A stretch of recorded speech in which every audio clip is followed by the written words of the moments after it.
Democrats don't speak for me. Speak for me, speak for me. Republicans can't speak for me. Speak for me, speak for me. A bitch ass nigga can't speak for me. Speak for me, speak for me. You coon ass niggas can't speak for me. Speak for me, speak for me. Listen here, this is a fact of life. I be rapping like Nat Turner came back to life. Grab Donald Trump by the pussy, he ain't acting right. I never run from a conflict, I be glad to fight. It's a very cold world that we live in. Somebody please tell Elizabeth you're not an Indian. You just trying to con them people to get the benefit. Just another immigrant, stealing from the Indians. That's some punk ass shit and that's too lame. Now we finna step over to Andrew Yang. And you a sucker, you can never speak for black folks. Fake ass pandemic, trying to get the black vote. The Democrats don't speak for me. Speak for me, speak for me. Republicans can't speak for me. Speak for me, speak for me. A bitch ass nigga can't speak for me. Speak for me, speak for me. You coon ass niggas can't speak for me. Speak for me, speak for me. You know your boy be high off sativa. Kamala wasn't popping, so we said bye Felicia. She ain't had a right policy. We ain't trying to meet her. Y'all can take Biden too. Bye, we don't need her. We don't need Roland Martin or that coon Al Sharpton. Didn't need Cory Booker from the start, man. I don't fuck with police and no snitch. You know I'm coming with the heat when I spit it. The Democrats don't speak for me. Speak for me, speak for me. Republicans can't speak for me. Speak for me, speak for me. A bitch ass nigga can't speak for me. Speak for me, speak for me. You coon ass niggas can't speak for me. Speak for me, speak for me. If you ever go to court and this is your luck, try not to get fucked by Benjamin Crump. I know it's hard. You and all go is hard. But who the fuck is Amy Cloak? Put her picture up on the bullseye and start throwing darts. People cut our organs out our bodies, that's a stolen heart. They can't save us from the flood like Noah's Ark. Black lives always matter, we finna go for ours. To them we savages, we don't need to pot the piss. Mike Bloomberg is suck dick with that stop and frisk, bitch. You ain't speaking for us, we don't know you. Bernie Sanders, they get your funky ass on too. The Democrats don't speak for me. Speak for me, speak for me. Republicans can't speak for me. Speak for me, speak for me. A bitch ass nigga can't speak for me. Speak for me, speak for me. You coon ass niggas can't speak for me. Speak for me, speak for me.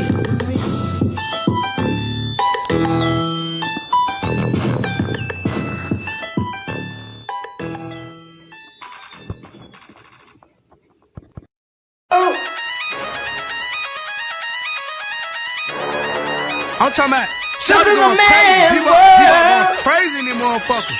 Run that shit back, man. But it's nothing. Nothing.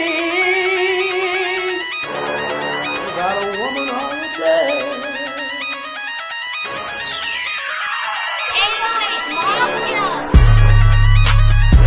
Man made the car.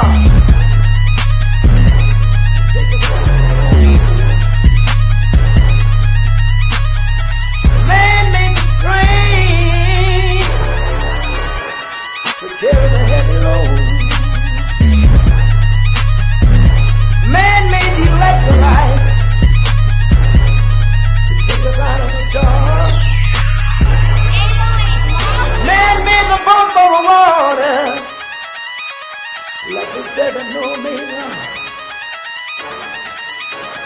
Man thinks about a little bit of baby girl and a baby boy. Make them happy because man makes them joy. But after man make everything we can, do you know that man makes money?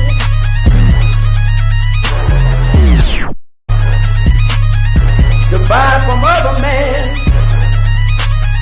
This is a man's world.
Greetings, Black family. Greetings, and thank y'all for tuning in to another episode of the Frontline Black News. I'm your host, Shane Crewman, and I wasn't gonna do a live tonight, but there's so much stuff in the news. I had to do one. Plus, I didn't get to continue where I left off in part 3 with the Unhoused neighbor news, so I decided to add it like my shirt. Reparations now. Cut the goddamn check. I was at a reparations hearing earlier, so I definitely have to wear my reparations now shirt. And on this season 5, episode 20, part 2, continuation of the Frontline Black News, we, meaning I, because this is me tonight, will be discussing the topics we didn't get to in part 3, and that is BET Hip Hop Awards suspended. We get to hear Professor Black Truth's take on the situation. Because we did cover that, but we didn't hear what Professor Black Truth had to say, so we got to hear from the good professor. Then Jasmine Croccett shit, as I call her, and she is full of shit, gets face slapped by the Atlantic. Then why Democrats use aggressive shaming tactics against Black Americans. Democrats are trying to use Texas redistricting to scare Black Americans to vote in the midterms. They're trying to get us to get our booties to the polls again, Black family. Don't fall for it. If they're not offering nothing tangible, as Mac 285 has said so eloquently, tangibles, 2025 to 2100. Don't waste your time, Black family. The system can't survive if Black Americans rise to the top. Then we got Delaware, Wilmington, Delaware plans to auction off Dr. Umar's Dr. Umar Johnson's vacant buildings. Phil Scott warned us 10 years ago that this is what was going to happen. Then speaking of Pan-Africanism and the Prince of Pan-Africanism in general, has it benefited Black Americans? If you ask me, hell to the no. Then we got D.C. flooded with federal agents and National Guard. What's really happening? Then Denver helps illegal immigrants, but evicts Black moms. Help Tiara. It's either Tiara or Tiara. Queen Go Getter 01 is her cash app. And then we got our Unhoused neighbor news and our illegal migrant news. So those are the topics. Thank y'all for tapping in. Make sure y'all like and subscribe to Frontline Black News. We got Crew in the building. We got Mac 285 in the building. We got Kahari in the building. Kahari back at 232. Salute to all y'all. So I'm gonna hop right into it with the BET Awards. It was Fat Joke to blame. I had to pour some Family Dollar milk. Democrat milk. Had to get from the No Kings. Okay, crew. How does a prince owe $70,000?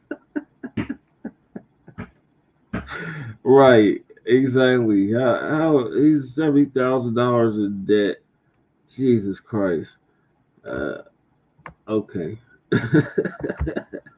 Yeah, make that make sense, y'all. Make it make sense. All right. So first we're gonna talk about Fat Joke. And did he ruin the BET Awards? If you ask me, he did. And Professor Black Truth's gonna give us an update on that. Let me share my screen.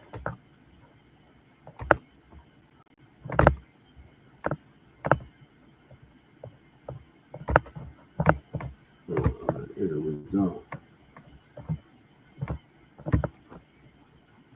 So first topic is BET Hip Hop Awards suspended.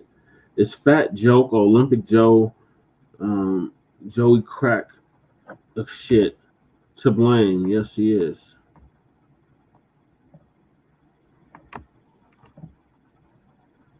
Family and fellow soldiers, I'm the professor, and this is the moment of truth. A moment of silence, please, for yet another casualty of white media mismanagement. Okay, moment's over. This is the year when all these white media surrogates like Essence and BET are getting checked by the black grassroots. All the years of grimy disrespect that they've been aiming at us is catching up to them all at once. The word went out straight from Butter Biscuit headquarters that BET is suspending both the Hip Hop Awards and the Soul Train Awards. See, this is all part of that white media conglomeration, all of that amalgamation. They're going to be owning the landscape. And look what they did with it. First of all, the white media money behind BET never had any soul, so they might as well stop having the Soul Train Awards. And as for the Hip Hop Awards, when you're reduced to having the Temu version of Heavy D, Fat Joe hosting your show, that's when you know you're scraping under the bottom of the barrel. Like all of these other sock puppet organizations that the white media has bought or propped up, BET's Hip Hop Awards has also been dying. Its viewership shrinking every year.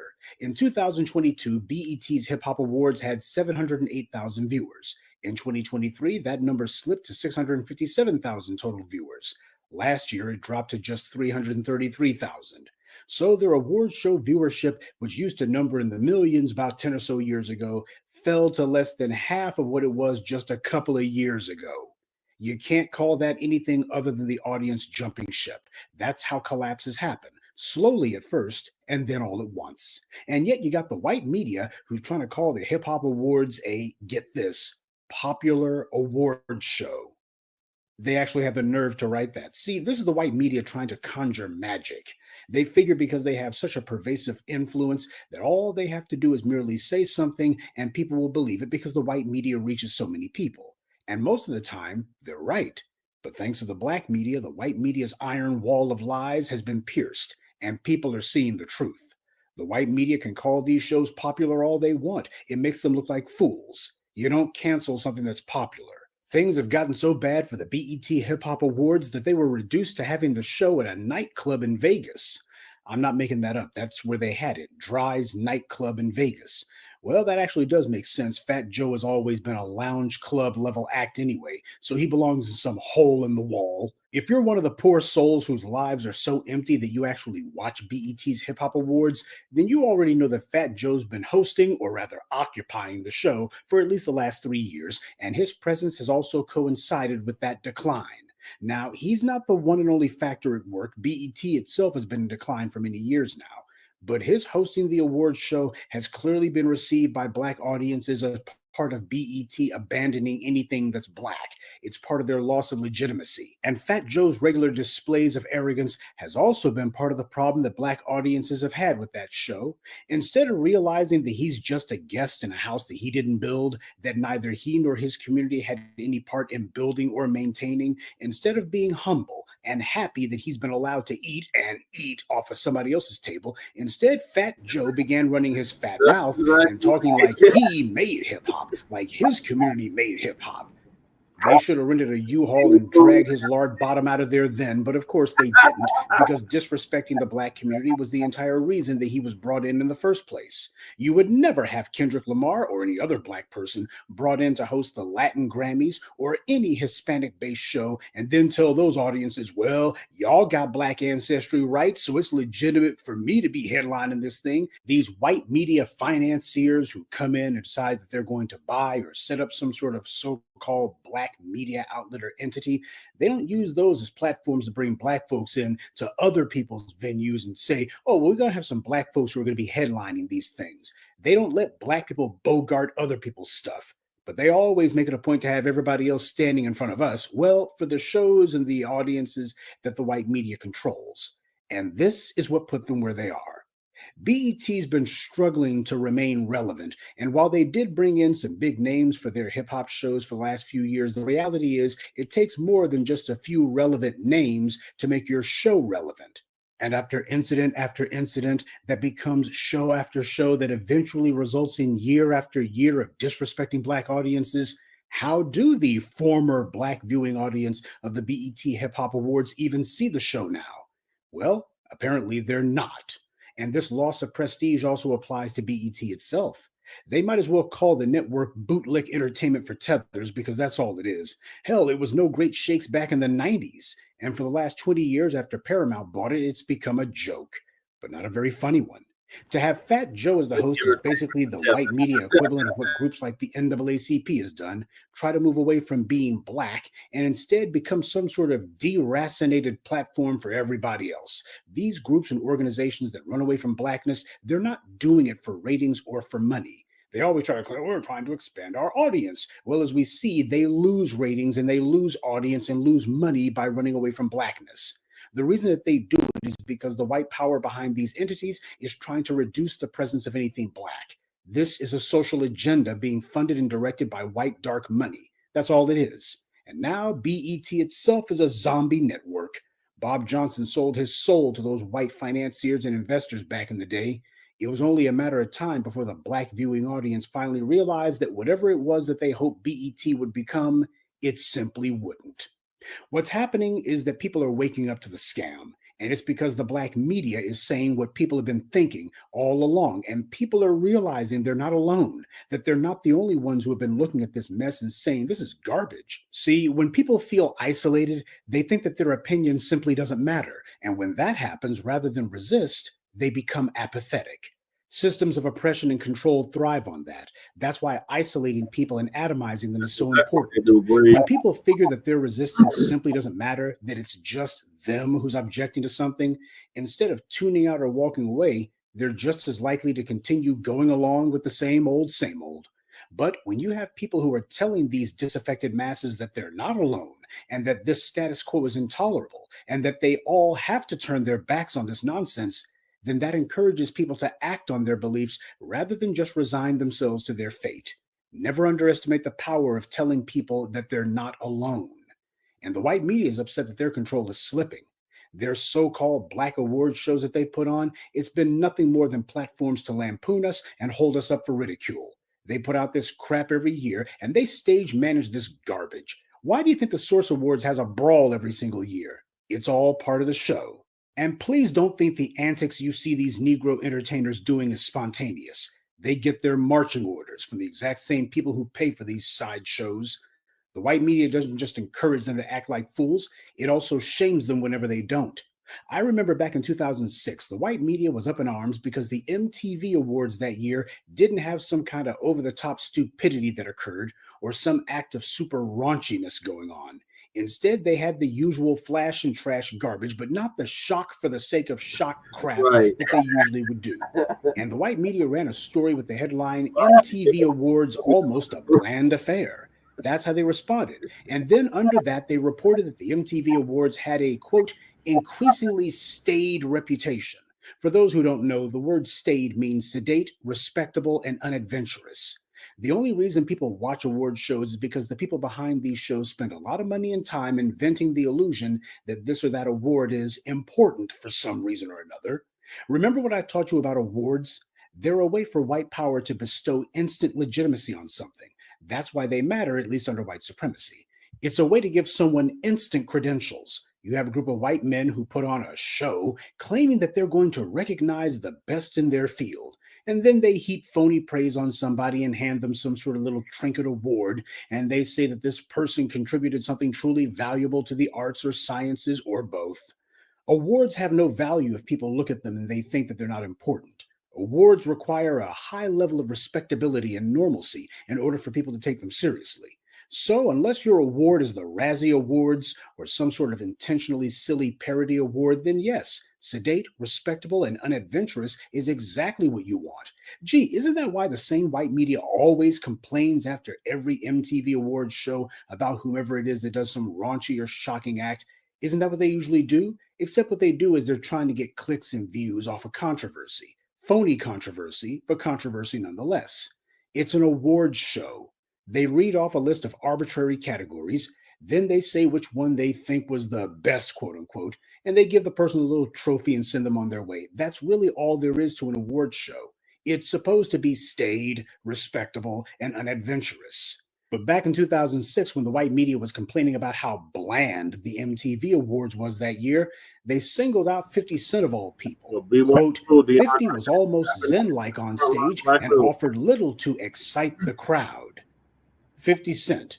He was up there to see somebody get an award. He wasn't performing. He wasn't on stage to do a set. But this is the white media's way of throwing shade at black performers who don't get out there and do what they're supposed to do, and calling them all but a has-been if they don't do some tomfoolery for the white media's amusement. This is what they do. They use the platforms that they own and control as a means to whip black people into doing what they want, as a way to shame them if they don't. And then you sit back after some awards show watching some black entertainers in particular do some spectacular act of idiocy that makes you want to cringe and puke all at once, and you wonder, why does it always seem like black celebrities in particular are competing to see who can make the biggest fool of themselves at these award shows? It's because the white media indirectly or directly pushes them to do it, even though most of the time they don't really need that much of a push. These are the unwritten rules of the white media. And these Negroes you see trying to get famous, they know what massa expects of them. And the white media complaining about 50 Cent for not doing something controversial or something to excite the crowd is precisely because he didn't do something controversial. That's apparently what the problem was. This reveals what a moral fraud that these people are. Usually they make a big deal out of Madonna kissing Britney Spears on stage or some other thought, and they make a big deal out of Lil' Kim or whomever wearing pasties on stage. But when people act like they got some sense, or at the very least, they don't go out of their way to act stupid at all, then the white media is having a problem with it. The award show was bland this year. Oh, these guys, they're getting more and more boring. See, the white media knows exactly what they're doing. The white media is the first to stoke the flames after an award show, talking about how shocking or surprising or how envelope pushing such and such was. And you'll be sitting back going, oh man, can't black folks just get together? How come black folks be out here acting like this? That's what they'll have you doing, not realizing who's actually behind it. Whenever the white media comes in, they try to take something over and then they strip mine it and leave it for dead. And when you look at the BET Hip Hop Awards, this is the result. Well, at this point, the 2026 Hip Hop Awards will be hosted at Jim Clyburn's Fall Fish Fry, live streamed on the Shade Room, and be hosted by Alexandria Ocasio-Cortez. You can't even be upset or disappointed at this point because BET has been disappointing black audiences for decades now. This is yet another pathetic example of white media coming in and trying to invent legitimacy for itself by setting up or buying out some allegedly black entity and then taking a dump all over the floor. Well, there was Black News Channel, then Essence Fest, and now the BET Hip Hop and Soul Train Awards. All casualties of white media mismanagement, because black people have finally discovered that they were the actual power behind it, not these white money men. And when black people walk away, these things die. We have always been the source. If we decide that these things aren't operating in our interest, we can pull the plug on them all on our own. And that being the case, if we decide that these things shouldn't exist, they won't. It just took a few conscientious voices to remind us of the power that we've got in all this. And the white media's pathetic attempts to try to tell us that if these shows go away, if y'all ain't watching them, well, black folks have lost something somehow. Yeah, if we don't sit here and patronize these shows and these people who insult us and denigrate us and lampoon us and attack our dignity, well, if these clowns go away, we've lost something. That's the con game they've been running on us for the longest time, to get us to see one of their little sock puppet organizations as somehow being something that's integral to us, and that we lose something if their little scam operation goes belly up. And that lie is right up there with the bootlicks who are always saying, y'all gonna mess it up for everybody else, when what they really mean is we're gonna mess it up for them. Well, that's exactly what we're trying to do. Now, the head of BET has tried to claim that they're not canceling the Hip Hop and Soul Train Awards. Instead, he says that they're just trying to find the right place to put these shows amidst a changing media landscape. Well, if they're having so much trouble figuring it out, I got a suggestion. The right place for them to put it is in the trash. Good day, and be one. I'd like to take a moment to mention some of our contributors. Walter Wilborn, Sakina Collins, Jonathan Maynor, Kareem Lawless, and Deep I-904. Salute to them and thank you to everyone for listening, liking, and sharing this message. Black empowerment only exists because of you. Yep, dump that shit in the trash. Yeah, shout out to Professor Black Truth. He summed up everything we've been saying about the BET Wars, about BET, about any of these non-white entities that's supposed to be representing us, but they don't represent us, and they haven't represented us in over 20 years, 25 years. BET ain't been black owned in 25 years. So, yep, Fat Joke is to blame. Definitely. He is definitely to blame for the BET Awards, Hip Hop Awards being suspended. And actually, it's FBA that's to blame because we've been bringing these months to their knees. Shout out to Black Alpha Nowhere for the checklist of all the months we've been knocking out the paint. It's like at least 10 entities we done knocked out the paint in the last less than 6 years. In the past like 4 years, 3 years, maybe even 2, we done more for black empowerment than Scam Africanism has ever done in 60 years. That's a damn shame. But that just shows you how much power we have, FBA family. Yep, shout out to Professor Black True. Yep, yes sir, they want that smoke and we're going to give it to them. Oh yeah, we want that smoke. Yeah, we want all the smoke. Like Project Pat said, Memphis. He said Memphis want all the smoke. Yep, FBA want all the smoke. Yep, FBA business for sure. Just we wielded that soft power exactly. So yeah, Zimpic Joe is to blame for the BET Awards, and then they try to have him host it. Hell no, we shut that shit down. He was doing all that caping for Kamala. We shut all that shit down. And then gonna lie and say that Latinos created hip hop 50-50. Hell to the no. Blacks and Latinos created hip hop. No, it was FBA that created hip hop, just like every other music genre in this damn country. The hell. So him, Matt Hoffa, they all took a fall. And they're gonna continue to fall. So moving along, we got another Democrat shill to discuss, and that's Jasmine Croccett. Jasmine Croccett gets face slapped by the Atlantic. Once again, our good Professor Black Tooth gonna give us an update on that. Yeah, Sister V's in the house. Oh, you stupid. You stupid crew. Big one salute to our sister. Appreciate you tapping in. Facts. It is now down 50-50 exactly. And shout out to Tariq Nasheed for the microphone check, which debunked all that nonsense. The best hip hop and I've seen all the hip hop documentaries. That was definitely the best hip hop documentary ever made. Shout out to Crew. She got them City Girl blues. Yep, that's what she got. And Professor gonna tell us how bad blues she got. Family and fellow soldiers, I'm the Professor, and this is the Moment of Truth.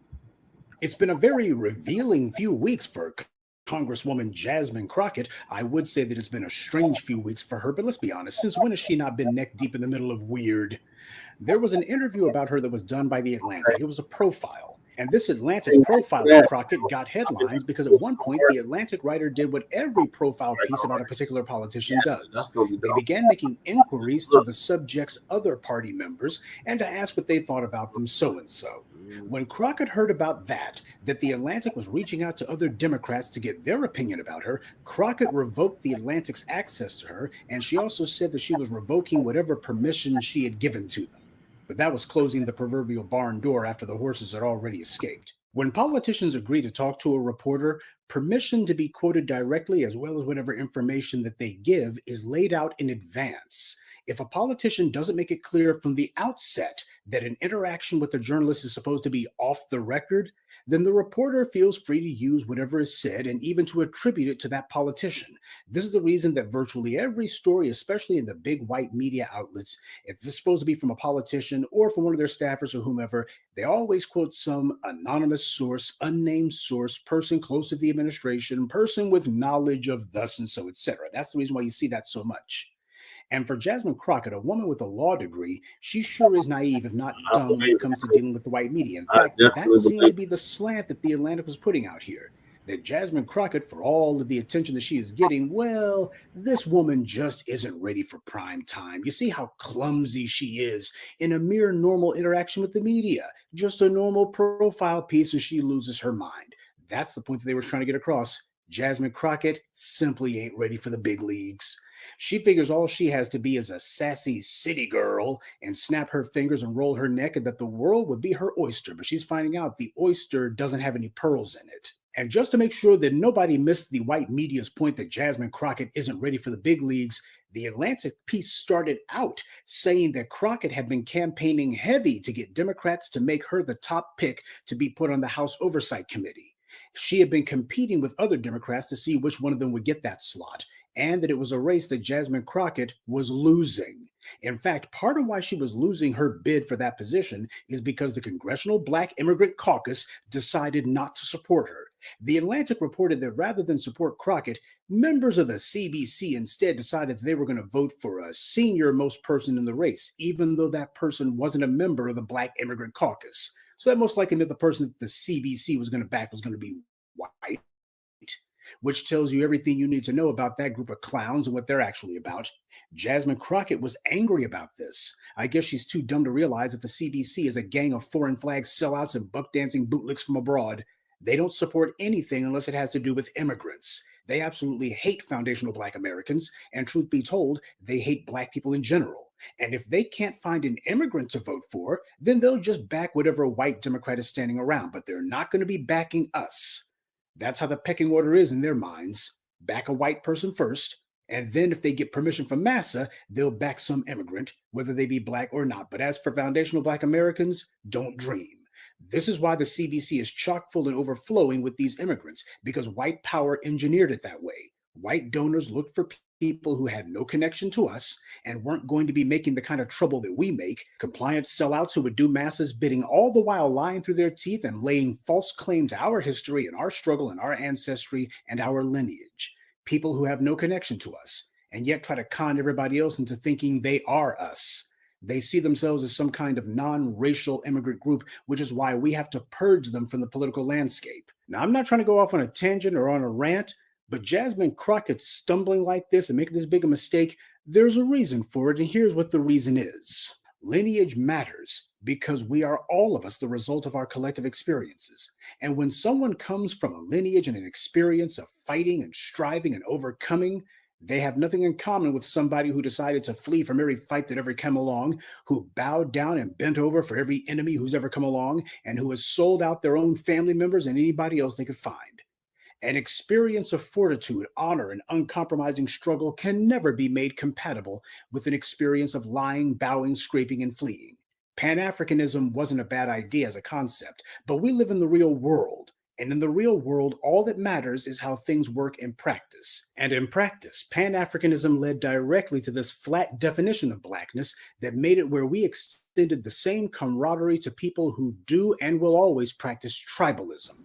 They refused to unite amongst their own in Africa and the Caribbean, and here we were throwing open the doors for them and giving them the benefit of the doubt because we are all fighting white supremacy, right? And when we did that, white power began floating these tethers university admissions, began selectively elevating them, giving them all kinds of preferential treatment on the basis of being immigrants, and making sure that the ones who were the most hostile towards us would be elevated to positions to do the most harm to us. And all the while, we were voting for them and continuing to support them because we were on this Pan-African kick, not realizing, or perhaps not wanting to accept, that the rest of the Black diaspora was on team white supremacy. That's what Jasmine Crockett ran into. That's what she failed to understand. Not that she's smart enough to get it in the first place. And now Jasmine Crockett's all hurt and angry that the Immigrant Caucus totally overlooked her. And just to add insult to injury, she said that some of those CBC members had the nerve to reach out and ask her for donations. But those same colleagues didn't even send her a text back then about that oversight job. You know, it is impossible for someone to be this stupid. And yet somehow the sassy city girl from Dallas managed to pull it off. The Black grassroots are not surprised by any of this because we've been out here telling the truth about the Immigrant Caucus for many years now. Jasmine Crockett thought that she was going to get their support just because, and she found out the hard way that not only would she not get their support, she thought that she was a part of them and they weren't a part of her at all. Those same immigrants would turn right around and ask her to give them money when they wouldn't give her the time of day. And what will they do with that money? They'll support non-Black candidates or other tethers. But what seemed to make Jasmine Crockett the most angry about getting rebuffed by the immigrant caucus was that Jasmine, as she put it, has the largest social media following of anyone who was trying to get that oversight committee seat. To her, that's what should have mattered, but it meant nothing to them. This is the political calculus that Jasmine Crockett does in her head. Clout chasing for political office. Clicks and views are supposed to automatically translate into political influence in her mind.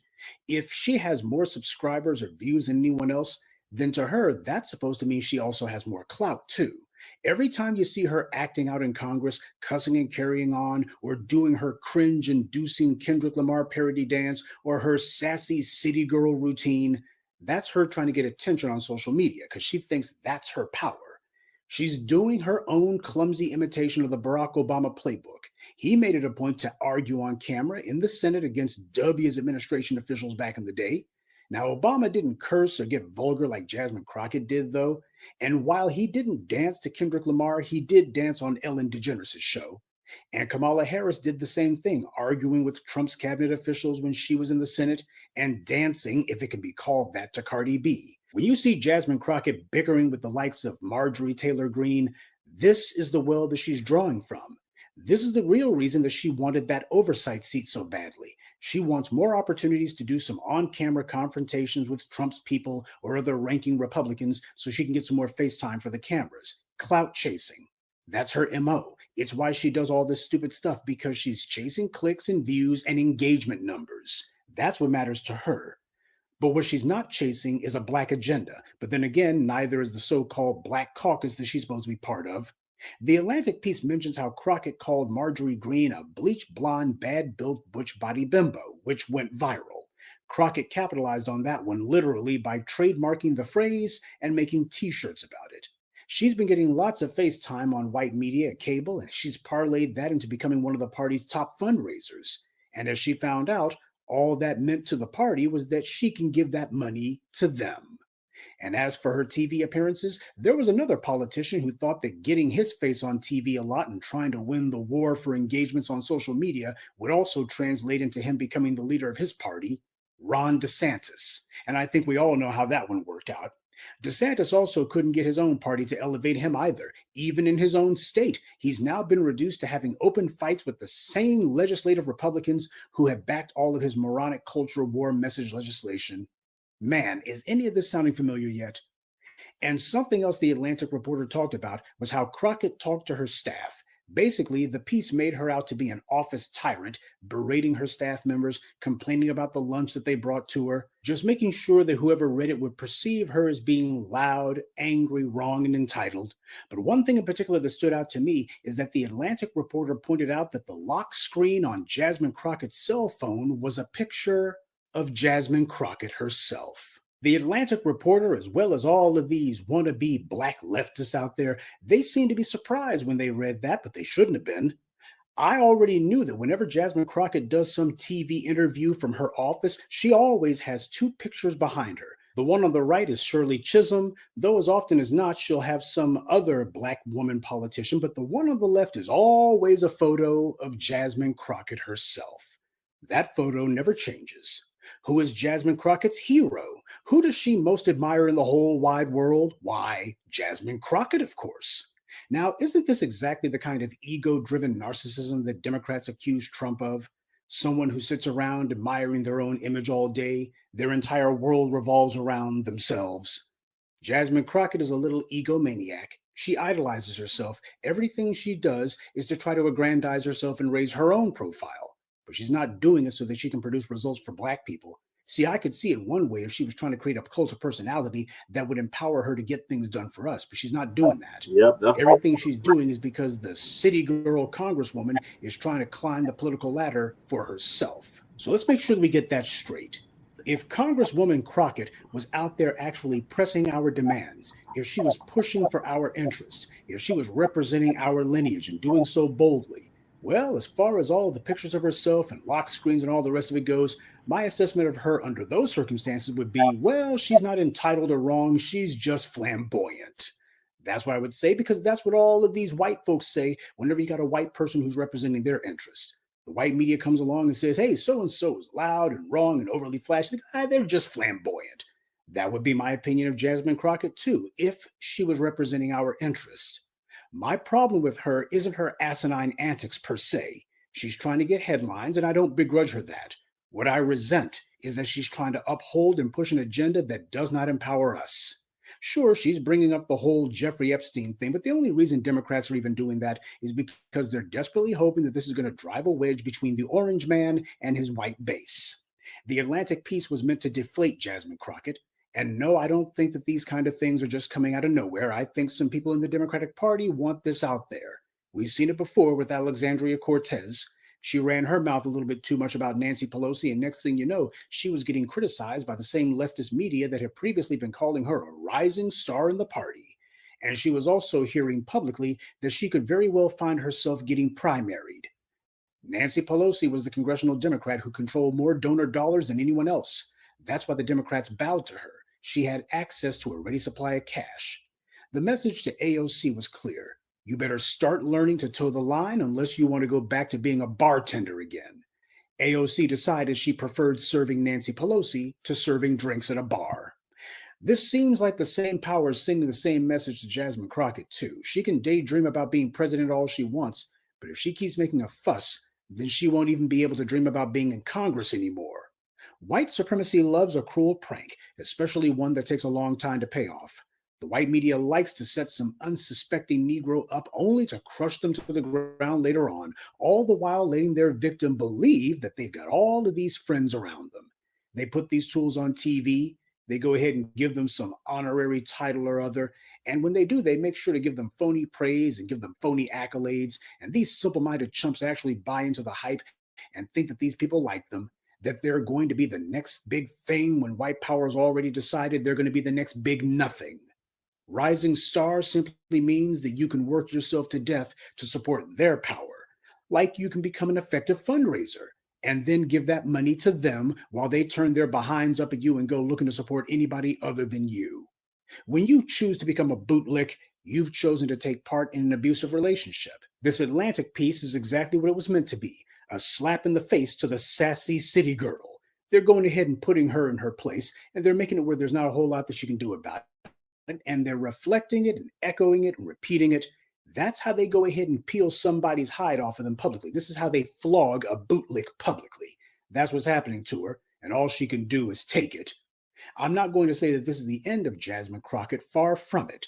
But it does show that if you decide that you're going to be some bootlick for white power, well, you better get used to getting kicked around, because that comes with the territory too. I've said it before, and it bears repeating here. There's only one difference between a rising star and a falling star: the direction they're going in. Good day, and be one. I'd like to take a moment to mention some of our contributors: Mark Anderson, James Porter, Neil Saphir, Starlet Thompson, and Pamela Hyman. Salute to them, and thank you to everyone for listening, liking, and sharing this message. Black empowerment only exists because of you. Thank you, good Professor Blacc. True.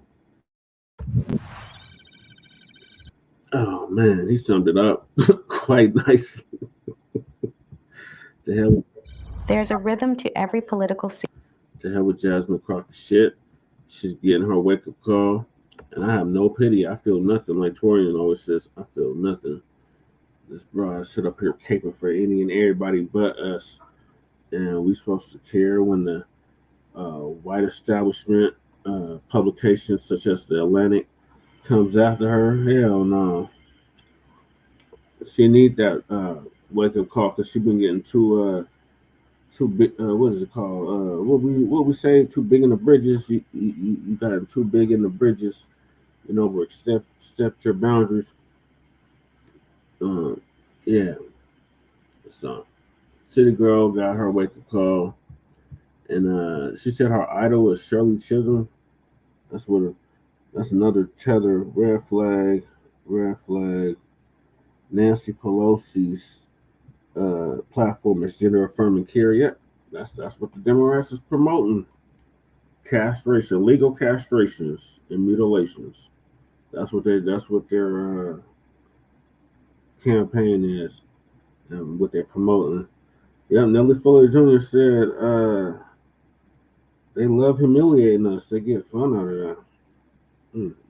Some sick, sadistic, psychotic creatures we're dealing with. Too big for her bridges, exactly, Breeze. Yep, she got too big for her bridges. And how you that educated and that dumb?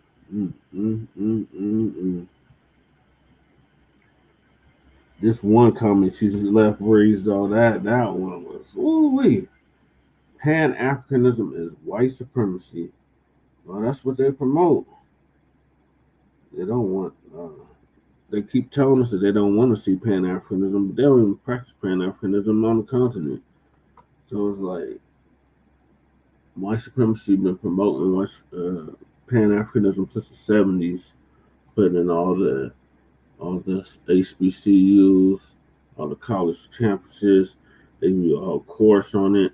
I mean, I technically have a degree in African American studies,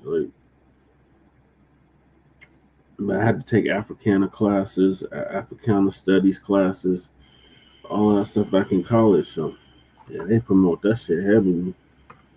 They go out their way to make sure you learn about Africa, but not where you belong and what you own in this country and on this continent of North America. They don't want you to know that at all. You know, she got too big for her bridges. Alright, so we're moving on to why the Democrats use aggressive shaming tactics. You would think they would have learned to stop doing that. But no, they got to beat their head into the concrete before it sinks in enough times. So we gave them a devastating fall last fall rather, in 2024, and they still ain't got it through their thick donkey skulls. We're not voting for you if you're not offering us nothing tangible. Oh, you graduated from Kaplan State University. I'm a professor in them dashikis. Yep, I got out that class quick. Yep, I had a professor like that too. Now he's running the head of the NAACP. He's the head of the NAACP here in Aurora, Colorado. His name was Umar Montgomery. He was my professor when I was at Metro State University here in Denver, Colorado. I've never liked any Africans or Caribbeans mofos. Yeah, they just had this real awkward demeanor about them and how they treat us. It's like we embrace everybody, but everybody don't embrace us. And it's like none of y'all moms would be able to come here if it wasn't for us. They definitely don't want us to know that. Yeah, we do have a large Caribbean and African community out here. They're mainly like in certain neighborhoods though, like you'll find them in like Southeast Denver, like real heavy.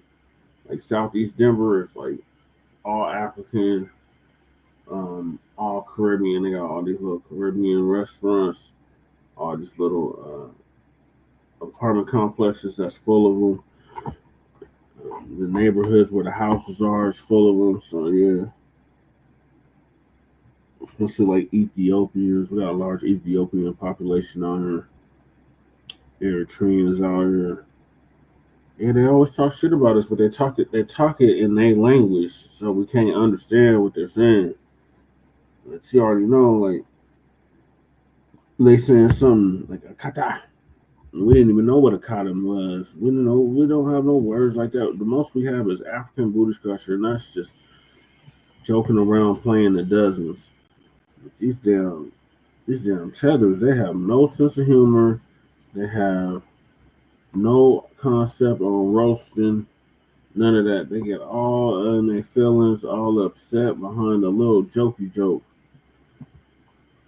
But we don't have no words like Akata and Jareer and all of that for them. We don't have that for them. We see them as another brother. Yeah, they ain't got no swag, none of that, no style, nothing. They got to emulate FBA. Yeah, and they're cowards too. Like Cruz said, reality, the tellers are cowards and schemers. Yep. And the jig is up. We're not going for it no more. They're cowards because they flee their homeland instead of building their homeland. They want to flee over here, and then gonna have all that the tetherosity.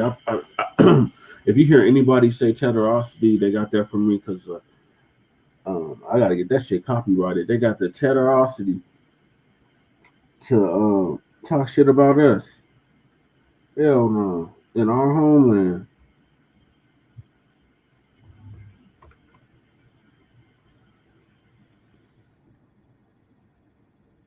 Yeah.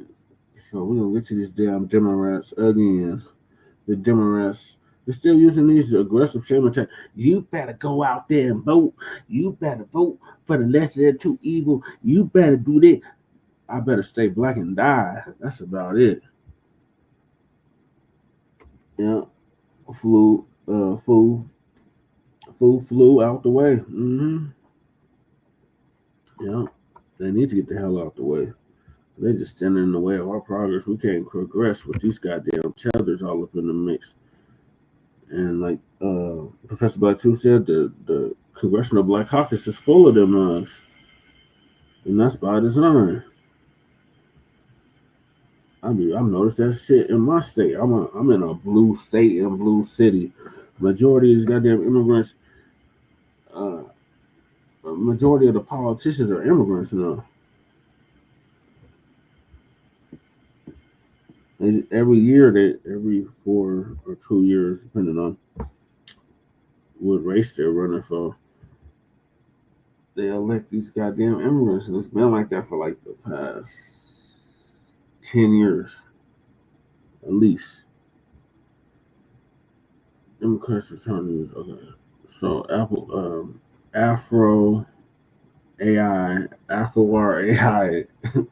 Whoever thought that artificial intelligence would be bringing us the news? Artificial intelligence AI Afro is going to give us an update on these Democrats and their shaming tactics. Season, a kind of call and response that echoes through our living rooms and into the corners of our hearts. Every few years, as campaign signs blossom on street corners and new promises fill the air, Black Americans hear a familiar tune, a melody both persistent and unsettling. It's a song that says, if you don't vote for us, you're betraying your ancestors, your community, your very self. It is the music of shaming, and for many, it's become the soundtrack to our participation in democracy. Why do the Democrats lean on these shaming tactics so heavily? Why is it that when election time rolls around, so much of the energy directed at Black America is not encouragement, not policy, but a carefully rehearsed sense of obligation and guilt? To understand, we have to look back, to trace the history of Black political power and how it's been courted, and sometimes coerced. The roots of this tactic run deep. From the very beginning, the Black vote was never something easily given. It was fought for, sacrificed for, bled for. Our right to cast a ballot is not a gift, but an inheritance hard won. That legacy is sacred, and politicians know it. They know our votes can tip the balance of cities, states, and sometimes the nation itself. They also know that if you can't guarantee loyalty with action, you try to extract it with emotion. Every election, we hear that this is the most important vote of our lifetime. Every year, there's a new villain, a new threat, a new disaster waiting just around the corner if Black folks don't show up in record numbers. The appeal is rarely, here's what we'll do for you, but more often, here's what will happen to you if you don't cooperate. The message is clear. If things go wrong, it's your fault. If you don't vote correctly, you've let the whole community down. Family, this isn't just politics, it's psychology. It's the leveraging of historical trauma, the invoking of the civil rights movement, the memory of ancestors denied the right to vote. Your grandmother couldn't vote, so you better not let her down. If you stay home, you're letting the worst people win. It is a language that says our political participation is not about vision or hope, but about preventing disaster. Yet for all its emotional pull, this approach carries a cost. Shame is a heavy garment to wear. Over time, it leads not to empowerment, but exhaustion. When you're told that your worth to the process is in your reliability, not your dreams, you begin to question whether your participation is truly valued or simply expected. Black Americans are keenly aware of this dynamic. We see the difference in tone, the difference in investment. When other communities are courted, they are promised. When we are courted, we are reminded. Look what we did for you. Look what could happen if you don't listen. It's an approach that trades on our trauma, and sometimes it works, but it leaves a residue that is hard to shake. And so, every 4 years, the cycle repeats. Campaigns dust off their scripts. They send celebrities to our churches, host listening tours in our neighborhoods, and put our faces on their websites. But the real message is often the same: vote for us or else. The shaming may be subtle or it may be loud, but it is almost always present. To see why shaming is used so heavily, we must look at the relationship between the Democratic Party and Black America. For generations, Black voters have been the backbone of the Democratic coalition. From the days of Fannie Lou Hamer and the Mississippi Freedom Democrats to the election of America's first Black president, our turnout has shifted history. Yet too often, our loyalty is assumed rather than earned. This assumption breeds a kind of complacency at the top. When politicians know you'll come home no matter how you're treated, they focus their energy elsewhere.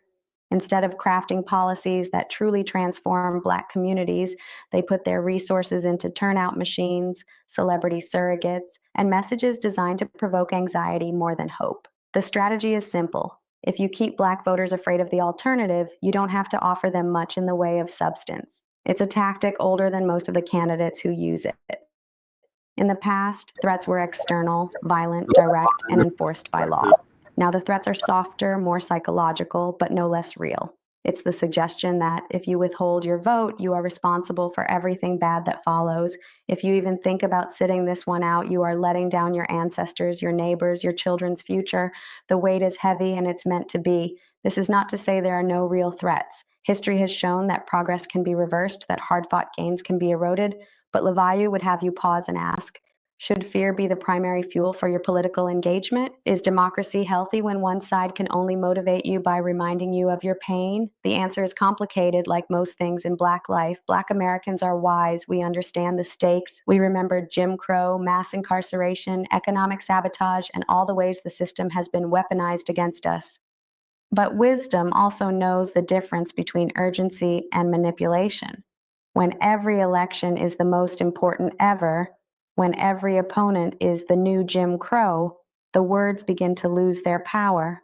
The shaming stops feeling like motivation and starts feeling like a burden. The danger of shame-based politics is that it can backfire. When people feel respected, they lean in. When they feel blamed, they lean out. If a voter's only role is to show up when called, they begin to wonder if their participation really matters beyond the numbers. Are they valued for their perspective or simply for their quiet question that lives beneath the surface of so many Black voters' minds? You see, family, real respect is not built on guilt. It is built on honesty, transparency, and accountability. When a party asks for your vote, it should do so not because you have nowhere else to go, but because it has earned your trust. Promises should be matched with policies. Listening sessions should lead to action, not just applause. The shaming tactics, no matter how artfully delivered, cannot substitute for real investment. In the digital age, Black voters are more informed than ever.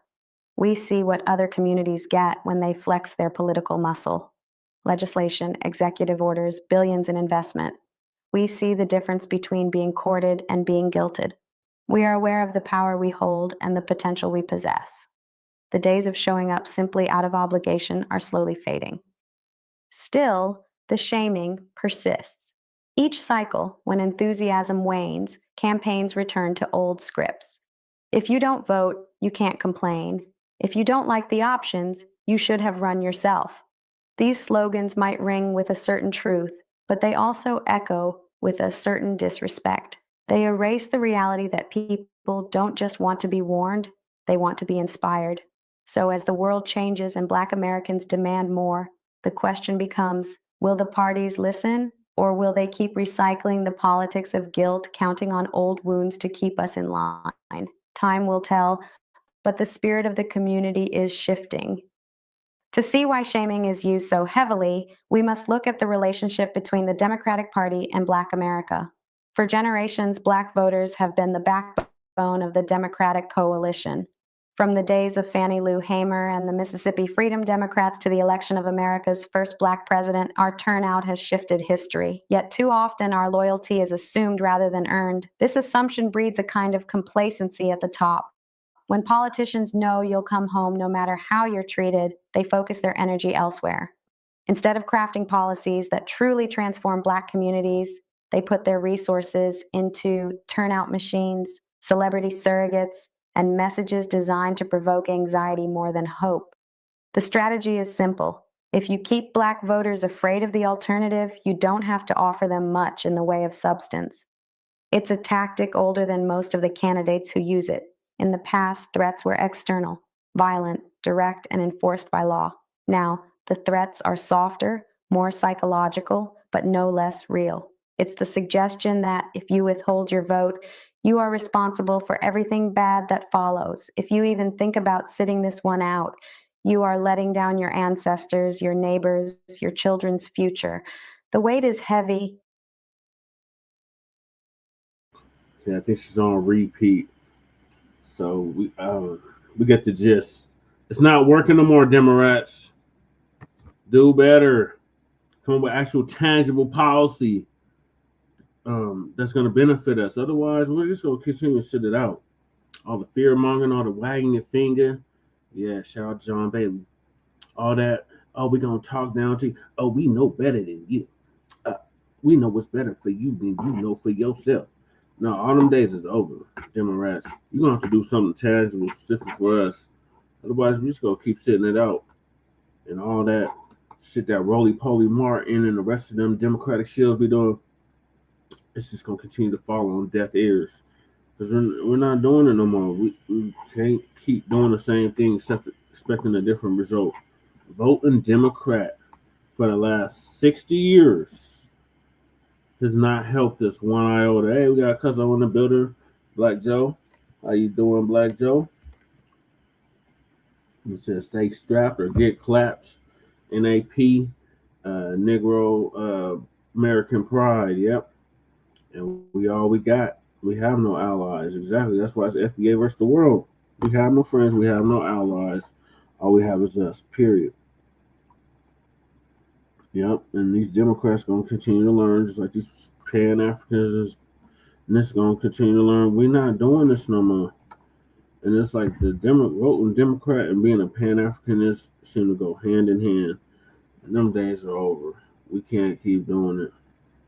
We got a mission to accomplish, and that is reparations. Direct lineage-based cash reparations for the descendants of American child slavery freedmen, the people that built this country. Yep. Salute. Thanks for tapping in.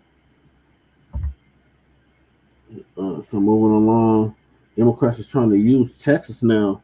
Oh my God, we gotta flee Texas. Let them tell it. Why Democrats use aggressive Texas? Democrats are trying to use Texas redistricting to scare Black Americans to vote in the midterms. It's not gonna work, Democrats. Again, if you're not gonna do nothing tangible for us, you're just wasting your time. You're wasting time, money, energy, all of that. Like, y'all spent how much money on Kamala's campaign, and that broad didn't come close to winning. And that's because FBA put her in her rightful place. Especially as she said this. Reminds y'all what this bra said.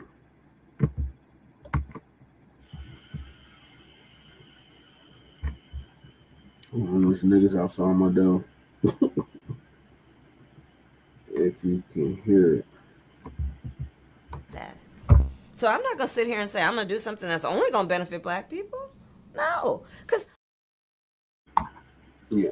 So when you say that dumb shit, you're gonna lose. Any of y'all politicians that's on that, I'm not gonna do nothing for Black people. No, y'all gonna lose, especially if you're a Democrat. So because AI is like repeating herself. Family, don't get it twisted. Democrats ain't scared of Texas. They love Texas as a campaign prop. They trot it out every election cycle to scare Black folks into voting for them, then vanish when it's time to actually deliver. This ain't about saving you. It's about saving their seats. Texas is the Democrats' favorite political Halloween costume. Every election season, they dust it off, drape themselves in the Save Democracy flag, and parade Texas around like it's a live grenade in the middle of the living room. The narrative is always the same. Look at Texas. Look at these Republicans and their voter suppression, their redistricting maps, their mid-decade power grabs. If we don't stop them here, it's coming to your state next. And yes, the Texas GOP does what they do. They've passed voter ID laws, closed polling locations in Black neighborhoods, drawn maps that carve our voting power into pieces. But Democrats don't just react to this, they depend on it. They use Texas as a stage prop in the national drama, a warning siren they can blast to wake up their base. For them, Texas isn't a battlefield they expect to win. It's a fundraising machine and a turnout motivator. For us, it's our homes, our communities, our futures. That's the difference. This is their bread and butter. They make Texas sound like it's ground zero for the collapse of democracy. They tell you if they can do it there, they can do it everywhere. And it's familiar because they've said the same thing about Georgia, about Florida, about Wisconsin. Every cycle, there's a red menace state that's supposedly a domino waiting to tip over into your backyard. They don't rotate this message because it's original. They do it because it works. Fear moves voters faster than inspiration when you don't have fresh policy wins to brag about. Remember 2020? It was Save the Soul of America. Remember 2018? Protect the Affordable Care Act before they take it. Go further back, 2012, 2008, 2004, the story never changes. We're always a few votes away from total disaster, and the only way to stop it is to vote blue, no matter who. While they're pointing at Texas like it's the heart of darkness, they don't want you looking too closely at what's happening in their own backyards. In blue-run states, police budgets keep climbing while Black neighborhoods see schools closed and hospitals underfunded. Democrat-led cities like New York, Chicago, and Los Angeles still have some of the worst racial wealth gaps in the country. And in places like Philadelphia and Detroit, Democrat strongholds, polling locations in majority Black areas have been reduced, forcing longer lines and travel just to vote. They highlight Texas because it's politically safe for them. It's an enemy they don't control, so they can condemn it without risk. But if we judge them by their own record, the story wouldn't be as flattering. Let's talk about the political machinery that gets rolled out to sell this Texas horror story. Groups like Black Voters Matter and Family, let's be honest, they are not grassroots. They are tied into the same donor networks and political consulting circles as the Democratic Party. You'll see the buses, the matching shirts, the social media campaigns. They talk about building power, but the power they build gets funneled right back into electing the same Democrats who've been recycling the same broken promises for decades. Registering people to vote is not the same as organizing for independent political power. It's just restocking the voter rolls for one team in a two-team game that neither side is playing for us. Let's run the receipts. Democrats love to campaign on transformative ideas for Black America. But here's what happens when they get the power. Police reform? Dead in the water after the George Floyd Act failed in the Senate, even with Democrats in control. Voting rights? The John Lewis Voting Rights Advancement Act and the Freedom to Vote Act both failed. Student debt relief? Piecemeal, means-tested crumbs, and a Supreme Court fight they weren't prepared for. Reparations? Not even in the conversation. They had the presidency, the House, and the Senate in 2021 to 2022. They could have gone on offense. Instead, they went back to the same playbook: make speeches, blame Republicans, and tell you to show up again next time. Fear campaigns are the cheapest product in politics. You don't need to draft bills or deliver results. You just need a villain and a camera. Texas gives them both. They can send fundraising emails saying, look at what's happening in Texas. Chip in $10 to help us fight back. They can flood black media with ads warning about Republican takeovers without having to spend a single ad buying space to explain their own failures. And because fear hits the nervous system harder than hope, it works. But fear doesn't build communities. Fear doesn't close racial wealth gaps. Fear doesn't bring down your rent or keep your kids safe at school. Yes, Texas Republicans are redrawing maps to lock in more GOP seats. Yes, it's aggressive and undermines Black and Latino political influence. But here's the part Democrats leave out. Flipping Texas isn't on their 2025 to 2026 map. They know it's not happening. So why the obsession? Because Texas is a perfect symbol. It's big, it's loud, and it's easy to demonize nationally. They use it to scare up turnout in battleground states like Pennsylvania, Michigan, and Arizona. Not because it changes Texas, but because it changes their seat count in Congress. For Black Texans, this isn't a political chess piece. It's real life. Texas still refuses to expand Medicaid, leaving hundreds of thousands of low-income Black residents without coverage. Predominantly, Black school districts get underfunded, setting kids back before they even graduate. Environmental racism means Black neighborhoods are more likely to be near industrial pollution sites. The criminal justice system in Texas still locks up Black men at rates far above the state average. Yet these issues don't trend nationally. They don't make the DNC talking points because they can't fundraise on fixing problems, only on fighting enemies. The GOP comes with open hostility, voter restrictions, law and order crackdowns, resistance to even acknowledging systemic racism. Democrats come with friendly faces and softer words, but the end result too often feels the same. Black needs are deprioritized until the next election. Republicans scare you into staying home if you think your vote won't matter. Democrats scare you into showing up because the other guy is worse. Neither model is about earning your trust with actual delivery. Family, this is where we flip the game. We cannot keep showing up for fear. We have to show up for policy. And if it's not on the table, we keep our plate empty. That means setting clear demands before we commit our votes, tracking delivery, not just rhetoric, building local power that isn't dependent on either party's national machine. The boogeyman politics stops working when the audience stops screaming on cue. We need to make them work for applause and for our vote. Family, they've been running the same hustle on us for generations. Dress up fear as urgency, package it with a donkey logo, and sell it as salvation. Texas is just their latest prop. But here's the truth they don't want whispered, let alone shouted. The power they dangle in front of us every 2 years is already ours. We built it. We bled for it, and we don't have to hand it over to anybody who won't put it to work for us. We are not political hostages. We are not background extras in their campaign commercials. We are a people who have survived everything America threw at us. Slavery, Jim Crow, mass incarceration, and we did it by knowing who we are and standing together. So here's the deal. No more blank checks for politicians. No more lesser of two evils without a contract for what we get in return. If they want our vote, they better come with receipts before Election Day, not fairy tales after. Because the real fear they have ain't losing Texas, it's losing us. And when we finally move as one on our terms for our agenda, they can't scare us into silence. And they sure as hell can't scare us into submission.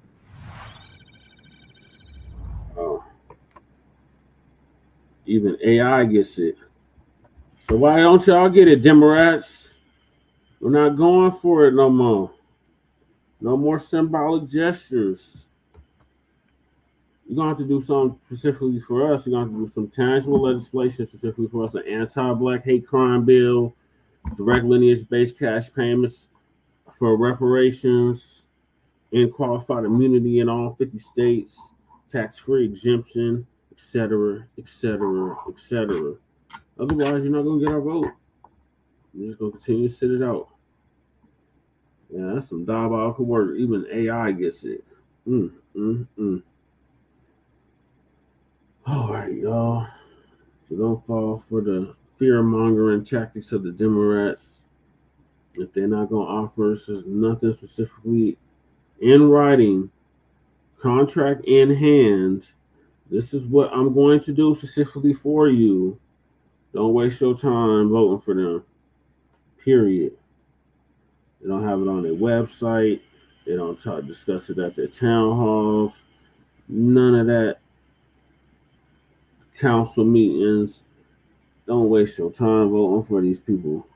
These Democrats especially. Because they are wolves in sheep clothing. They smile in your face, and all while they want to take your place. The backstabbers. And we're not going for the backstabbery no more. All right, so moving along. We got a gang of topics. The system cannot survive if Black Americans rise to the top. That's AI again. Ooh, even AI is getting it, man. That's crazy.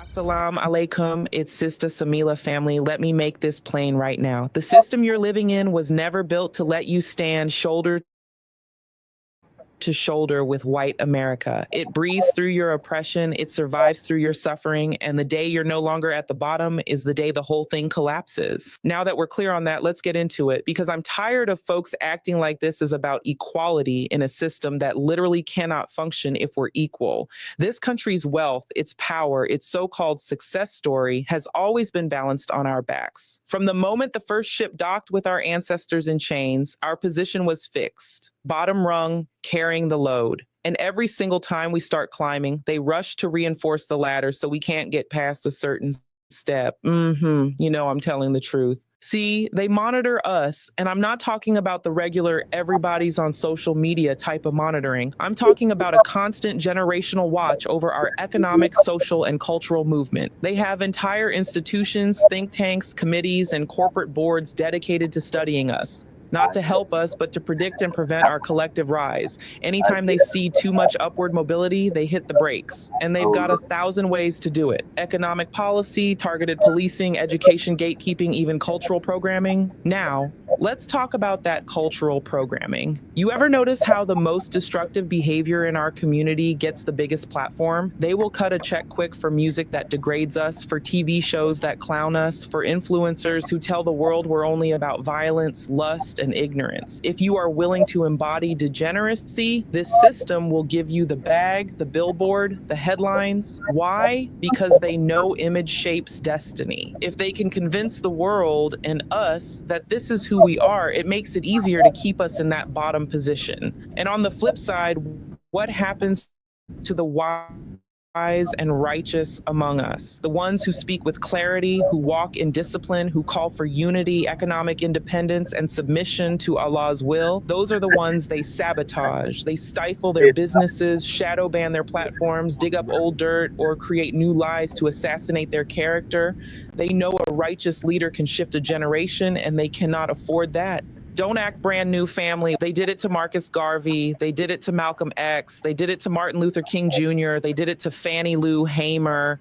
And today, they're still doing it to anyone who tries to pull our people towards self-sufficiency and divine obedience instead of dependency and chaos. But here's what I need you to hear loud and clear. Those days of sabotage are coming to an end. Why? Because Allah has had enough. The Quran says in Surah Ashura, Ayah 30, and whatever strikes you of disaster, it is for what your hands have earned, but He pardons much. This system's hands have been filthy for centuries, and the disasters are multiplying. Wow. The same tools they use to keep us down are turning on them. Look around. We're being cut off from their system. Mass layoffs. Jobs we thought were secure disappearing overnight. Social services that were once lifelines now being stripped away or made so difficult to access that they might as well not exist. At first glance, that looks like more oppression, and in some ways it is. But spiritually, it's also a divine push. Allah is using this to force us to create our own true provision and wealth. I'm telling you right now, we have been too comfortable begging at somebody else's table, and Allah in His mercy is flipping that table over. He's saying, get up, go build your own.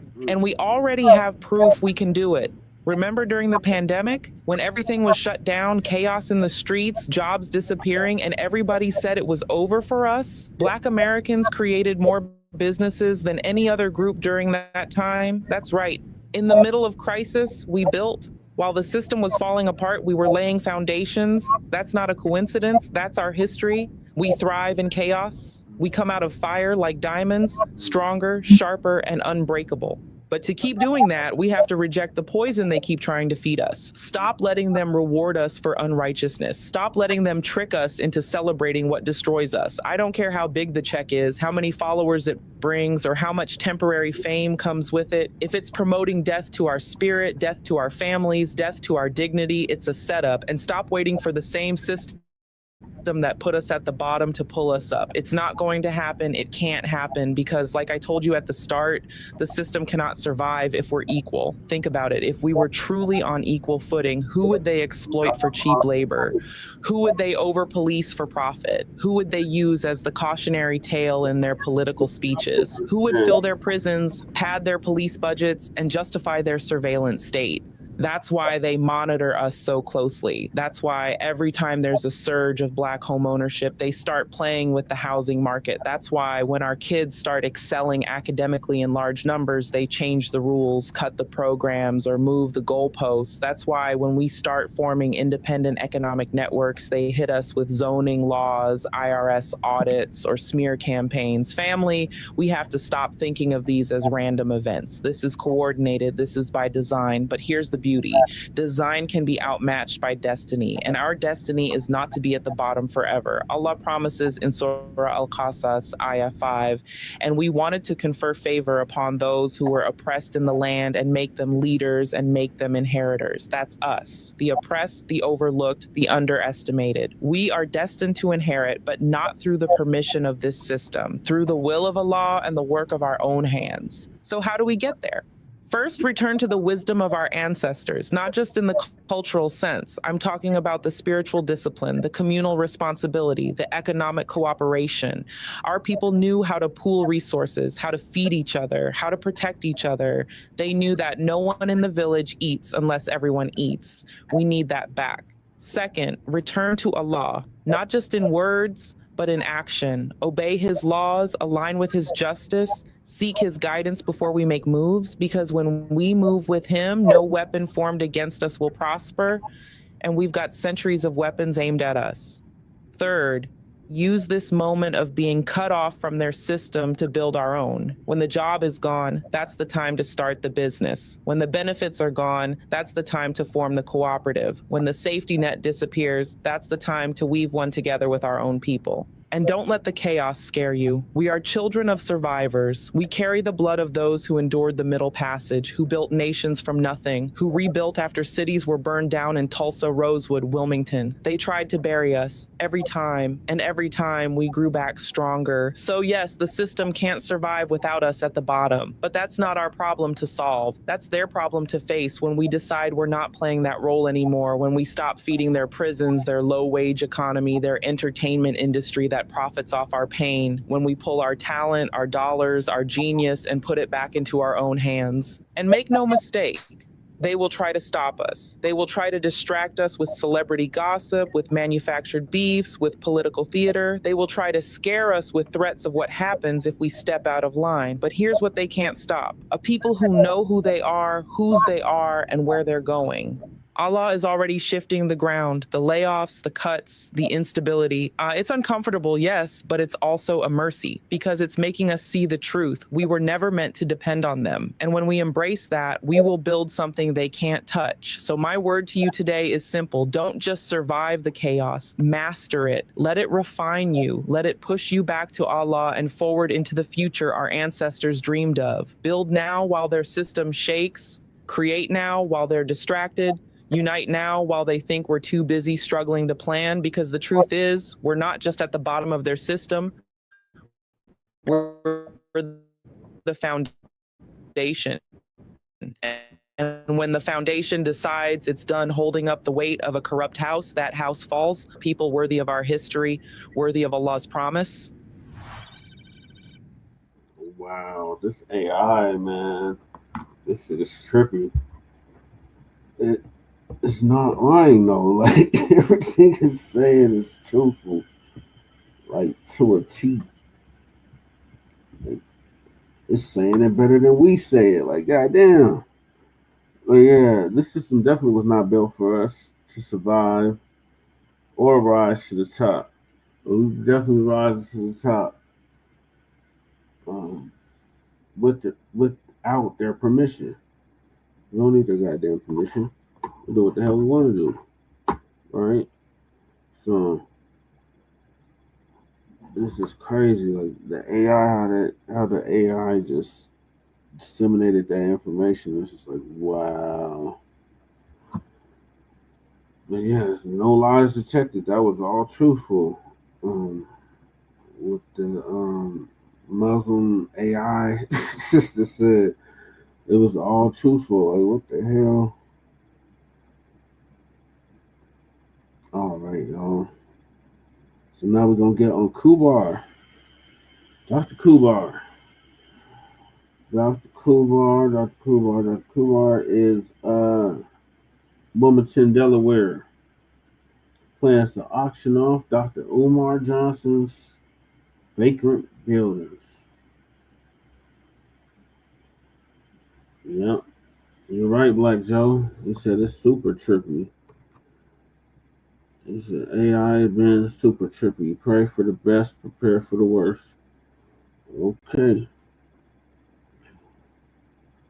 So Wilmington, Delaware plans to auction off Dr. Umar's vacant buildings. Ooh, mm, mm, mm. So for the past 12, 13, 14, damn near 15 years, we've been waiting on this goddamn school from Dr. Kubar.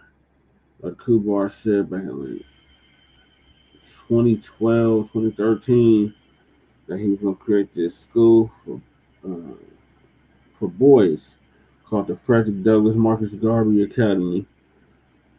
12 years later, all we have is 2 vacant buildings. I want my goddamn money back. I donated like $50 to that damn school back in 2016. I want my shit back. Like that was ridiculous. I actually believed in this shit. Like, oh yeah, we do need a school for our kids, our boys especially, to learn our true history. And shit, let's see how that shit turned out. So Uncle Phil is gonna give us an update on that.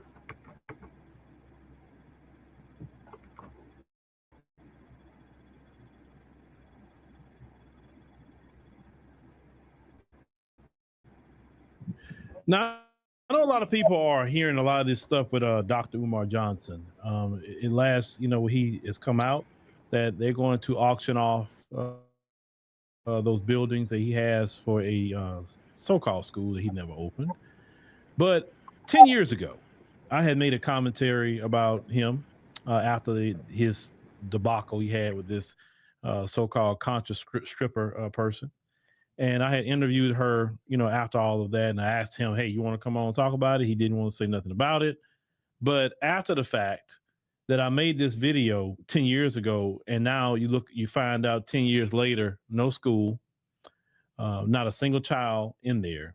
Now, you know that a lot of paperwork has been out that he's getting charged the vacant building fees because the building is considered vacant, especially if you don't have a certificate of occupancy. Is considered vacant. Okay. So what I want to do tonight, I want to play that video I made 10 years ago. Now I can get further into, that situation, how, I know that he's lying to y'all just from the fact that he been knowing this situation going on where he hasn't paid bills for years, but yet he's gotten so much money. And that's what bothers me about the situation is that the community really believed in him to try to open up a school for the children. And he just took it as a long-term hustle, hotel hustling, as I said in the particular video. So go ahead and check out this video and what I said 10 years ago. And now you understand that why I've never really been a fan of him. Let's go ahead and check that out.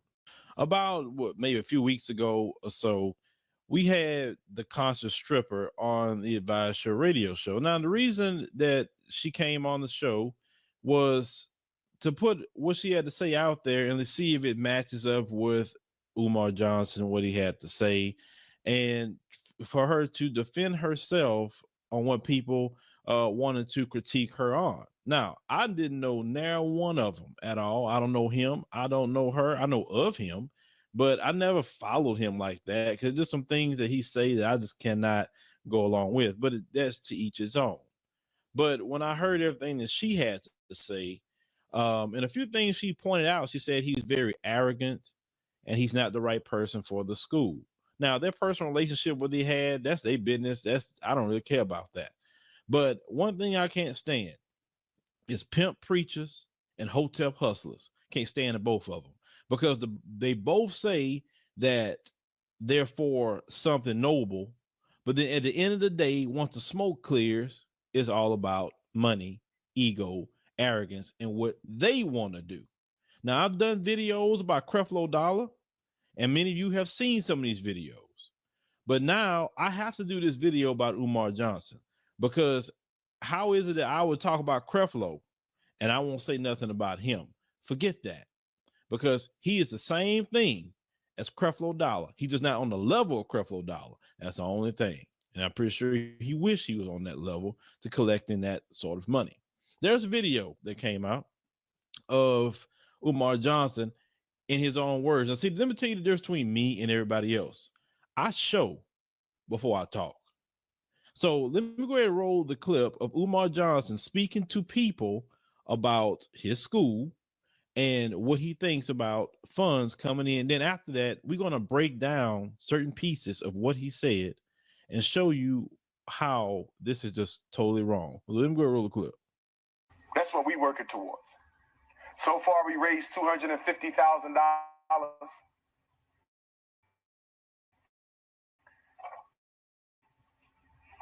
I'm gracious, but I'm not content. I know y'all got a lot more to give me than some $250,000. When Darren Wilson killed Michael Brown, white folks gave him $300,000 in 3 weeks for his defense. And Dr. Umar Johnson is trying to build a state-of-the-art school for black boys that y'all all know I need. And after 6 months, I only got $250,000. Trifling ass black people. I'm gonna call it like I say it. And I don't care if you get offended. We can handle that outside. We trifling. I should have been had that $2 million. I should have had that $2 million 30 days after I started the fundraiser on May the 20th. It don't make no sense. But y'all sure call me up when the school's messing with your son. Did you make a donation to my school? Oh, not yet. Bye. Click. That's the new Umar. You want some help with your son? Did I get a donation? No, I want to hear that. Mail the donation, then you call me back, and then I'll help you with your son. But you're not going to use me to fight white folks when your son shouldn't even have to put up with them in the first place. We're trying to buy the St. Paul's College in Lawrenceville, Virginia. Still available. I was in communication with the president about 3 days ago. He told me the school's still an option. But now they're trying to sell the school into pieces. Now they're trying to sell the student center. If they sell that student center, I don't even want the rest of the school no more because the student center is the best thing on the campus. Day before yesterday, I was in Port Gibson, Mississippi. The NAACP invited me down there because they have a school for sale. Chamberlain Hunt White Military Academy. Nice school, too. It's not as big as St. Paul's, but it'll work.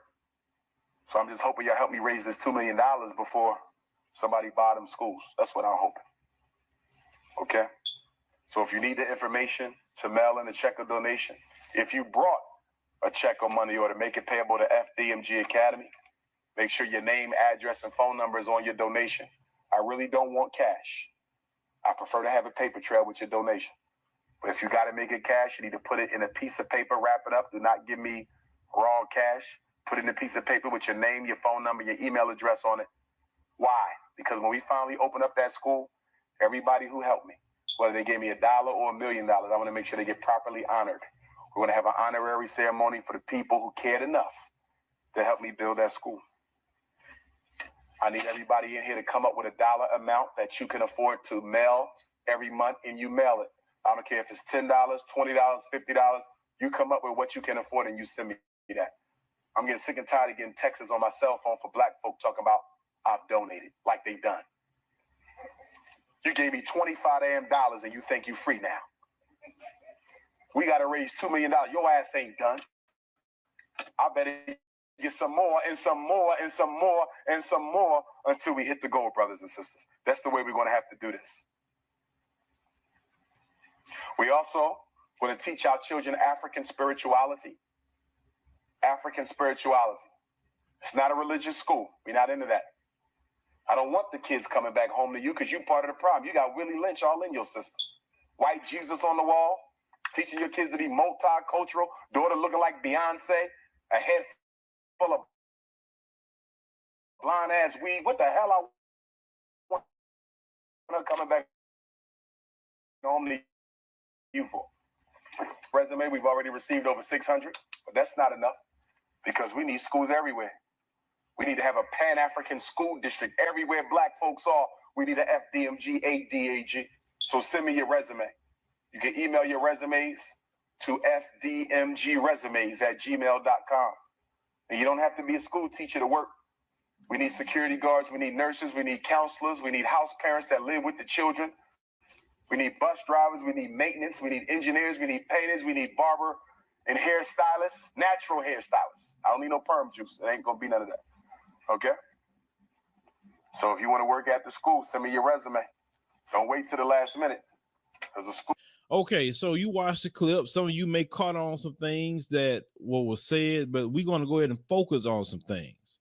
Now, I feel having schools to teach our kids the right history, accurate history, African history, and all other subjects that they're not learning in public schools here in America is a great thing. And I feel that is the right plan, but this is the wrong man to do it. Because there are people within our community who are highly committed to doing schools, who are very educated, who speak like they have an education. They don't use the language of the uneducated, profane language. But on the first clip, what we're going to examine is the part where he was talking about the school, and even with the quote we put up where he said trifling, you know what, black people. So I'm going to play that real quick. We raised $250,000. I'm gracious, but I'm not content because I know y'all got a lot more to give me than some $250,000. When Darren Wilson killed Michael Brown, white folks gave him $300,000 in 3 weeks for his defense. And Dr. Umar Johnson is trying to build a state-of-the-art school for black boys that y'all all know I need. And after 6 months, I only got $250,000. Trifling ass black people. I'm going to call it like I said. And I don't care if you get offended. We can handle that outside. Now, I want you to focus on some things he said. He said the school that I need. Wait a minute, Umar. Is it supposed to be for you? Or is it supposed to be for those kids? That's what I'm just trying to understand with you. Because you kept saying I. Like it's your stuff. It's a personal accomplishment for you. And you said that after 6 months, after you only got $250,000, and they are trifling black people. And if you are offended by this, we can go outside. So wait a minute. So you're supposed to be teaching children or having a school for our children, Umar Johnson, and then you're telling people if they disagree with you and what you just said by calling black people, you said black people, the whole group, they didn't give you no money. Right. Black people are trifling because they didn't give you $2 million in a month? Are you crazy, Umar Johnson? If you lost your last mind, who the hell are you for somebody just to give $2 million to? Why don't you sit up there and try to get some investors or somebody else? Well, maybe you'd have had an investor if you wasn't fooling with strippers. That's your problem, right? So you got on Facebook talking about I lost $1 million donation because of this chick. You lost $1 million donation because you wasn't smart and you were fooling with chicks you shouldn't be fooling with, saying you want to open up a school. Like I said before, right plan, wrong man. So how you going to come up here just having this arrogant attitude about money? They gave you $250,000, dude. Right. And you still having an attitude about that? You could start some sort of school with $250,000. You see what you want to do is you want this grand school, this grand college-looking school, and you never opened up one before. Yep. You start out small, open one small, then as it grow, people will say, hey, look, he bought It's so many schools in the black community that's been shut down. Why don't you buy some of those schools? They have been shut down 50 schools in Chicago. Buy one of those schools. Show you, hey, we actually bought this school and we gonna renovate it, but it's gonna cost X amount of dollars, so help me out do it. And people see, okay, he bought a school, he doing this, he doing that. But I said it before, as we continue, right plan, wrong man. So in the next clip, I want you to hear something else this man is saying. It's just totally not a person that I would say you should follow, because they are going to lead our kids in the right way. Let's go ahead and roll the next clip. Anybody in here to come up with a dollar amount that you can afford to mail every month, you mail it. I don't care if it's $10, $20, $50. You come up with what you can afford and you send me that. I'm getting sick and tired of getting texts on my cell phone for black folk talking about I've donated, like they done. You gave me $25 damn and you think you free now. We got to raise $2 million. Your ass ain't done. I better get some more and some more and some more and some more until we hit the goal, brothers and sisters. That's the way we're going to have to do this. So he's not even grateful for the donations he received. He said that you better give him more and more money. This is what he had to say. You're not done yet. And this is a guy, once again, who people have given $250,000 to open up a school. That's sad. That is very, very sad. Now, this guy is just seemed like to me he hotep hustling. Yep. Because a lot of people say that it's been years now, no school, but yet he's still asking for money. He hasn't even put out a plan to people who donated yet, because we said on the school, radio show, when the lady called and said she worked with him, put out a plan. Nobody heard anything at all. But yet he keeps saying he wants more money. Let's go ahead and roll another clip that's really disturbing to me as a parent. Let's go ahead and roll that clip. African spirituality. It's not a religious school. We're not into that. I don't want the kids coming back home to you because you're part of the problem. You got Willie Lynch all in your system. White Jesus on the wall, teaching your kids to be multicultural, daughter looking like Beyonce, a head full of blonde ass weed. What the hell I want her coming back home to you for? She stay with me and the boys stay with me in the dorms. So you heard on that clip that he said that the children don't need to go home with you. Who in the hell he's supposed to be? Right. He's talking about you got the children looking like Beyonce. Umar, you with a stripper that had blonde hair too. Right. Right? You think we forgot about that junk? I mean, that even sounds kind of weird. You stay there with you at the dorms. What the hell? Right. Like, so, ain't nobody parent in their right mind will sit up there and send their kid with a guy like this. Right. But remember, it's the same guy that said if you have an issue with him, he gonna take it outside. So what? I guess you a thug? Well, I don't believe in letting my children or any child be around some old thug. That sounds like that's what you are when you're saying let's take it outside. Now you're supposed to be Dr. Umar Johnson, but you're acting like the local street thug. Right. And then you having this arrogant attitude with people, telling people they have to give you more money, telling people they trifling and all this other stuff because you need the school. Remember, not the kids. I need this school. I need this. And y'all trifling because white folks gave Darren Wilson $300,000, but y'all didn't give me for my school that I need $2 million in 30 days. Now, at this point, if you choose to follow Umar Johnson, it's your business. I don't care about all your Umar Johnson fanboys and fangirls. I really don't. Because at the end of the day, I have to put out the truth. Because, like I said before, if I talked about Creflo Dollar when he was wrong, Umar Johnson gets no pass from me. Right. But, you know, when you're involving children, that just crosses the line for me. It really do. So we had to put this truth out there. I know many of you not going to like this, and you probably going to write me and say, why did you do that? Why did you talk about? His own words did it.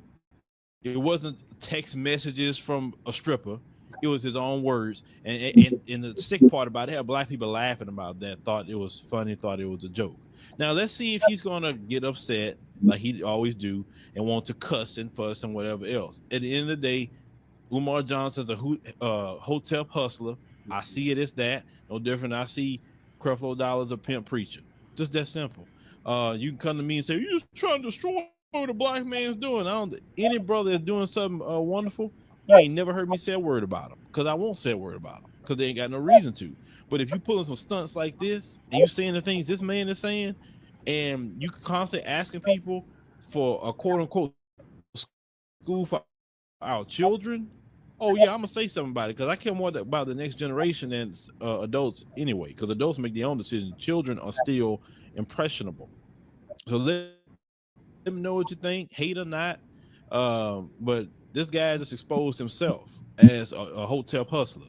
Nothing more I can say about that. Leave me your thoughts. Now, after 10 years later, right after that, from that video, now you understood back then why I called him a hotel hustler at the time, because he's hotel hustling. You know, that's all it was. It's a hotel hustle.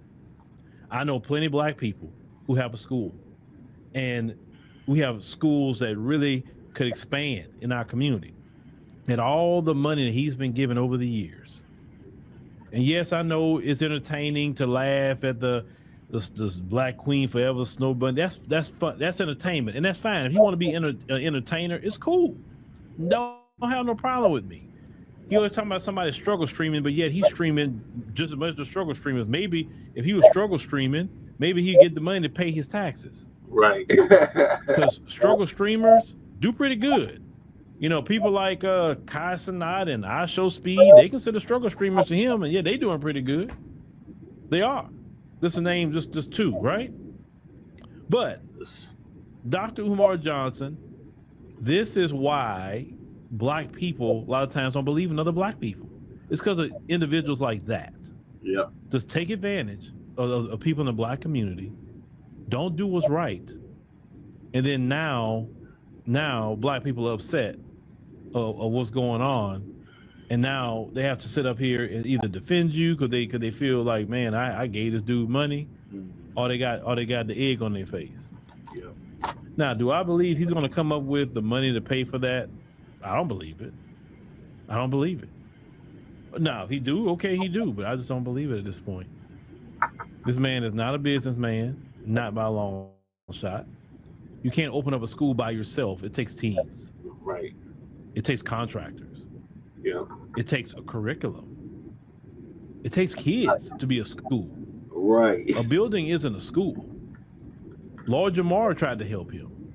Yeah. And he talked crazy to Lord Jamar, because Lord Jamar knew somebody who opened up a school. He said, hey, man, I can get you this person. They can help you open up your school. Mm-hmm. He don't want no help from Lord Jamar.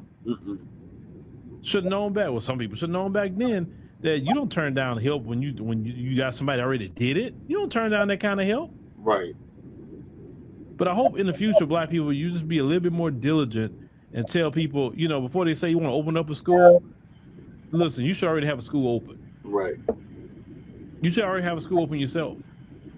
It's okay to come in and assist people what they're doing, but you haven't done anything. He should have at least have the wherewithal to create a school on his own that you can look and see, so you can give money to. Right. I said, look, he already got kids. He already got the school going. He already got the curriculum. We looking at the website. We looking at the programs. We looking at this. We looking at that. Mm-hmm. Just in the future, just make sure that you do that. Don't let these people that got a slick tongue take your bread. Mm-hmm. They're not handling the business right. But when I made that video 10 years ago, a lot of folks were mad at me. But 10 years later, now you see what I was talking about? Yeah. Yeah. Definitely see what you was talking about, Uncle Phil. Wow. Uncle Phil was right on point about Dr. Kubar. And like Black Alpha Network, I got to meet him too. I met him back in 2016 to be exact.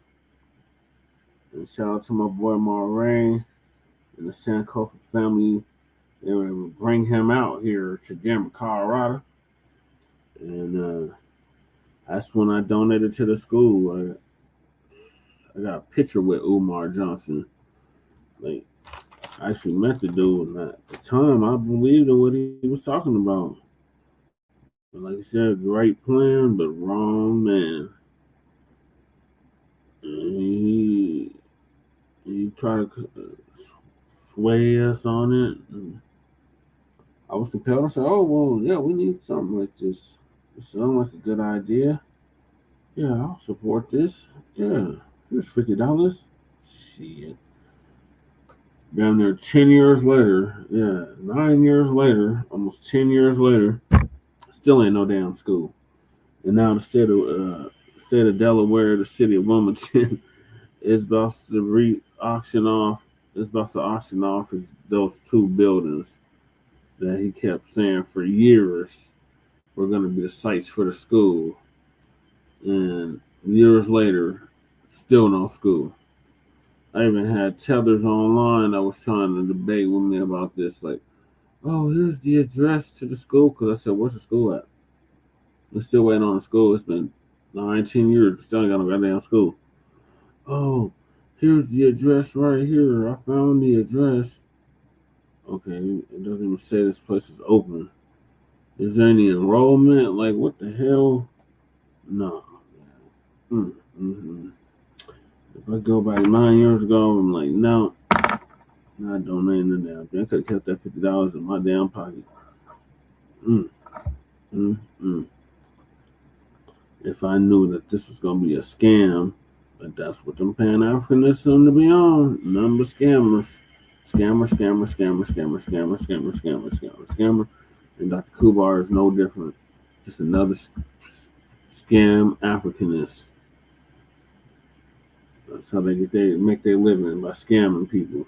Scamming FBA. It was mainly FBA that donated to that damn school. So we all want our goddamn money back. To sue this bastard. It look like he going to prison, like Black Alpha Network said. So we kind of like getting let our return up. It's not gonna happen. All right. So yeah, shame on you, Dr. Kubar. You let us all down with this bullshit. And now you paying for it. That ABK is a mug. You try to speak against FBA, try to come at us. He was on that Democratic chivalry. He was keeping for the illegals too on top of it. Like, nah, man. They're all gonna meet that anti-black karma.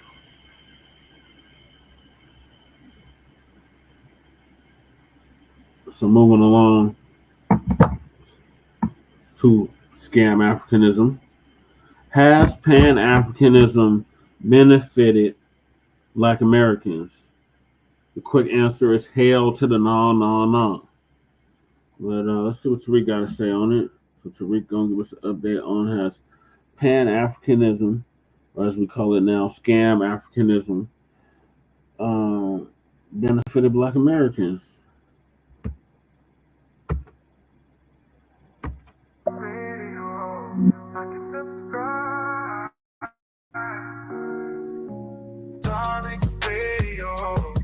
Subscribe.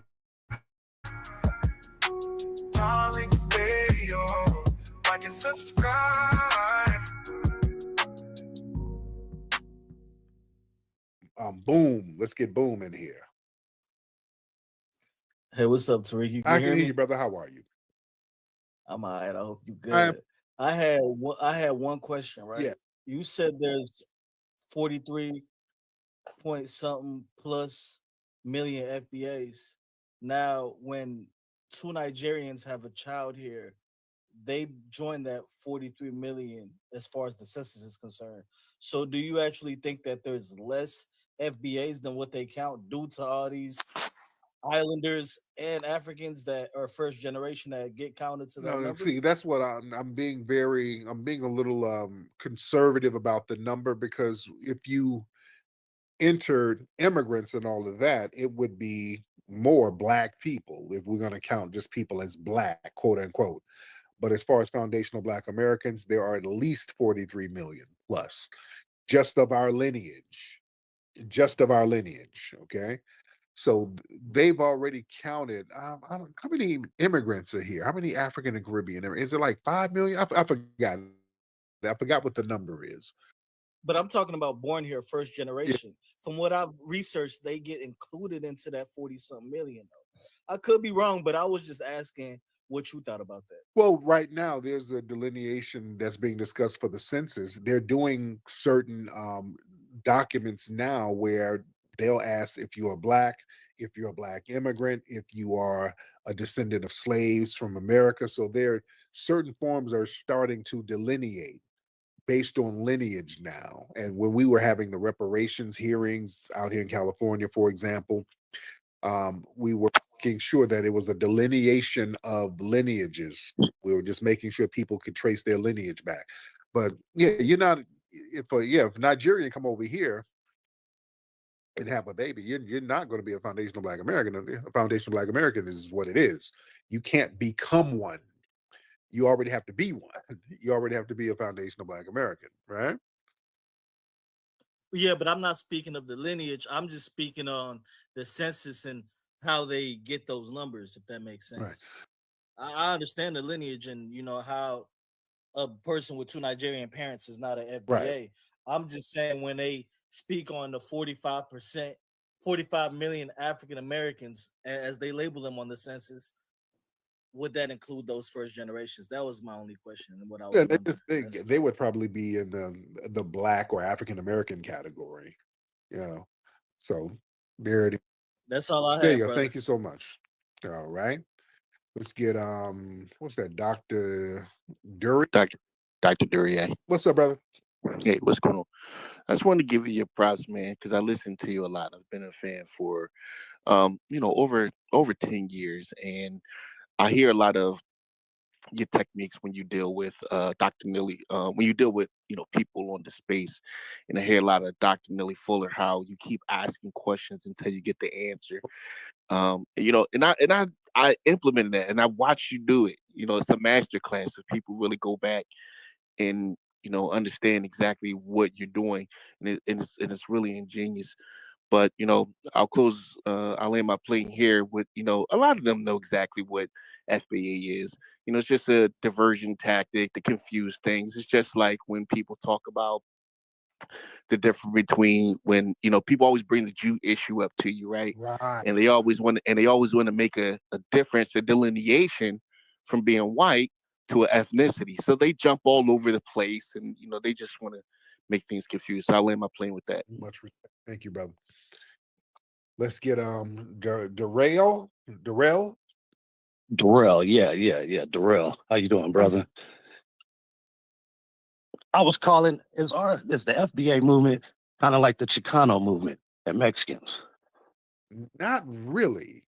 Yeah, not really. No. I think it's basically acknowledging our lineage and our foundation status of being the people who the United States was built on top of.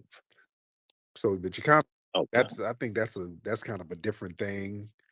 Yeah, that's completely different. So Okay. And one more thing, brother. I was a enumerator for the census, and I did for the tribes out here in Central California, and ran into a lot of natives, and they were saying, welcoming me, talking about, brother, you were one of us. Like, and one of the elders was like, I was like, no, I'm Black, I'm African American. He was like, no, we have Indians that was darker than you, brother. Yeah. And he was showing me some North Fork where I was at. And it was just deep.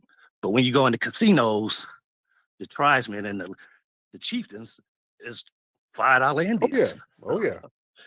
Yeah, they're telling. So I was. Yeah, they know what's up, especially out here.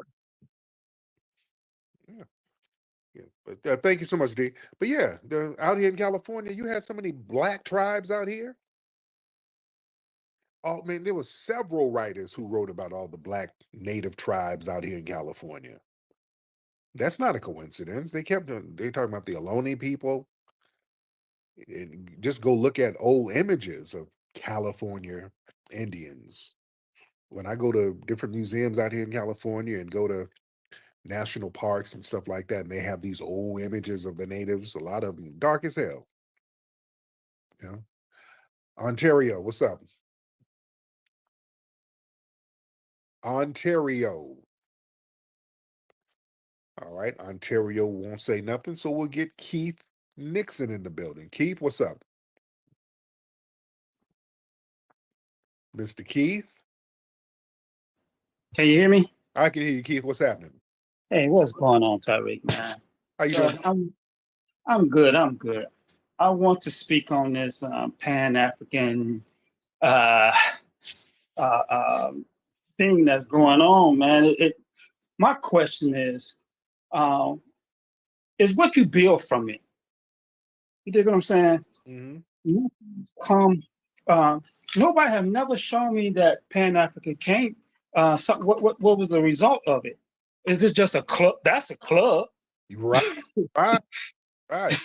Yeah. That's a you just y'all just going to the because I was part of it years ago, and only it was just meetings of talking about Sister Bessie gonna make the Kool-Aid and you know what I mean. What's the growth of it? You know what I'm saying? Yeah, because nobody can really define it that well. They can't even define it that well. They just start calling everything Pan-African, and then it don't really have no true definition, and it's all over the place. That's the thing. Ain't no real definition to it. Then people try to tell me, but you made some Pan-African movies. No, I didn't. I ain't never claimed to be no Pan-Africanist. I ain't never, ever used that term for myself. I don't use that term. I've never did. Now I'm about unity. Now I'm all about unity. I'm cool with everybody. That's just what it is. I don't have no problem with everybody. If you're a person who's deeply melanated with woolly hair, like me, I'm gonna show you respect. Off the sure, everybody's good. Unity. That ain't me trying to be under the African Pan-African banner. We can respect each other's lineages. When I go to Jamaica, I respect their Jamaican lineage. I respect Haitian lineage. I did a movie about the Haitian history. That's how much respect I have for it. I didn't try to Pan-Africanize them. Respect their history. Everybody has their own unique history. We can respect it all and still have unity. I like to use the Crips and Bloods for an example. When we had the LA riots out here, the LA uprisings, the Crips and Bloods put them differences aside, joined forces, unified. Wasn't no pan gang. Nobody started to claim one big gang. No, they unified under their respected gangs and sets to go against the oppressive system.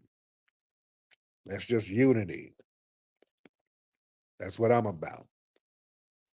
But with the right people. I'm not trying to be unified to a fault, you know. Who is this? Let me see. Let's get Gamma. Let's get Brother Gamma in here. Mr. Gamma. And Dark Knight, I was going to bring you up. All right. Let's get a few people in here. Let's get Dark Knight. Oh, wait, hold on. What's up, Gamma? Hey, what's up, Tariq? Just a question. I know the brother, I think it's Arthur W. He's with everything that went on with the interrogations and demonstrations trying to give brothers and sisters this, does that open the app for us to create our own Freedmen trial? They've got a history of this thing. Okay, yeah, it's hard. To be honest, I can't understand what you're saying, brother. I'm gonna get you back on. Yeah, it was your phone connection was extremely janky. It was going in and out, so I couldn't really understand what you were saying. But I try to get you back on in a minute. Let's get Leem. Let's get Leem in here. Leem, hop on in. Yeah, hello. What's up, Leem? Yeah, hey, I had a question. I remember a story that you mentioned a while ago about a woman who was in a town, and the whole town was in like some kind of a catastrophic event, and the whole town is like no longer here. Yeah, that was Julia Brown down in Julia Brown down in Frenier, Louisiana. Okay, I've been looking for that story for so long. So interested in that, but thank you. Yeah, it's deep. Yes, indeed. Yeah, look that up. There's a real Julia Brown. Julia Brown down in Frenier, Louisiana. It's right outside New Orleans. Yeah, the sister. That's why I tell you that majority shit is real. Y'all better not play with it. This sister was down here in this small town in Louisiana, and they were doing some discrimination against her and her husband. Her husband died, and they did something janky to her. And she told the whole town that when I die, I'm taking this whole town with me. She kept telling them that. And they're like, oh, this woman is crazy. She's like, yeah, I'm crazy, but listen, when I die, I'm taking the whole town with me. And she just kept telling them that for the longest. When she died, a hurricane came and wiped the whole damn town out. And they never rebuilt it. They were like, this town. They never rebuilt Frenyard. When I was out in Louisiana, I went out there to visit that area. That place still got their asses shook. I wiped it out. Yeah. That place still has them shook. They were like, we are never building this again. Yeah, we're gonna charge this to the game. Yeah, the white folks know what it is. Yo, Quay, what's up, brother? Yo, Tariq, how you doing, man? I'm good. Quay, what's going on with you, brother? Yeah. So I'm African. I'm a Khan to be specific. I wanna get your perspective on a few things, if that's okay. That's fine. Okay. So I've been talking to a few FBA people for like I would say a couple of years on this app. I talked to Professor Allen and Wani kind of regularly, so they know me. And I want to know if you have an issue with Pan-Africanism in like in the concept of it, or in its faulty execution, where you felt like Black Americans didn't get the benefits from it that it was supposed to get in principle. So is it more of an issue with the idea of Pan-Africanism, or is it a problem with the bad execution of it, if you Now, get what I'm saying? here's the thing. Define what Pan-Africanism is. Solidarity between people of African descent. Okay. How come there's no Pan-Africanism in Africa? Because there's too many tribes and everybody's divided. That's the thing. A lot of these tribes are sometimes the same ethnic group and are just divided as tribes because some of them decided to stay in some different area or whatever.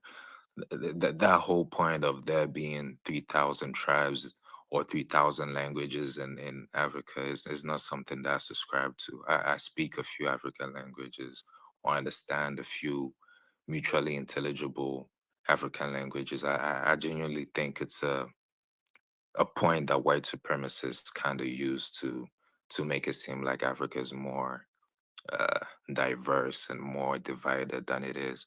The word for meat is the same from like Ivory Coast all the way to like South Africa. How does that happen? You know? Right, but there's so many tribal differences, and then it turns into tribal beefs out there. So you're A lot of these beefs are recent. Well, wouldn't you agree with that? Wouldn't you agree that very little issues? Okay, I'm listening. with respect, these are not really recent. They've been beefing for a long time. That's why Africa got colonized the way it did. They've been beefing for a minute. This is not recent. No, well, shit, at least in the last 500 years, they've been beefing like crazy since the invasions and people running from this way and that place and becoming a tribe and then forming another tribe and forming another ethnic group. All of that comes from being nomadic, people running all over the place. And That's the thing. Not most Africans are not nomadic. There's evidence of there being agrarian societies in Africa for like thousands of years, like 10,000 years ago. Plants like yam and black eyed peas and okra and stuff like that. You don't produce that by being nomadic. yeah, you have all those different tribes by definition. You have those tribes by being nomadic. If you were stable, you wouldn't have to have all of those tribal groups. It's all about this group moving here, that group moving there, this group being amalgamated into another group. that's a nomadic existence. That's why there's so many different tribes, so many different languages, so many different ethnic groups, because of the ability by definition, right? Pan-Africanism to some extent, and then there's conflict to some extent as well. Would you just agree with that? But we haven't defined what Pan-Africanism is. Now, I mean, I said it was solidarity between African people of African descent. So right. I'm of African That's descent. theology. Okay, so that's an ideal that has not come to fruition. The conflict is real because you can count the dead bodies. Wouldn't some people being multi-ethnic be a representation of Pan-Africanism?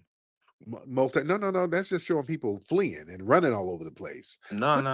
I'm saying multi-ethnic but still African, like being of multiple African. Because me, for instance, there's like 9 different African ethnicities in my family, not counting Black Americans and Jamaicans. But those would also be people of African descent, you know? Yeah, because you're a continental African. So yeah, you of course you're going to have you're going to identify with all of the different African tribal groups. Now, people who have been outside of Africa for centuries, they've had ethnogenesis like we have. So to require us as foundational Black Americans to be under the banner of continental African, that's incorrect. That makes us generic Africans. That makes us cultureless. We have our own unique, distinct culture here as foundational Black Americans, right? Mm-hmm. I mean, I respect that Black Americans have their own distinct culture, but I don't think that let's say a Black American saying that he's of African descent erases all his culture. I think Black Americans have a lot of culture, if anything. Yeah, you can. But I don't think that Right. anybody's right in saying that Black Americans don't have their own distinct culture. They're just one ethnicity among others, you know? Right. Yeah. Okay, hold on. Let me get Great Black Shark in here. Great Black Shark, hop on, brother. Salute to you, Black man. Can you hear me okay, brother? Yes, I can. How are you? Great. I'm doing grand, fam. I hope I was well over there with you and yours. Respectfully to the brother Quay, I'm going to bring up some things that I hope that you really consider here when it comes to the idea of selling Pan-Africanism to foundational Black American freedmen. Now, one of the things that we must do if we present any ideology or concept to people, we need to have proof of concept, policy, or in practice that it works. Right. Now, a great example of this in the modern era, because as Brother Tariq is saying, it's one thing for us to say, okay, we're unified, we're all together, we're all together. We need to talk about what are we together to do. Right. Being together and not producing anything is worthless. Now, I'm going to give some modern examples here. I'm going to give you 2, Brother Quay, and we're talking respectfully here, all right? And you can respond when I'm finished. A great example of Pan-Africanism in the modern day to sell to foundational Black American freedmen would be if 2 things happen. Right now, if anybody knows the history of Zimbabwe on the continent of Africa, this nation was sanctioned because the people took back their country from the white supremacists. Now, if Pan-Africanism was to start and say, hey, this is why you should join this movement, why is it that the other 53 nations over there out of the 54 don't tell the Western power, say, okay, if you're going to sanction our sister nation Zimbabwe, you can't get any more resources from us anywhere on the continent until you lift those sanctions. And until you do, hey, we're not worried about what you're going to try to do to us. We're going to make sure our sister nation of Zimbabwe is good. We don't see that because, unfortunately, a lot of the Pan-Africans and a lot of the leaders of those African nations, they fear white supremacy to the point that they don't want to risk opposing it. And then we can extrapolate this to Haiti, okay? If we're going to talk about Pan-Africanism, why is it that African nations don't say, you know what? We see our sister country over here in the Caribbean is doing bad.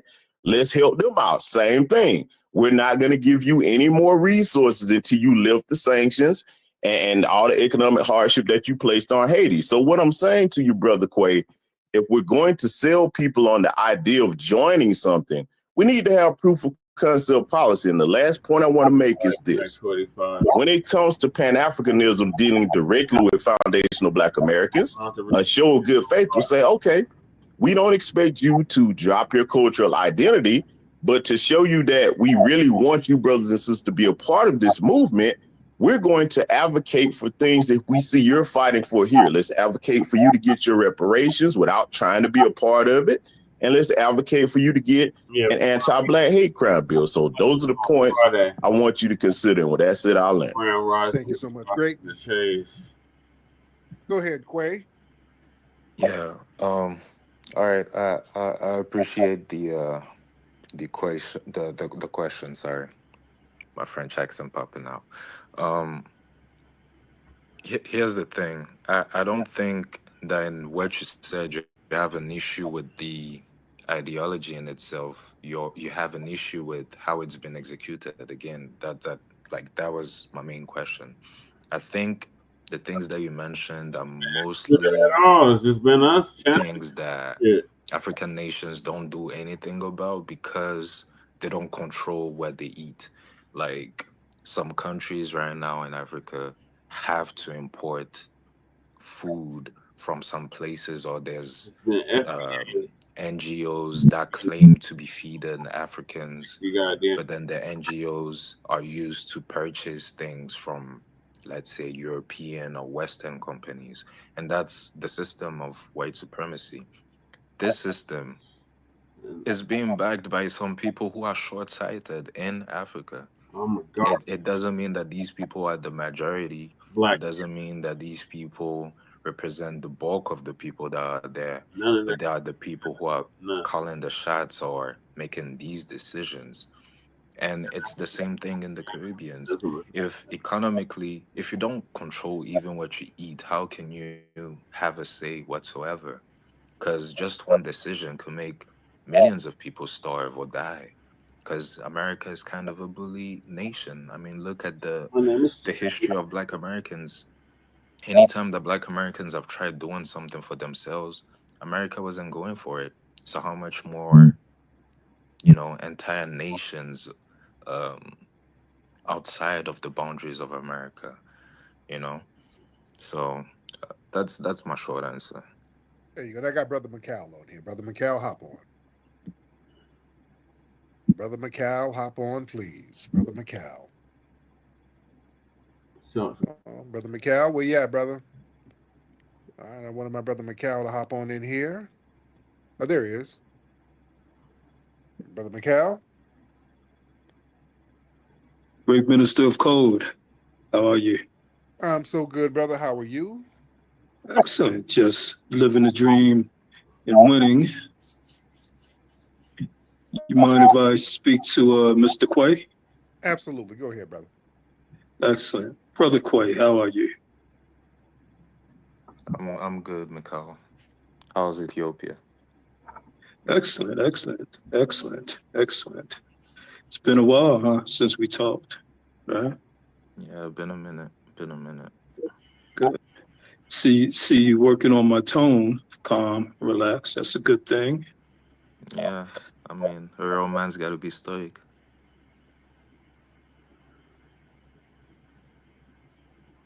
Go ahead, Brother McCall. You there? Uh-oh. I don't know what happened. Brother McCall, I tried to get you back on. I don't know what happened.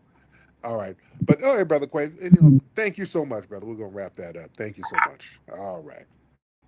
Yeah, to be honest, I don't even know what Quay's point was. Brother Tariq, I wanted to kind of respond briefly to that, if I may, brother. Go ahead. Okay, so the brother Quay was talking about the people over there don't control like how they eat. First of all, now Africa has some of the most fertile farmland over there of any place on the planet.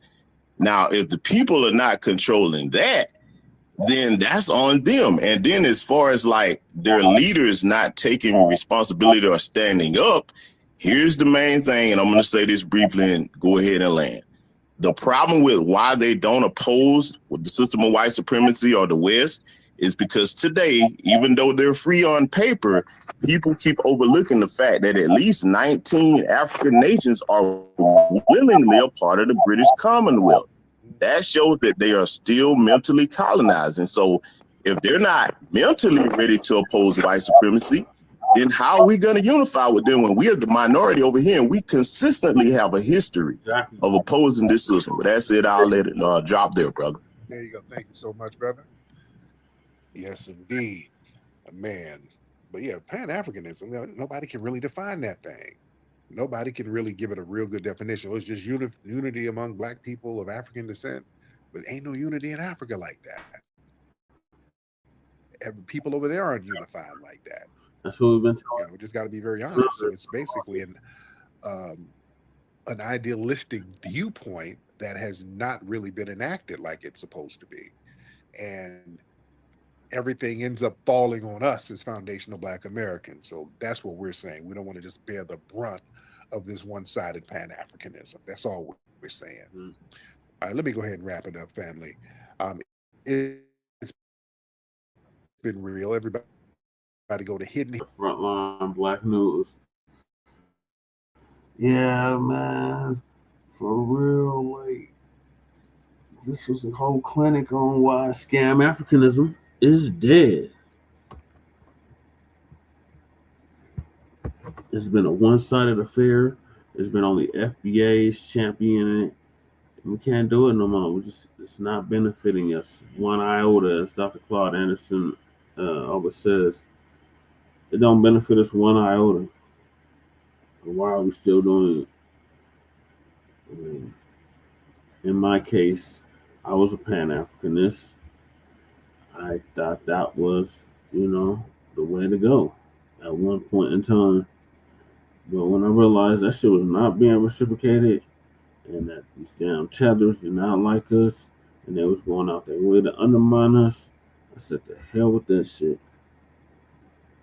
And that was, for me, about 6-7 years ago. I dropped my RBG flag and got me an America flag. And at that time I put ADOS, but I crossed that shit out, put FBA. So yeah, I've been on this for a minute. And like I said, I'm a Panther Cub. So like I have relatives, grandma and my father were both Black Panthers. My grandfather's parents were Garbyites. So David Hammer's flag, yep.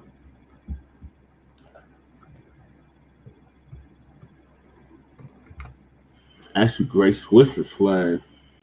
She's the one that came up with the original stars and bars for the original colonial flag. So yeah, that's one of them veteran flags right there. Got that from my grandfather, but yeah, Pan-Africanism been on one side of the fair. We can't do it no more. And when we tell these people we can't do it no more, they go, "Well, you must be in love with the colonialists." No, it's the complete opposite. We're not in love with the colonialists. We're just not gonna keep towing the line for something that's not benefiting us one iota. Especially when we sit up here and fought for these damn immigrants to be able to come over to this country because we thought they were going to be reinforcements to fight against racism and white supremacy. And they get over here, they get right in line with racism and white supremacy, the status quo, and go against us. So, no, we can't do it no more. We've wasted too much time, 60 years of this madness, and it's gotten us nowhere. We got, as a result of scam Africanism, we have a whole caucus that's full of immigrants. Now, there's FBAs in there too. There's a lot of immigrants in the Congressional Black Caucus, or as we're now calling it, the Congressional Black Immigrant Caucus.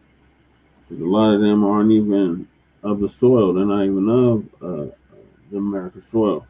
They're from foreign lands. So we cannot do it no more. We just can't. It's not benefiting us. It's been a one-sided affair. The cape is off. They thought we was playing. We said 6 years ago, but the cape is off. We're not caping for you other groups. That included you Africans. That included you Caribbeans. That included um, any of you diasporians. That included all of y'all. We can't do it no more. It's not being reciprocated. It's not being reciprocated. It'd be one thing if it was being reciprocated. It'd be one thing if we had an actual model that we could pattern after. But if there isn't one, and there hasn't been one for 60 plus years. And the dude that kept telling us to go back to Africa, Garvey, he didn't even set foot in Africa. So no, we can't do this no longer. But yeah, I'm gonna definitely replay this on Friday for Grand Rising with Shabaka in the Chase, because Shabaka definitely needs to hear this Twitter space, so he get a better understanding of where we've been coming from. And we said we're not on that no more. This is not 1975. This is 2025.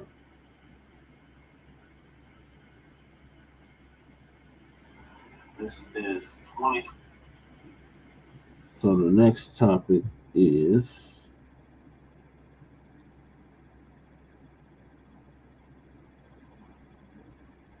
DC. DC, the nation's capital, is under siege right now. DC flooded with federal agents and National Guard. What's really happening? So Lisa Cabrera is going to give us an update on that. Then I got two more clips about what's happening in DC. And then we're going to get to our last two topics, the main topics I was trying to get to when I designed this show. And that is the unhoused neighbor news and the illegal migrant news. Since this is a continuation of part 3 that we did on Monday. And those are the last topics we did not get to, so I had to get to them today. All right, so Lisa Cabrera gonna give us an update on what's happening in DC.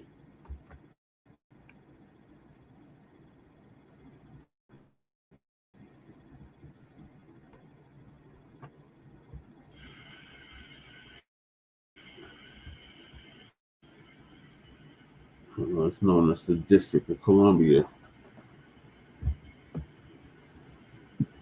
Shalom, family. Good to see everybody here. Well, we're going to look at what has gone on in DC since Donald Trump made his announcement about the National Guard and the feds taken to the streets because he claims the crime has gone through the roof. But to this very day, the media and everybody is still saying crime is going down. It's not going up. And I stand on what I said. I believe this is a distraction from the Epstein files. I really do. Donald Trump needs to do something big and grand to distract everybody from Epstein. So the people in DC, you can tell they're at ease. They're very uncomfortable. And they're saying people are afraid to come out in the streets.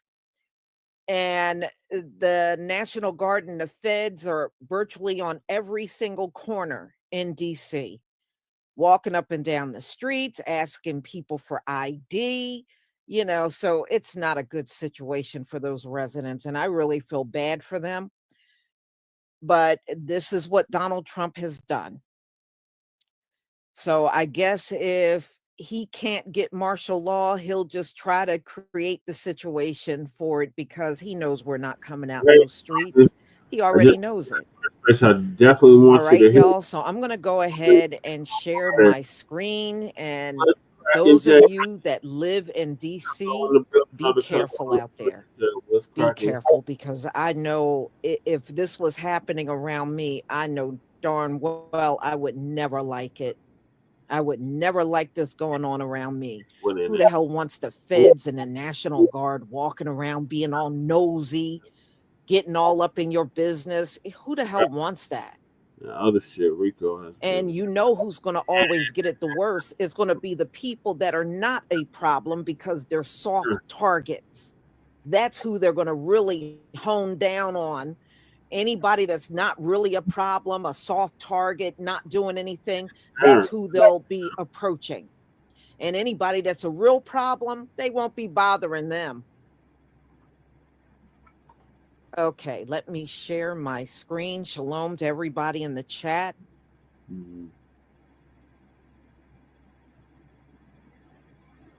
Please give me a 1 if you can see my screen. Yes, Lisa, we can see your screen.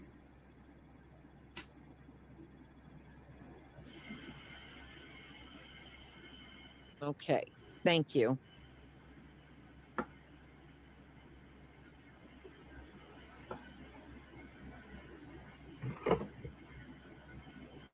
Look like we see. Y'all, DC looks empty right now. Like, it's weird out here. Trump sent over 800 National Guards out into the city today. And he took over the police station.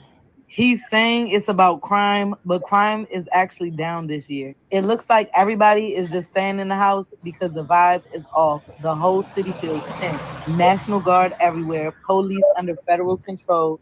It just feels like the city got taken over overnight. This is DC today, August 11th, 2025. I've never seen it like this.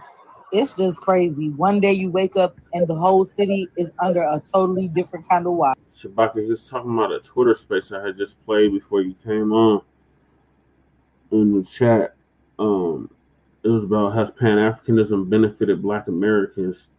I'm gonna play it again Friday, but if you want to rewind the video, you can, because it was the last topic I covered before the DC, what's happening in DC.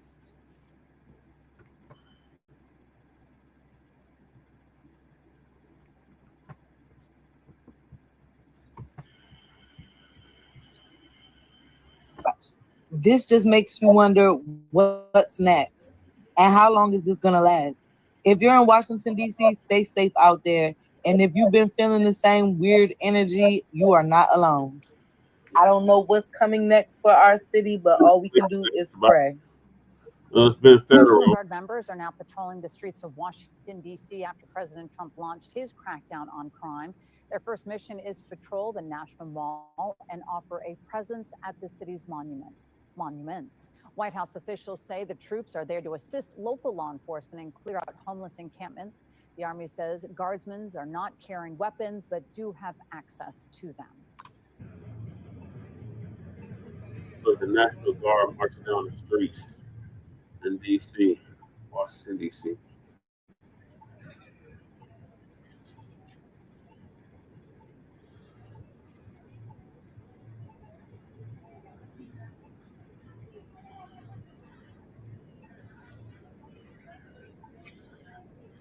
Straight down Pennsylvania, if I'm not mistaken. I think that's for Pennsylvania.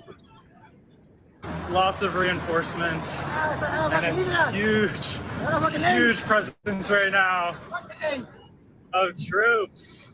This is very big. And worse. What's going to happen, D.C.? This is Liberation Day in D.C., and we're going to take our capital back. We're taking it back. Yep, they will. Under the authorities vested in me as the President of the United States, I'm officially invoking Section 740 of the District of Columbia Home Rule Act. You know what that is? And placing the D.C. Metropolitan Police Department under direct federal control, and you'll be meeting the people that will be directly involved with that.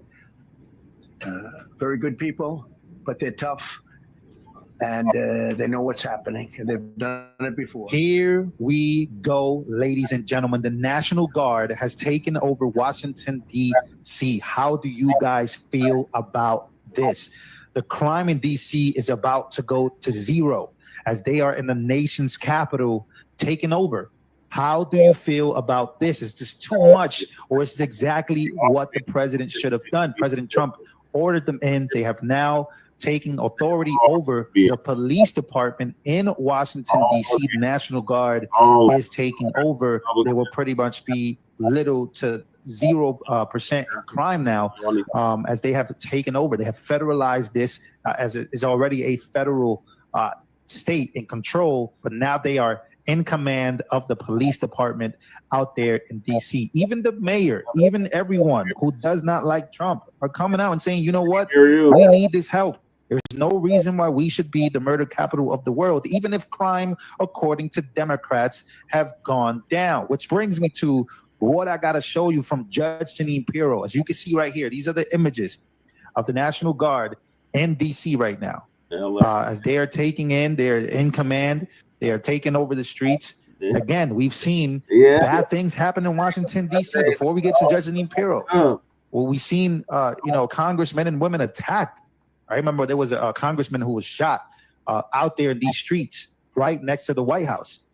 So here we go. So, and now that we watch these videos of the streets, here is Judge Jeanine Pirro going off the script, because now the media is giving Trump a lot of backlash, and anyone supporting us a lot of backlash, because of the fact that they claim that the crime is down, that crime statistics are actually at an all-time low in Washington, D.C. And I'm also going to show you a lot of people in Washington, D.C., they're actually very and extremely happy about what's going on. But first, let's go here to Judge Jeanine. Y'all see how they going to endless blocks in D.C., just hopping out on people, harassing them? That is not going to stop these youngins from killing, y'all. Like, what part of this don't y'all understand? Right.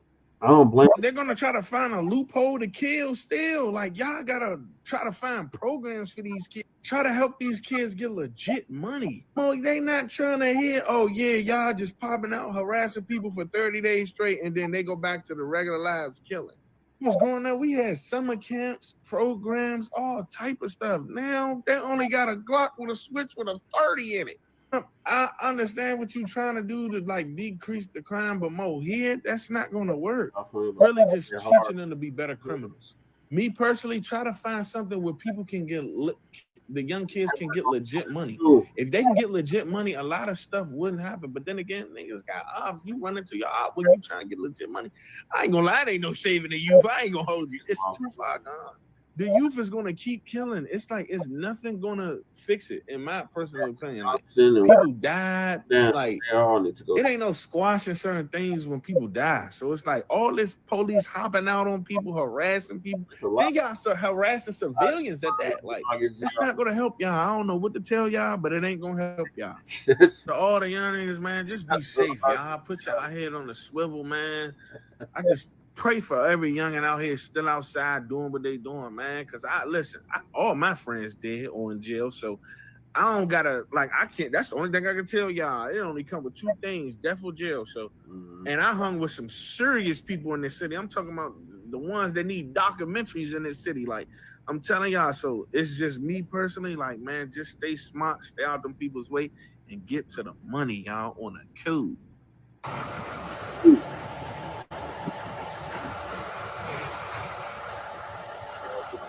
Streets in DC with guns.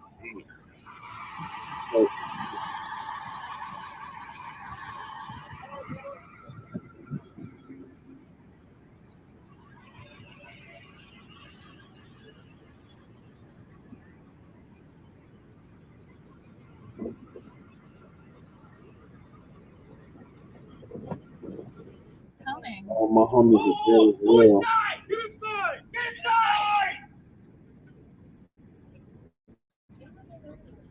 Get inside! Get in your house now! Let's go!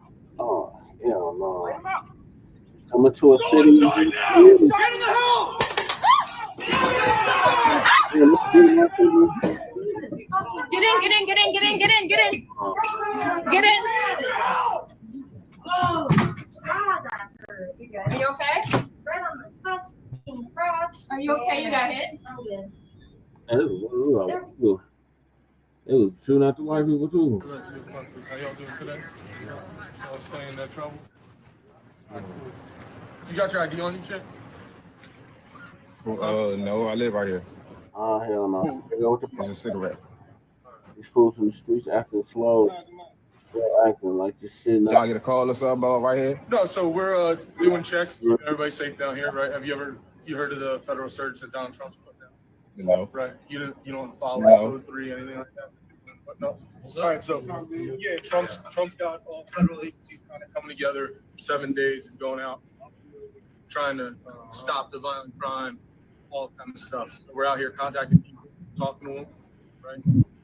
Quality of life offenses, smoking, drinking in public, right? Can't happen outside. Right? Most people know that. So we're contacting people, trying to advise them of the law, so they learn. And then there's other stuff going on where Petty shit. There's multiple agencies. That's not violent crime. That's petty We're shit. just out here trying to inform people and educate people. It's not like we're trying to just go grab people and ruin These vets are supposed to be kind of powerful cars. Exactly. I only eggs because when you walked up at the moment you walked up, you only had eggs. Yeah, well, it smelled like the odor of marijuana, or marijuana in the air, right? And you're the only guy that had something lit in your hand, and I didn't flash, so I didn't realize it was just a cigarette. So that's how I'm appreciative you understand that, not yet. All right, so just know, right? Learn, teach, tell your boys, like, yo, everybody's out, from FBI to police. Right? So do your thing. Let them know. Don't be smoking outside. Don't be drinking outside. Donald Trump's tired. People come to visit. I didn't know. Yeah. You didn't know smoking in public? Yeah, I didn't know that. Yeah, the rest of the because you're learning that it's recreational use. Yeah, so DC is recreational use as well, right? But you can legally possess up to 2 ounces. You can gift an ounce to your boy, right? So if you had 2 ounces, he said he needed a zip, you can give him a zip. Colorado. But you can't smoke outside. With tourists and children strolling past. This is a bit startling. The Army says the National Guard troops will support local law enforcement, and that some have been directed to maintain a presence at national monuments. But that's an area of the nation's capital where crime has been generally low. City officials say the troops will be unarmed, but an Army official said they will have access to their weapons, just stored elsewhere nearby. The Guard deployment comes the day after President Trump declared a temporary federal takeover of the D.C. Police Department, a move D.C.'s mayor called an authoritarian push and an intrusion of the district's autonomy. Attorney General Pam Bondi, who President Trump says is now in charge of the D.C. Metropolitan Police Department, met with Mayor Muriel Bowser. What I'm focused on is the federal surge and how to make the most of the additional officer support that we have. Crime in the district has been trending downward. Violent crime down 26% from last year, and the homicide rate down 11%. President Trump is also vowing to clean up the Capitol and get homeless people off the streets. Homeless individuals will be given the option to leave their encampment, to be taken to a homeless shelter, to be offered addiction or mental health services, and if they refuse, they will be susceptible to fines or to jail time. President Trump's decision to order a federal takeover of the Washington, D.C. Police Department is unprecedented. It is also limited. Under federal law, he can only do it for 30 days unless Congress authorizes a longer takeover. As for that National Guard deployment, there is no such time limitation on that. Diane? All right, John Carl, thank I just came outside. I've been inside all day. It is fucking border patrol on every fucking corner in Northeast. Stay inside, stay safe, be smart. I wouldn't even advise you to jaywalk. Like, it's not safe. Yes. Stay safe. It is very dangerous. Be smart. Talking to the Say that. men, okay? No, man, it's border patrol on every corner in Northeast.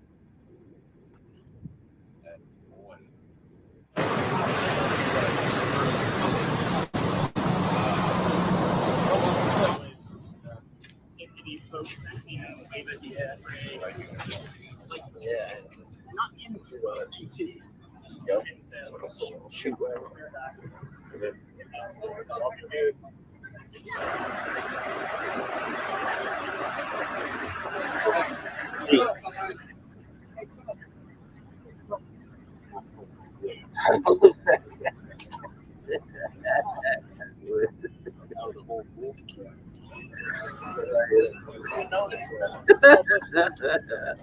I know that's right. I would say. But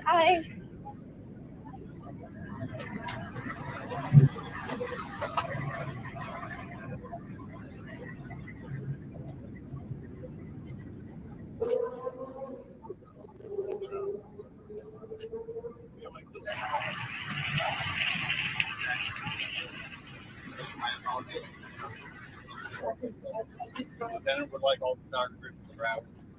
So that way, we're all safe.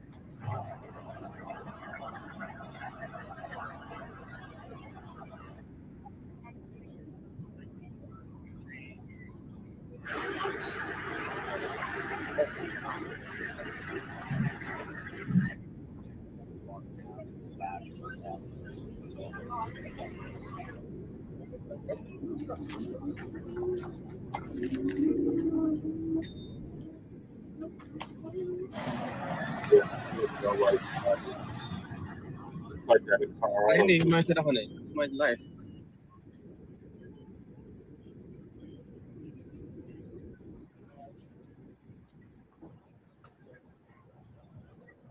Put that Rocky 5 on. Touch me and all soon. Yep. That'll get the job done, cuz. Yes, they are doing random stops of people driving through in cars. I'm glad they're doing that too. So yeah, it's crazy. I don't think, I would not like that, but you know, it's not like the people in DC have a choice. You know, Donald Trump, this is what he did after some former Doge employee got his ass handed to him out on the streets out there. So this is the extreme he went to. You know, I mean, this is absolutely ridiculous. I just think this is stupid. I mean, I know there's crime everywhere, but yeah, they do. These folks, you can clearly tell they are shook. And they said, you know, DC don't even feel the same with all of these feds and National Guards walking around, and they're out there all night, y'all. This is 24/7. They are out there walking up and down streets, you know, and patrolling all day and all night. So I know they got to be uncomfortable. Right. And yeah, they can make random stops. And like I said, the only ones that are going to suffer are the ones that are not committing crimes. You know how these folks are. They never get the hard criminals, but they always get the little kid walking down the street, or some guy coming home from work, or some woman just standing out on her porch. Those are the kind of people they take down. But the ones that are causing all the problems, they seem to never get those folks. War going on in the wrong country. Yep. Yeah, I mean, look, you're right. If Donald Trump get away with this in DC, yeah, other cities are coming. Yeah, he's going to do the same thing. And one of the biggest complaints is they notice he's doing this in cities where a lot of our people are. You know, those are the cities that he's targeting. So it's not shocking to me. It really, truly isn't. But I just pray for the people in DC. I hope, who knows how long this is going to go on. I heard 30 days, and then I heard it could be longer than 30 days. But nevertheless, it's still a very bad situation for the residents. And as you can see, like that woman said, it's a weekday. You would usually see people out and about, you know, in DC. And the streets look like a ghost town. You didn't hardly see nobody out there. You know, people are afraid. And they don't want to be a target to the feds and the National Guard. And you know how it is. They ain't going to look at anybody that look like them. They're going to look at the people that look like us. They're going to always be the number one target. Always. That's just I know, it's crazy. But like I said, and like I showed y'all yesterday, the crime is going down in DC. It's actually getting better. It's not getting worse. That's why I'm saying it's got to be a lot more behind this that we're just not seeing on the surface. Yeah. It's got to be a lot more behind this. And we'll soon find out if Donald Trump is doing something shady. We will see it. It will come to light eventually. Yep. Yeah, I agree. Because best 6'3" soldier. Stay off of the streets, y'all. My subscribers that are in DC, stay off of the streets. If you right, Shabaka, they can't keep him there indefinitely unless the Congress approves it. They said they're gonna be there for 30 days, but that's gonna be 30 days of terror for them black Bostonians. You can stay off the streets, do that. Absolutely. Because Donald Trump is itching to get martial law started. And we've actually complicated it for him because we have not been out protesting. Every little trick they have tried, we have not fallen for it. We stay out of the streets, and we're not helping these immigrants protest. So it's been difficult for them to lure us out so that they could declare martial law. So I guess if we're not going to go out there, then he'll do something extreme. Because they just can't trip us up anymore. We're not falling for any of their tricks. So I guess he feels he's got to do something to try to push this martial law stuff along. And during Obama's term. And don't help them. For real. Don't help these folks. Yep. So, y'all, I just wanted to show you this update on what's going on since Donald Trump called for the National Guard. Can you imagine that? Crime is down, and he called for the National Guard to come in. But when January 6th happened, a real crime was going on. Right. The National Guard was not called in to go up to the Capitol. Right, that part, Lisa. Talk about ass backwards, for real. Unless things change. So I would like to thank Gigi. Thank you for the super sticker. I deeply appreciate you supporting my channel. For the Democrats again. So y'all, please enjoy the rest of your night and be on the lookout for my videos and live streams tomorrow. Shalom, family. Yeah. We can keep on dreaming in the perfect world, yeah. But this ain't that. Unfortunately, Shabaki.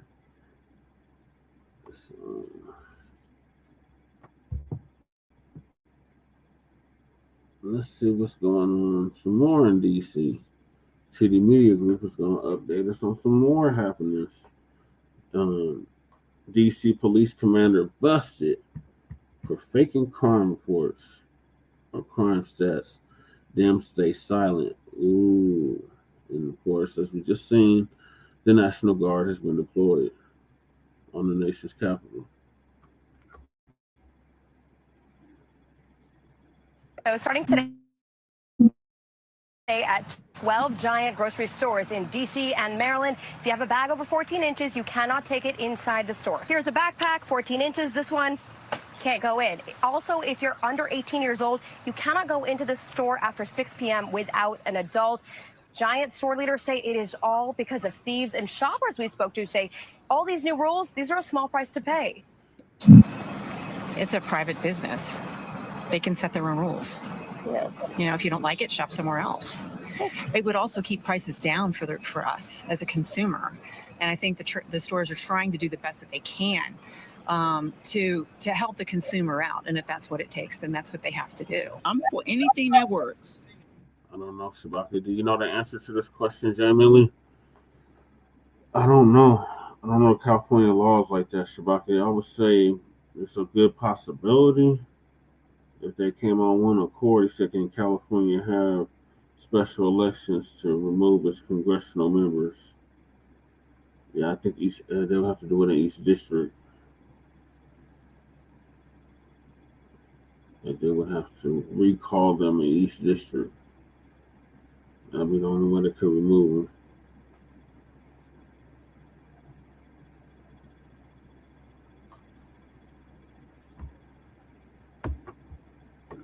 If it makes anything better for the community, and if it works for the kids to keep the kids from coming in. I think because you should teach the kids not to steal. So Simple, right? Yeah, anything that works for the community and everybody else. It's unfortunate because apparently a lot of theft has been happening, and that's the reason why. So they got to do something. Otherwise, we won't have a giant. So to prevent it from closing, I don't blame them. What's going on, everybody? Thank you all for joining me today. If you haven't already, please make sure you hit the like button, subscribe to the channel if you're new to the channel, and most importantly, please make sure that you are following me on Telegram at TD Media Group to help circumvent social media censorship and shadow banning. With the introduction out of the way, let's get into today's news. And today, we have to head on over to Washington, D.C. Why is that? Well, because of this piece of news and information right here. U.S. military preparing to surge National Guard troops to Washington, D.C. to fight local crime and youth violence. Now, originally, I wasn't going to do a video about this because there just wasn't much information to go on that just made for a good informative video, right? Outside of the usual left-right banter, you know, liberals being pro-crime and conservatives being anti-crime. Outside of that, there just wasn't really much to go on. But then I listened to what Scott Jennings had to say.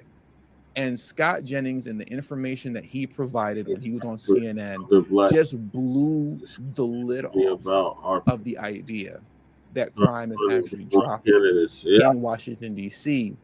when he made reference to this article that I want to show you right here.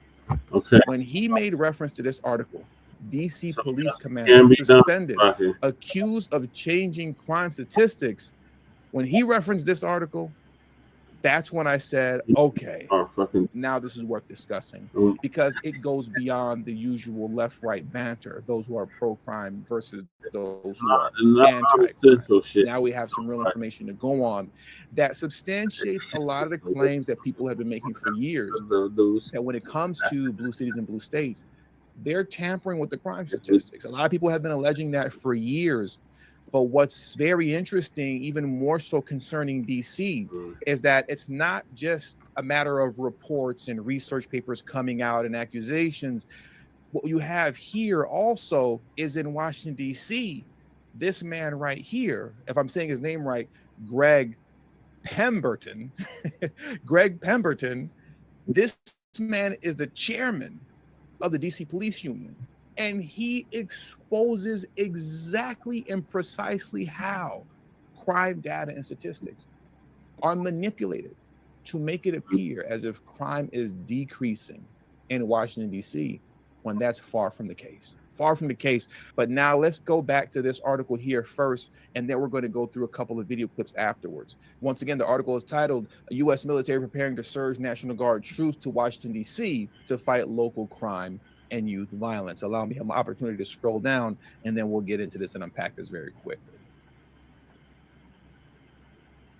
The U.S. military is preparing to activate hundreds of National Guard troops in Washington, D.C. as part of President Trump's sweeping federal crackdown on crime in the nation's capital, according to authorities.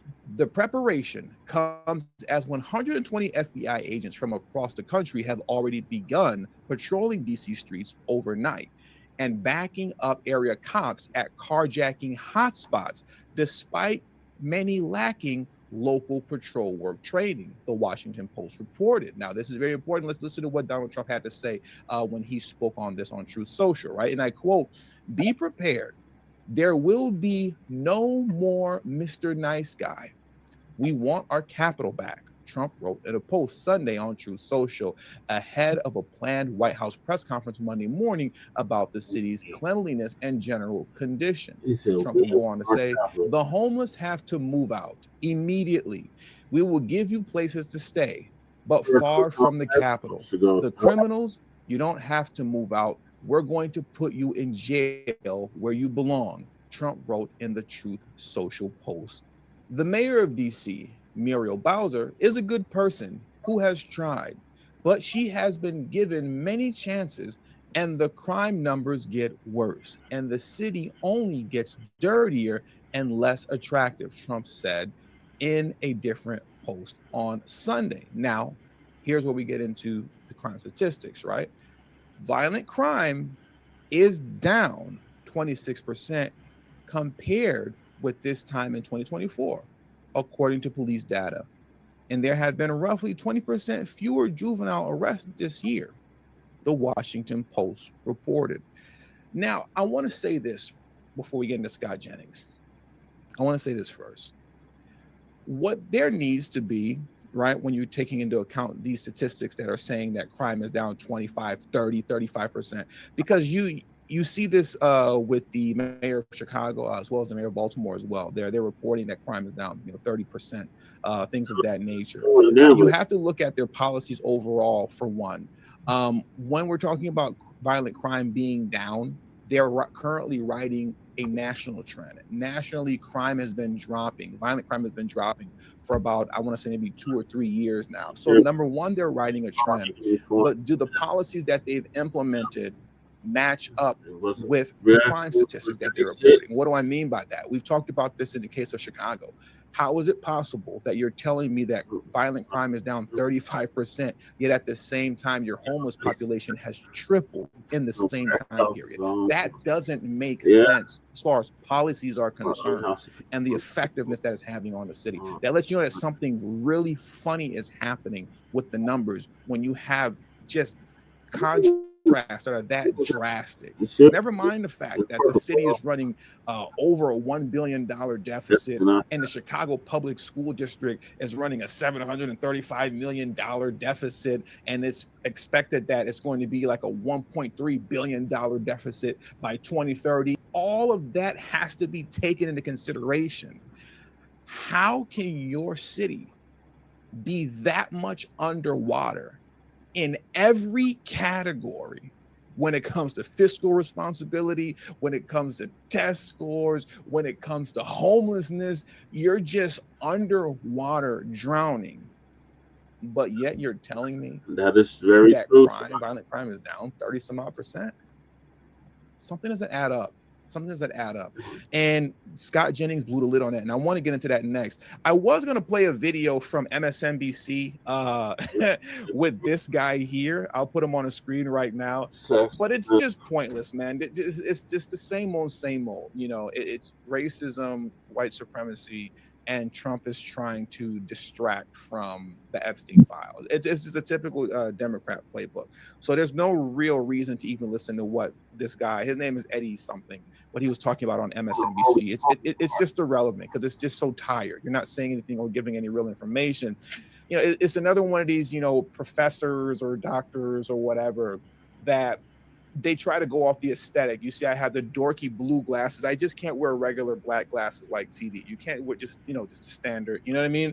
No, I have to have the goofy blue glasses, and I have all these books behind me on my bookshelf that makes it appear that I'm extremely smart and highly intelligent. But that's what it's about. It's about the appearance.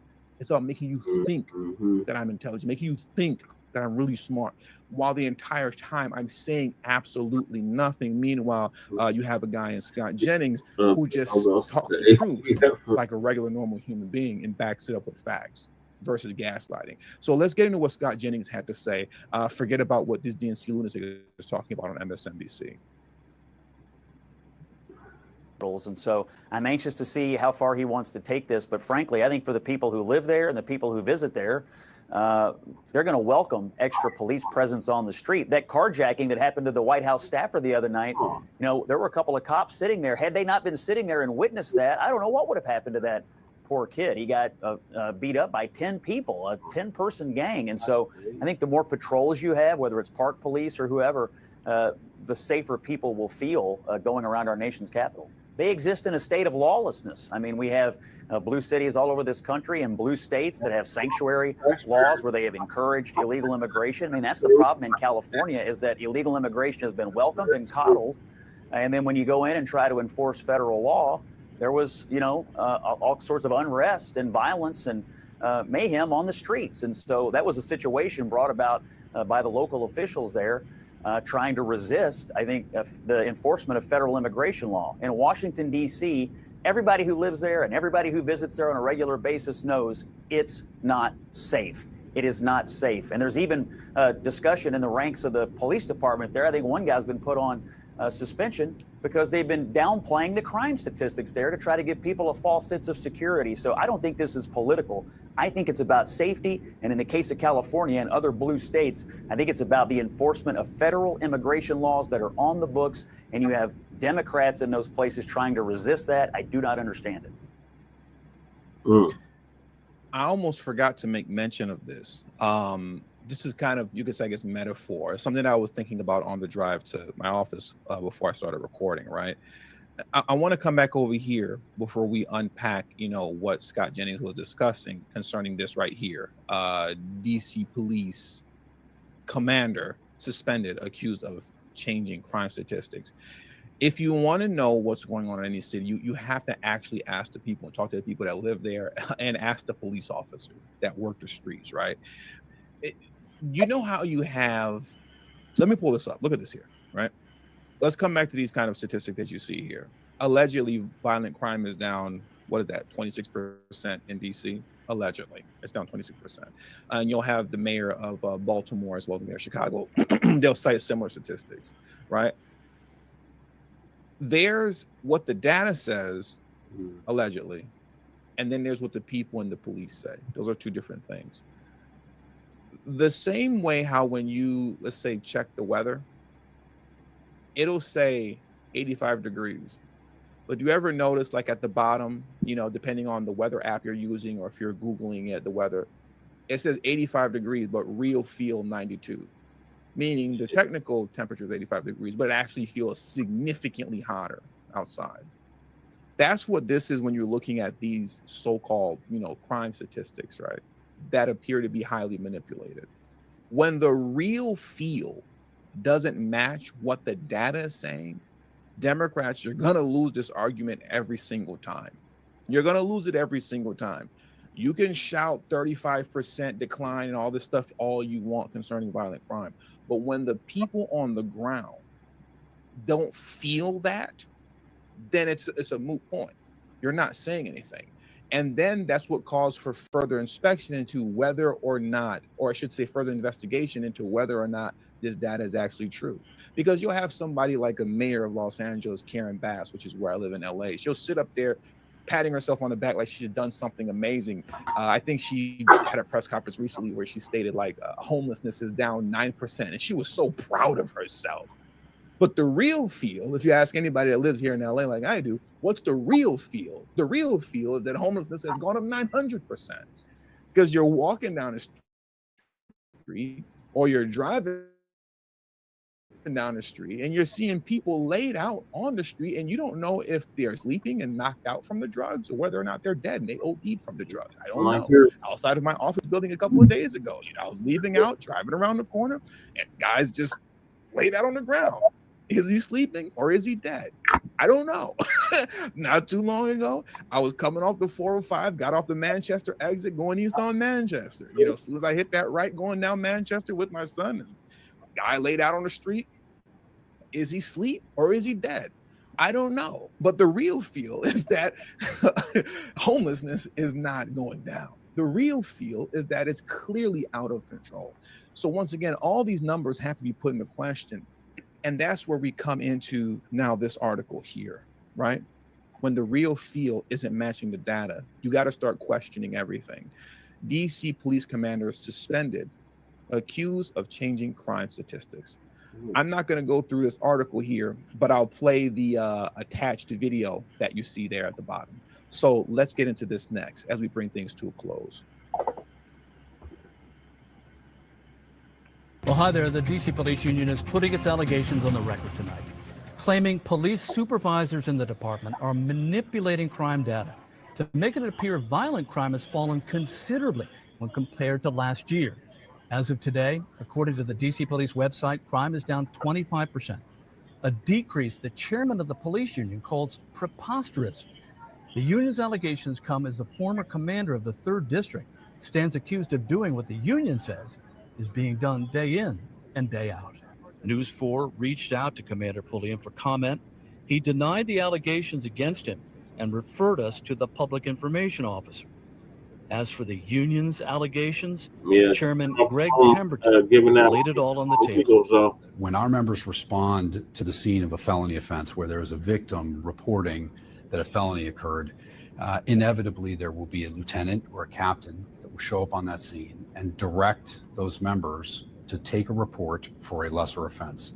So instead of taking a report for a shooting or a stabbing or a carjacking, they will order that officer to take a report for a theft or an injured person to the hospital or a felony assault, which is not the same type of classification. Greg Pemberton says the police department's command staff is focusing on two categories in order to get the numbers to fall. They are armed with a dangerous weapon, an injured person to the hospital. When management officials are directing officers to take reports for felony assault, or if they're going back into police databases and changing offenses to felony assault is not a category of crime that's listed on the department's daily crime stats. It's also not something that's a requirement of the FBI's Uniform Crime Reporting Program. So by changing criminal offenses from, for example, ADW bat or ADW gun to felony assault, that would avoid both the MPD and the FBI from reporting that as a Part 1 or a felony offense. Pemberton says the union has been gathering evidence for some time now by looking at reports and talking with officers all over the city. What we've heard through our members and through members of management that are willing to talk with the union is that this is a directive from the command staff, is that they want to make sure that these classifications of these reports are adjusted over time to make sure that the overall crime stats stay down. As of last Monday, when we spoke with Pemberton, DC crime data shows violent crime was down 28%. Today, the department's website says violent crime is down 25% when compared to the same time last year, and overall crime is down 8%. That's preposterous. There's absolutely no way crime could be down 28%. Last year, they suggested that it went down 34%. And you see, and that's what I'm saying. So year after year, it's just dropping drastically, 35%, 25%. You're seeing these drastic dips in these cities. But if you take a finer look into the data and how they're doing data collection, it appears that there's a lot of manipulation going on. Mm-hmm. And even outside of the manipulation, I'll end it here. You can go back to Chicago and the reference that I gave once again. Okay, crime is allegedly dropping 25, 35% violent crime. Okay. And we'll just rule out the fact that, for the sake of argument, that it's a national trend that violent crime is dropping overall in general. We'll rule that out. But when you start looking at the effect that their policies are having on the city that they're commanding over, for lack of better words, right? That they're the mayors over overall, right? How come your policy doesn't seem to be affecting anything positively in any other area? Like when you look at what's happening in Chicago, none of what Brandon Johnson is executing is having a positive effect on the city. The data doesn't reference that. You only see that with these so-called crime statistics that are allegedly showing that crime is going down. You look at everything else from fiscal management to test scores, to just literally any and everything else, right? In a dumpster, in the toilet. And that says all that you need to know. It says all that you need to know. So that just gives you a little something to think about, man, because none of this stuff is adding up when you're looking at the data that they're giving you versus what people are actually saying that live in these cities versus what the cops are actually saying that live in these cities, and versus the policies and effect that these liberal policies have overall on the city. You're seeing that these policies are having a negative effect after negative effect after negative effect. Yet the only positive is that crime is dropping by 50%. Yeah, that sounds a bit fishy to me. Sounds very, very fishy to me. With all that being said, that does it for today's news. So please hit the like button on your way out. Subscribe to the channel if you're new to the channel. Share this video on your social media platforms. And also, please do not forget to follow me on Telegram at TD Media Group. Link to my Telegram in the description box below and pinned in the comment section as well. Thank you all for your time. Until next video, peace and have a these people here in DC, all these mothers, children been killed in the streets by juveniles, being carjacked by juveniles. The 5 girls who attacked Reggie Brown were all tried and found responsible as juveniles. Currently under DC law, juvenile offenders can only be held until they're 21, so the girls will all get out within the next few years. Israel says she wants DC crime penalties to be tougher so that juveniles who commit murder can be held for life. What's going on, everybody? Thank you all for joining me today. If you haven't already, please make sure you hit the like button, subscribe to the channel if you're new to the channel, and most importantly, please make sure that you are following me on Telegram at TD Media Group to help circumvent social media censorship and shadow banning. With the introduction out of the way, let's get into today's news. And today, we're going to head back over to Washington, D.C. Why is that? Because I just want to go over, a little bit of what's been happening there concerning those who have been arrested and picked up since essentially Trump has taken over law enforcement in DC, right? Look at this here. I need you to explain to me how anybody can be mad at this. Because what's happening right now, and it's been happening over the past, we'll say, day or two, is that you have Democrats that are desperately attempting to make this into a racial issue. Something to the degree of Donald Trump is attacking Black people or something nonsensical like that, when it's very much so a crime issue. Fortunately, the racial aspect of it isn't sticking. I don't see it sticking. Most people aren't going for it, but it's still really annoying to listen to, like nails on a chalkboard. But as it pertains to those getting picked up off the street, look at this here, right? This was from, I believe, the first night.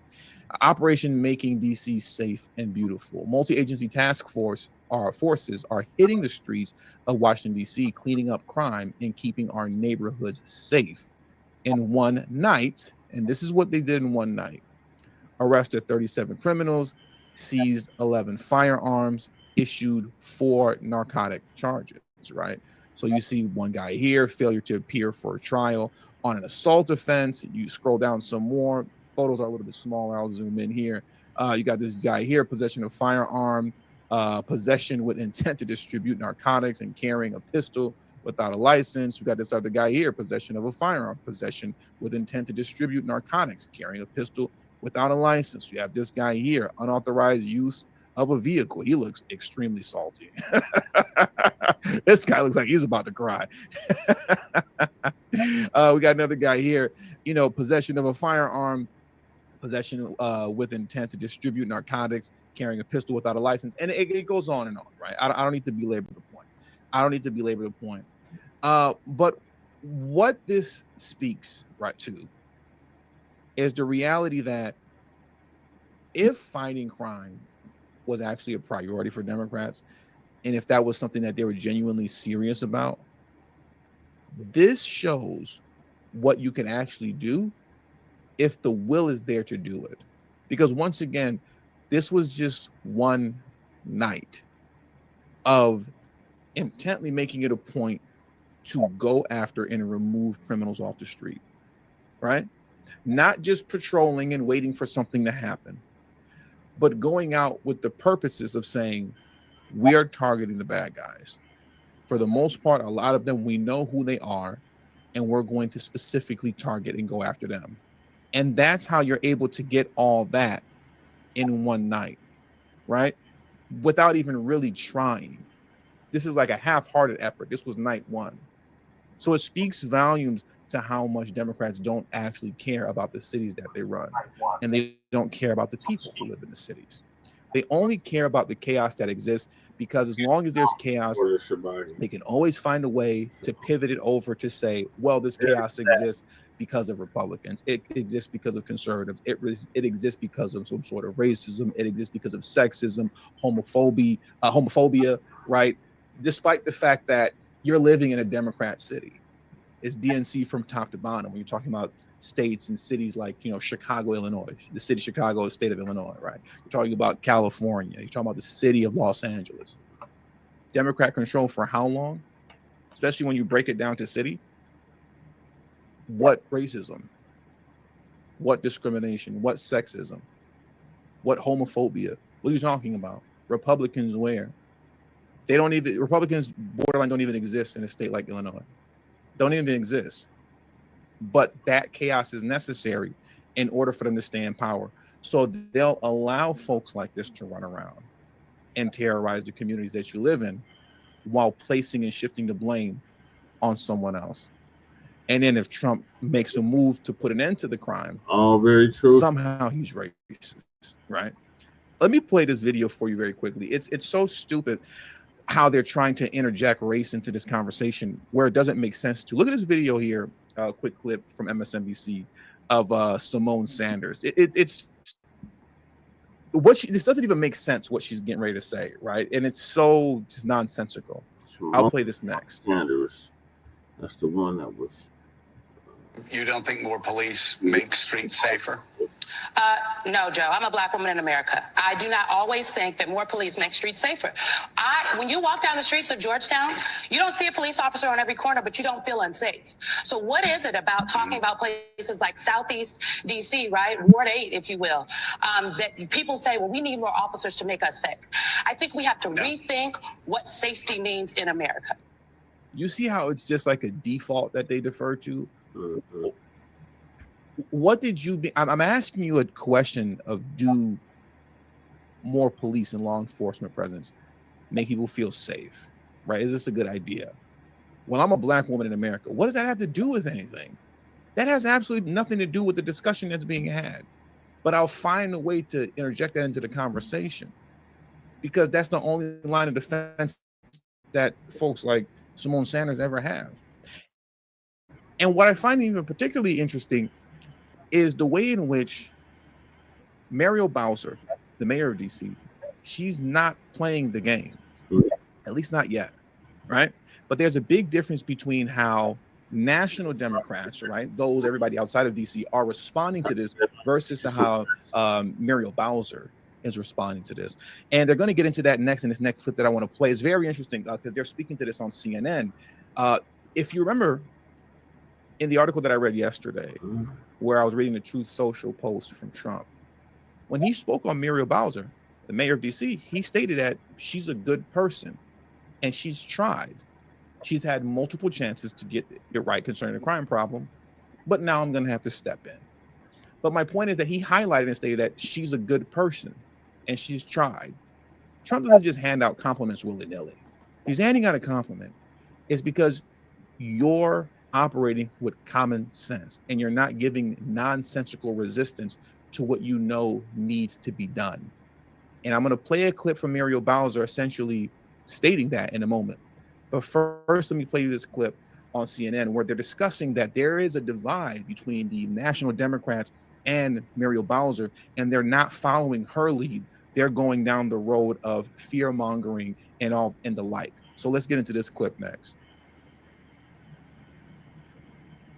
What's striking is that National Democrats are not following Mayor Bowser's lead on this, and that National Democrats have been insisting, just look at the statistics. We have 30-year low, violent crime, whereas Mayor Bowser is talking about, hey, we need to get 500 more police officers on the streets. We'd like the federal government to help us rebuild our jail. She's talking about some of the reforms she did to make it so accused violent offenders don't get out of jail pre-trial. So there is this disconnect, and I've talked to Democratic strategists today that think that, National Democrats saying, look at the statistics is sort of a tone-deaf way to react. And it's very much, isn't this the exact same problem that Democrats had last year? Look at the statistics. We promise you the economy is great, while people are going, it doesn't feel great to me. That feels like a lot of this conversation around crime, that you can point to statistics all day long that say, hey, DC is safer this year than it was last year. But do people feel safe? Bottom line, if they don't, they may be more okay with something that would otherwise be considered extraordinary. And that's what I talked about in the last video, right? I called it the real feel, because I was comparing it to when you're looking up the weather online and stuff like that, depending on the weather app you're using or if you're Googling it, right? It'll say the temperature outside is 85 degrees, but then if you look on the bottom, it says real feel 92. And that technically is 85 degrees, but it feels significantly hotter outside. And that's a hill that the Democrats are dying on. This idea that crime is down, it's record low in all these DNC cities, which they're not. As we discussed in the last video, they are manipulating the data, right? They're manipulating it and just outright not reporting crime. I'm going to get into that later on in this video concerning here in Los Angeles, right? But when we're talking about crime being down and they're using the statistics to say, oh my God, why is everybody overreacting? Look at the data. If the people don't feel it, then the data means nothing. And the reality is people don't feel it. You're just talking numbers. You're just, these are phantom victories. concerning crime allegedly being down, which it isn't. And we're going to get more into that shortly. But the reality is that people don't feel it. And the mayor of DC is very aware of this, that people don't feel it. She probably doesn't even feel it herself. And that's why she's playing ball. And she's more than happy to let Trump essentially do the dirty work of what she's unwilling to do, essentially because she's a Democrat. Because if you're a Democrat, you're not allowed to be tough on crime. You have to just let it go. You have to let the madness happen. You got to cook the books. You got to just not report it altogether. And now that Trump is stepping in and saying, I got it from here, I think she's very much so happy that he's doing so. And that's why you don't see her giving any significant pushback. Look at this clip here. It's another clip here from MSNBC, where they're trying to push on Muriel Bowser that this is some sort of a racial issue, right? That Trump is targeting Black and brown communities. And the mayor of DC, she doesn't bite at all. She doesn't bite at all. If anything, she goes the complete opposite direction. Check this out next. One of the things that we have seen over and over from the president, from his team, Stephen Miller saying it's like Baghdad in Ethiopia. They seem to hold their harshest criticism sometimes for cities that are majority Black and brown. Do you see that, and what do you think that means? Not this clown. I think that I have been dealing kind of with this issue for a number of years. It's kind of easy fodder on the campaign trail. But now we're talking about governing, and my job is to focus on making sure our city is running well, and people enjoy a great quality of life. And I think we're doing a really good job.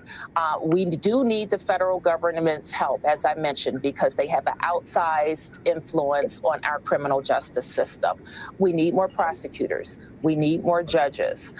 There are other ways to help. Even we want to rebuild our jail, and there are ways that the feds can help with that. But also just doing their part, cutting the grass, fixing the fountains, making sure that federal law enforcement is doing all of the policing that they can do. And I just have to say thank you to MPS, FBI, ATF, who always work cooperatively with us, and we expect that they will again. Look at their faces, especially the guy with the extremely curly afro. That is not what they wanted to hear. The guy with the 2 chains on, the baby blue suit, and the afro, he looks so annoyed. Oh, this is rich. That makes me so happy. That man did not want to hear that. She's not on script with the National Democrats. That's not what you're supposed to be saying. Muriel Bowser was supposed to get on here and trash Trump. And she was supposed to talk about how racist all this is. And she said the complete opposite. The complete opposite. She's thanking the FBI, ATF. She's thanking all the agencies. She's talking about how she wants to work more with them just to make sure that everybody feels safe, right? She's operating with common sense. She's not being an egregious pain in the butt for no reason.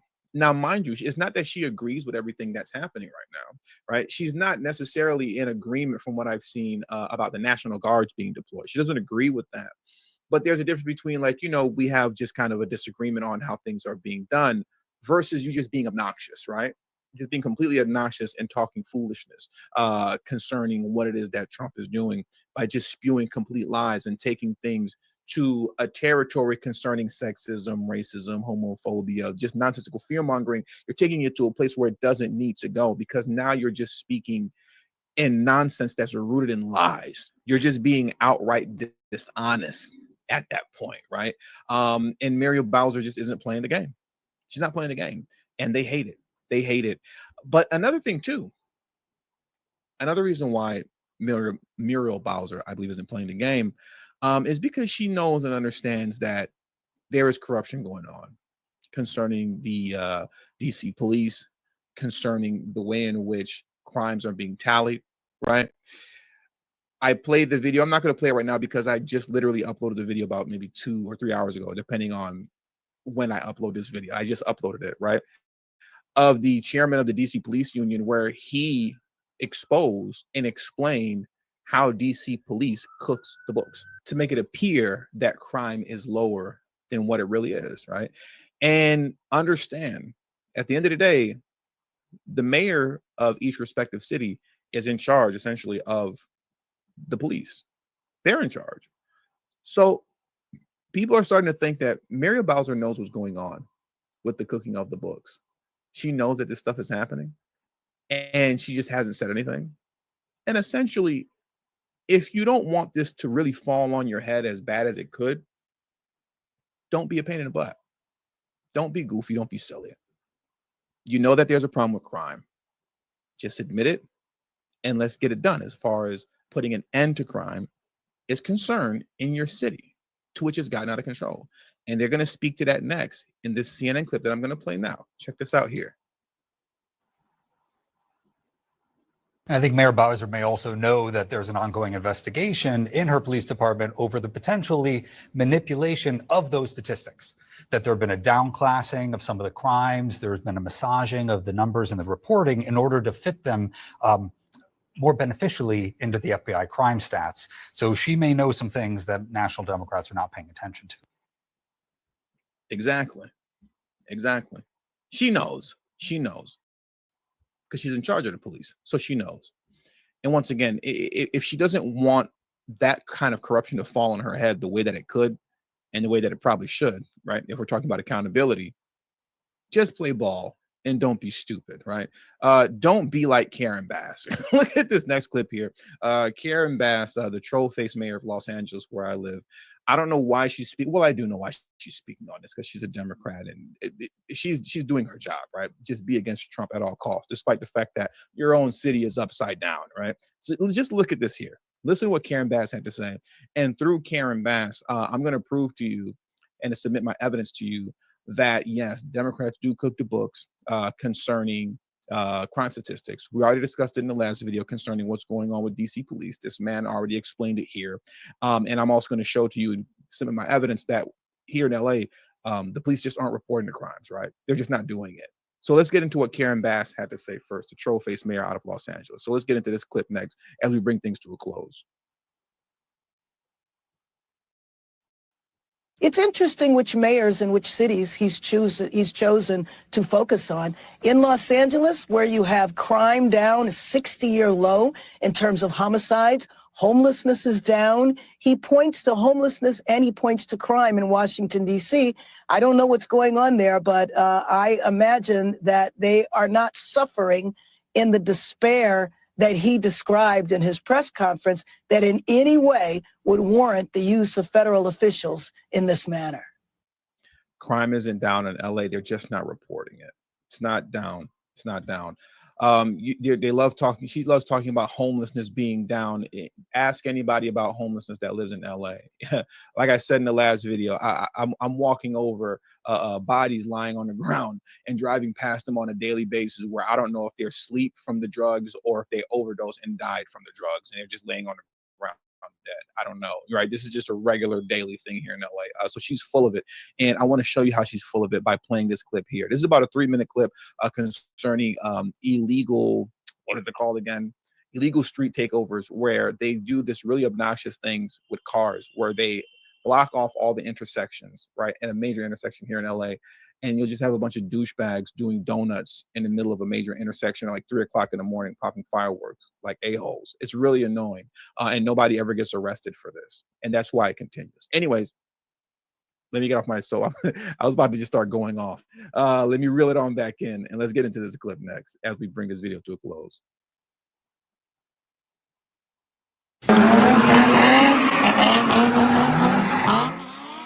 Now at 10, mayhem in the streets of downtown LA in the middle of the night. Residents are angered by the weekly loud and dangerous intrusions into their lives. Homeowners and business owners want police to do something to stop the illegal street takeovers like the one near the crypto arena this morning. Yeah, can we stop right there? Homeowners and business owners want the police to do something for these illegal street takeovers. It's already illegal, but the police aren't doing anything at the orders of Karen Bass. It's illegal. Arrest somebody. Do something about it. You're just not going to do anything? Why? because Newsom and Bass said, hey, stand down. Let the people do whatever they want. Let them create havoc. Doesn't matter. Times, dozens of cars have taken part in the takeovers that attract large and rowdy crowds. KTLA's Chris Wolf joins us live from Hollywood with the story. Chris. Yeah, John and Karine, some of the people I spoke with tonight who live right there in downtown LA tell me they have PTSD from all of the madness and mayhem surrounding these endless street takeovers and fireworks shows, which often happen in the middle of the night. Here we go again. Engines revving, vehicles spinning, rubber burning, fireworks exploding. These are the sights and sounds of the latest street takeover in downtown Los Angeles near Crypto Arena. Witnesses reported as many as 50 drivers participating in the illegal yet pervasive and persistent pastime converging at the intersection of Figueroa and 12th Streets around 3 a.m., offering spectators and the community burnouts and donuts, but not the kind most people enjoy for breakfast. Before I let it continue, don't let anybody, any liberal that lives here in LA tell you that this is just like a cherry pick news segment. This isn't a regular thing. This is regular. This is regular. Okay. This is a nightly occurrence all across the city. You're coming home from somewhere at, let's say, 2, 3 o'clock in the morning, and all of a sudden you run into this and you have to go around the block, take a longer route to get to your home versus just going down the main street. Okay. I just encountered this. I want to say it was last week. It was sometime last weekend, where I was trying to go home, and a couple blocks away from my house, I had to go around the block and, to get to my house, because as usual, this is going on where the street corner is completely blocked off and you have a bunch of a-holes doing donuts in the middle of the street. And I was even able to hear it from my house when I got home because it was very close to my home. Now, fortunately, it wasn't close enough to where it could keep me up at night. When I got into the house, I could hear it from inside of my house, and everybody in my family was still sleeping. So that's a good thing, but it's completely ridiculous. And the area that they were doing it in also as well was an area, an intersection that you could say was recently beautified, right? They put down, new paint, new, crosswalk paint and stuff like that, fix the sidewalks up a bit. They just made the intersection look better.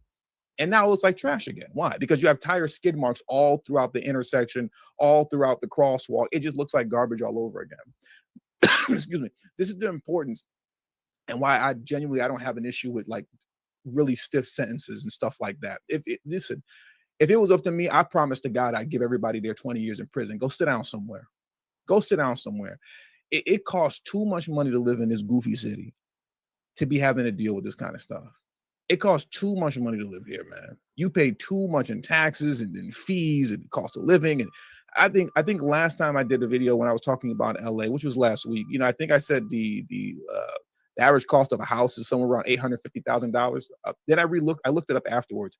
It's close to $1 million now at this point. The average cost of a home here in LA is $1 million. You pay so much money to live in a shack in this city. You would think that at least streets could be clean. You're not walking over bodies where you don't know whether they're asleep or dead. You know what I mean? Walls aren't tagged. At least the city looks decent.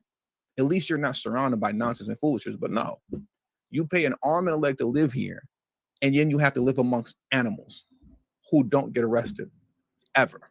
Anyways, let's let the video continue.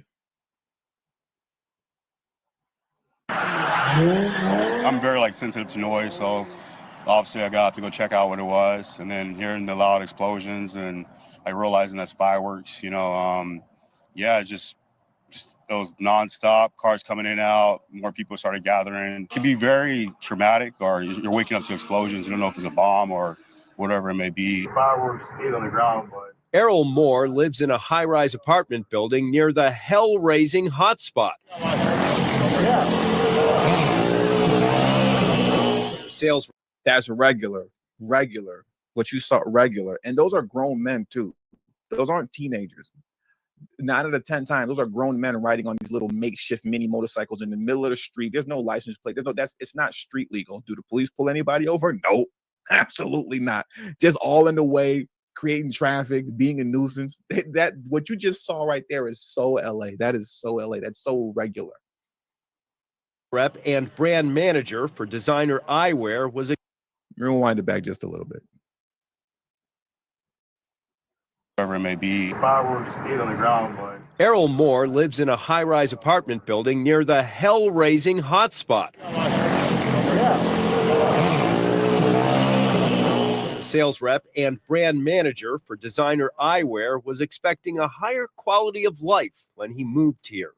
He didn't find it, and after several sleepless nights, is ready to move. Whether city officials can put together a plan to kind of slow it down and get these people in a different direction as far as, maybe get in the gym, find another hobby. I don't know, like find another thrill, but because you're literally impacting everybody around you.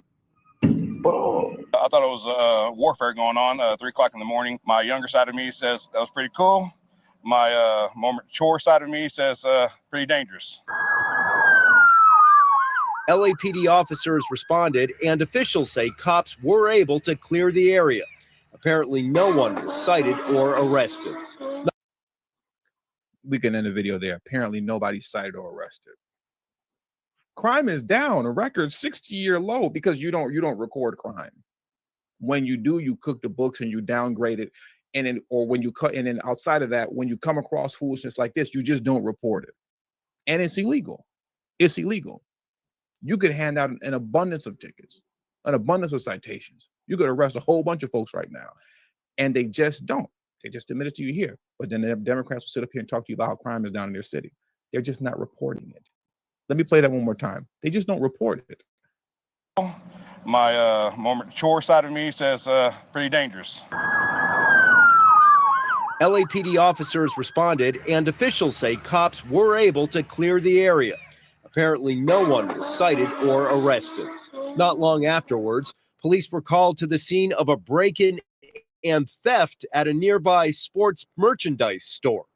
More often than not, acts of vandalism, break-ins, and burglaries occur in close proximity to street takeovers. Nobody was arrested, ever. Nobody's arrested, but crime is down. I swear, y'all don't want me to be governor, mayor. People say stuff like that in the comment section sometimes. You should run for office. I promise to God I'll be Bukele in El Salvador. I'm snatching everybody up. You're going to sit down for 20 years. You're sitting down. It's over for you. It's over for you. You start handing out crazy sentences. You watch how fast all this stuff comes to an end. You saw how quickly all the Tesla fire bombings came to an end when the DOJ, when Pam Bondi put the feds on these people and they started arresting them. And then the reports were coming out that they were looking at 20 years in jail. 2 were looking at 20 years. Another was looking at 40 because he didn't just set the dealership on fire, the car's on fire. He started shooting the dealership up he started to shoot the dealership up as well, right? He shot it up. 20, 20, and 40. Once the people heard 20 years, and 40 years in prison, all of a sudden, that stuff came to an end, didn't it? Real quick. Start body slamming people with time and destroying some lives for being retarded. You'll bring it to an end. You'll bring it to an end. But if you're talking about a DNC city, it's not going to happen. Once again, crime isn't down. They're just not reporting it. That's all. They don't report it. And with all that being said, that does it for today's news. So I want to thank you guys for joining me today. Please hit the like button on your way out. Subscribe to the channel if you're new to the channel. Share this video on your social media platforms. And also, please do not forget to follow me on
Hi. Hi.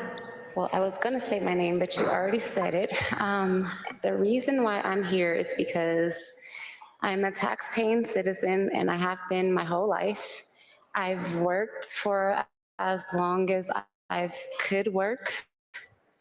Me and my 3 kids are now homeless because I was laid off. I was told within 5 days. Our rent is late. We've been sleeping in our car. I have exhausted all funds, all help, all calls. The state of Colorado has not helped me or my babies. We get the runaround. We call Connecting Colorado. I've came here to court. I've asked, I've begged, I've pleaded. We drove around for hours the past weeks trying to find somewhere comfortable to lay. I pay taxes. I've paid taxes, and I can't get any help. And the state waited. They waited and they waited until we got put out a sheriff's notice. And all I get is an electronic system before they can help us. And they pull it by a lottery. But we have the money and you guys are not helping us. So you rather a family with girls on the streets. Shelters are not accepting us. There's no room. There's no hotel vouchers. What are we supposed to do? The city and county of Denver proudly calls themselves a sanctuary city for migrants and illegals, spending millions to house, feed, and support people who just arrived. But where's that sanctuary for foundational Black Americans who've been here for generations? Just look at this case of Tiara Coleman, a hardworking single mother in Denver. She got laid off as a full-time emergency vet at a hospital and got hit with eviction. Her story was featured in a Denverite article, and there's a video on YouTube. And while the piece gave plenty of background, it offered no real solution for her or others in her situation. And this is unacceptable. This should never happen. Never, ever, ever, not even once. This city would bend over backwards for illegals. But mothers that come from the lineage of the people that built this city, they get left out in the cold. If this city don't step up for our people, then we will. Now let's prove that FBA solidarity is real. Let's help her directly. I got her Cash App so we can send her donations. And let's call the city and county of Denver and tell them the priority. Airports that are an hour away.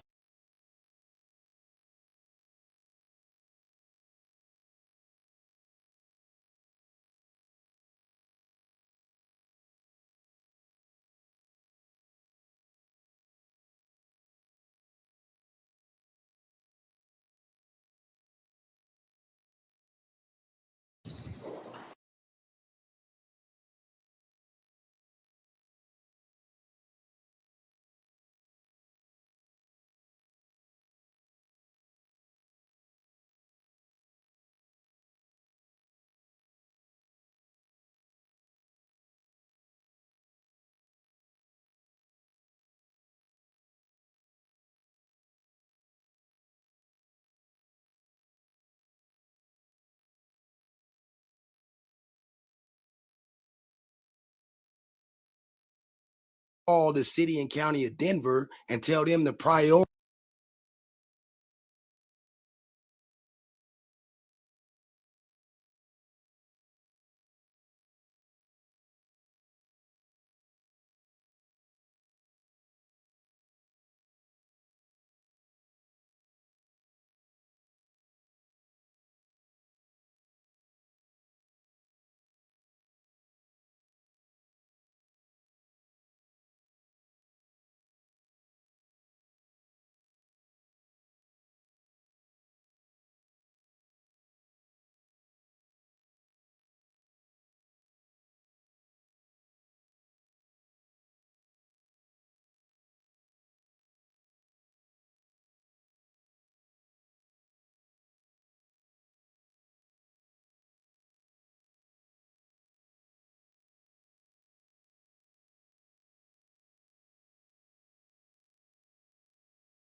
July 28, 2025.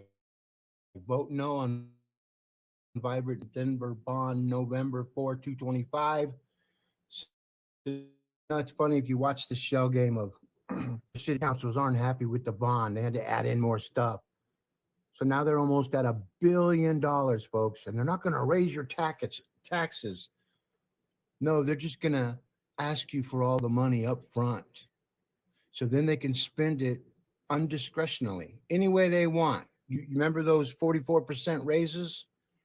And then after they get their raises, and then Mayor Johnson's going to want his raise, and then the city councils are going to want their raise. And when you think about how much work they do, and when you pattern match it to what they're actually doing, and it's hurting Denver more than it's helping, it's crushing them.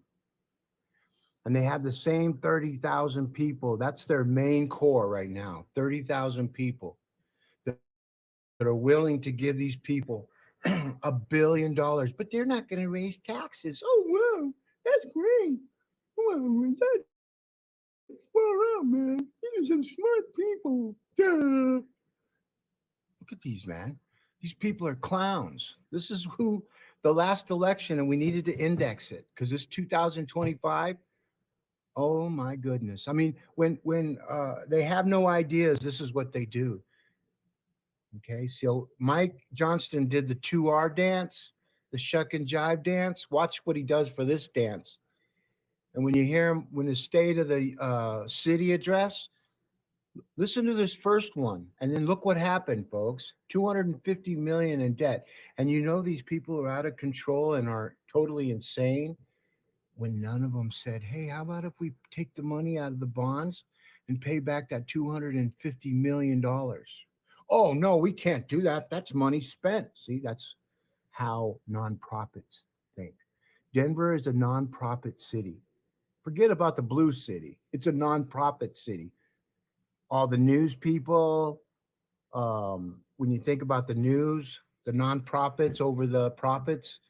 And so all of these people, especially the nonprofits, to get that equity investment that they need to stay alive, to keep bullshitting Denver voters, to keep doing the insane things. Well, the Denver voters are doing the same thing over because there was only less than 90,000 people that voted for Mike Johnston. So when people say 55% of the voters, 55% of his voters, which turns out to be around 30,000, maybe 40,000, and that's who you see. That's, you know, that's his main cheerleading squad.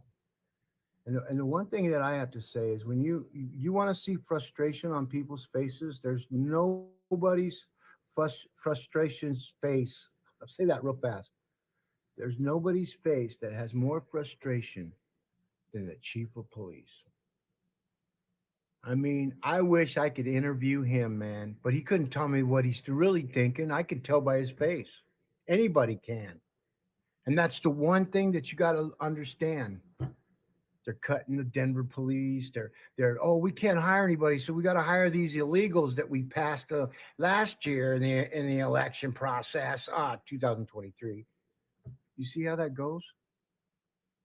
So in 2 years, Mike Johnson's managed to get us so out of whack in our thinking, in our vibrant Denver. When he says vibrant Denver, him and his team have no clue. When you say vibrant, he doesn't own that word. So what they do is they take the most vibrant person or entity, and it starts to move its way up like a China vine, real slow, organically, climbing through the ranks of bullshit. And it's just Amanda Sawyer. When you look up all the city council, like Paul Cashman, I was living in his district. This is after Charlie Brown, the tomato guy. That's all he did was sell tomatoes. Go ask. These people haven't accomplished nothing but fatten their wallets. Denver voters have created more millionaires in their city council and elected officials than they have creating millionaire businesses. Have you ever seen, hey, this business is $1 billion business? No. And if you did see it, you look at who the players are and you look, there's no money coming in for those people. It's a shell game. And right now, Mike Johnston, he is banking that he's going to be able to bullshit the 450,000 and then add on that other 40,000, you know, the ones that aren't happy with Mike Johnston. Okay. Because what the media does is say, oh, 55% of Denver voters approve of what he's doing. Okay. Wait. We have 550,000 voters. So you're telling me half of that supports that when only 90,000 voted for him? See how it doesn't match up. Numbers don't lie, people do. And these people are the biggest liars. I'm trying not to cuss. I'm trying not to be, you know, that guy to where, oh, he's angry and he's wrong. I'm not angry. I'm old. And I've watched 18 years of the shell game, from Hickenlooper, driving up on his little scooter, taking a shower in a suit. It was a cheap suit, but to a poor guy, that's probably the most expensive suit he's ever owned. And what happened with homeless? Look at Mayor Mike Hancock. You know what he left with? $300,000 a year, and bragging that he's a C-suite executive. He couldn't C-suite his ass to a cheese factory. You heard me? And so this is what the indexing is. I've been doing for 18 years. I don't need to be mayor. I created platforms that Mike Johnston said, can we get some vendors in here to help our residents? No. What it means is, can you please help the city and county of Denver so we can manipulate the residents more and keep them begging for the government to help them? And that's what it is. Non-profit, government assistant, everything. You got to ask them for everything. I'd like to ask Mike Johnston to kiss my, but that wouldn't be too polite. How about if I said kiss my butt? Would that be better? I wouldn't let that slimy guy touch me, man. He is a slime ball, silver spoon fed, Aspen wannabe mayor. And so when you grow up in Aspen and you have what he's been through, you have no idea what you're doing, Mike. None. So you think that these 2 years have been really good for you, like you bullshit? Hey, we're doing great. How'd we get into a $250 million debt for next year? Folks, we've never talked about next year's debts. So we're already fluffing the blankets so that the voters can get ready to tuck into the next vote. Because he needs that $1 billion. No, they're not going to raise taxes. But the city council, fire them all.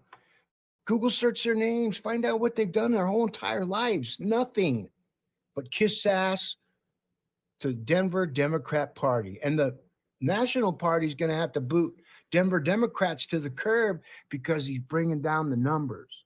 And see, what they don't understand is they're not garnishing anybody new. The Kamala Harris and all that, all those stars that came out, and you're Jack Black and all those people, all their shit I burned. Man, we did a big burn party, folks. I took all my Robert De Niro movies, burned them. All of them. I don't watch them no more. I don't want to see that fucking guy. Jack Black, all his shit got burned. See, these folks think because they entertained us that they have, who's the biggest fluff?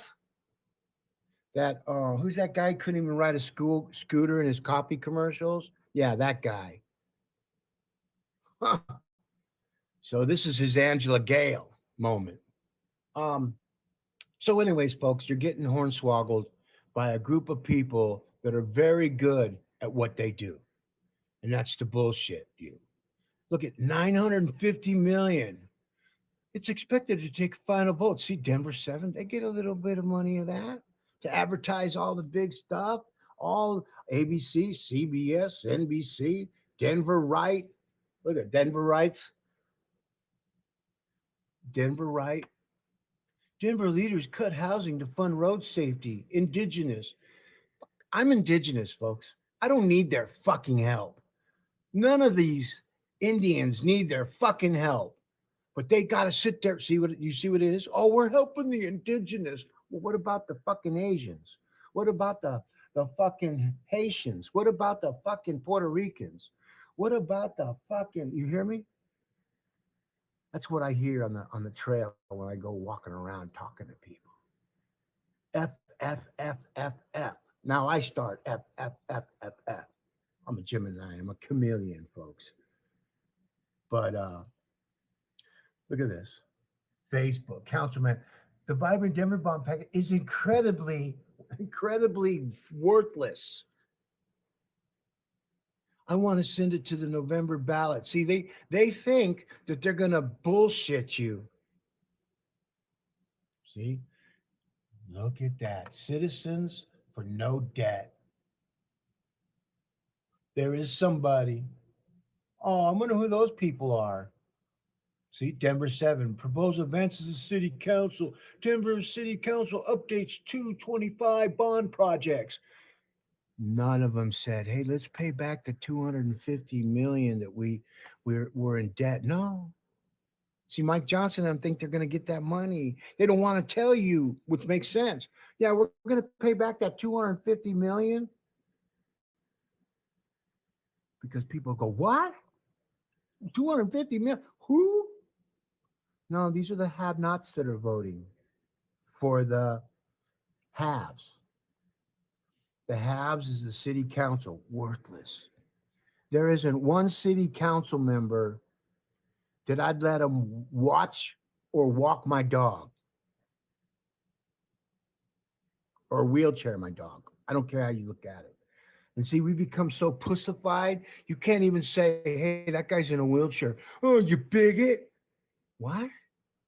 Yeah, you just said he was in a wheelchair. That ain't nice. Well, what the fuck is he in? You're just not allowed to say that. It hurts his feelings. Fuck. This is where we're growing to, you know? And see, where's Mayor Webb? When's he going to come out and say, I support it? Because Mayor Webb has no clout. And as soon as he passes away, they're going to take that statue in that building and they're going to take it out. Because he watched what they did to Mayor Spear, who died in office, 100-year flu, who saw in 1916 what a partisanship government would look like. And he was Democrat. And he said, no, not so fast. We're going to keep the power within the people. We're non-political. Our sole purpose is the economy and services. And all appointments are made by merits and ability. Now you see Johnston coming out saying, oh, we're going to, we got to get some of these seniority people out. How about getting rid of some of them city council members that are collecting 3 or 4 paychecks from different departments they retired from, and they got another check. See, that's what Paul Lopez is going for. You need to fire that guy. Don't give him another paycheck. Right now, he'll get half of what his paycheck is now. You give him this other year, he's going to get the retirement paycheck for city council, 94 grand, and then he'll get his full paycheck for the clerk and recorder, and he thinks he needs a warehouse. This guy has no clue about a fucking thing. Oh, he's a labor organizer. He's been watching too many Robert De Niro movies. A labor organizer. When I heard that, I'm a labor organizer. Like, what are we in the 20s and the 30s? But this is how these people make their spin. So I don't trust anybody that has to tell people he's a vato. Believe me, I know the barrio better than he does. My high school had 4,000 students. He comes from a school that the whole entire school was 1,200, if that. So the shell game of the clerk and recorder and the auditor and all their 18 years of fucking spin, 18 years of putting us in debt, not honoring our military. My son got a Purple Heart. He went to school in Denver in one of the most corrupt public school systems in the entire world. How do you have a Cherry Creek school and a Denver public school, and they're the same. And everybody goes, "Oh, my kid's at Cherry Creek." Like, what are we doing? Are you rewarding certain people with Cherry Creek schools and Denver public school? Have you ever seen the different schools and what equipment they get and what the other school? And they're the same district. It's because they're all bullshit. Every one of them. And I got to index them. That was my pleasure, man. Pleasure. That's what happens when you're old. And you got nothing to lose. Nothing, man. I got pre-existing. I'm feeling good. I truly am. Because on November 4, 2025, Mike Johnston and his merry people of overinflation and money grabbers, because that's what nonprofits do. They grab all the money they can, and when they run out, they go, "Oh, sorry," and they go back working at the ice cream places, and they go back working at the hamburger places. And they go back working where they came from. And because the Denver government is so corrupt, yeah, you, Mike Johnston, yeah, you, Paul Lopez. So they're going to get a rude awakening on November 4th when this isn't going to pass. We can't live like this, folks. And as soon as you get rid of all the total city council, clean house. Get rid of the mayor, get rid of the clerk and recorder, get rid of the auditor. Start over, clean slate. Start over with Robert W. Spear, the most decorated Democrat mayor of all time, the best mayor ever. He saw visions that nobody else was either willing to see or didn't want to see at all. And look where we're at. So Robert W. Spear, who died while serving his term from influenza, 100-year flu. Shit, I wonder if Fauci was behind that. Remember that guy Fauci making more than anybody?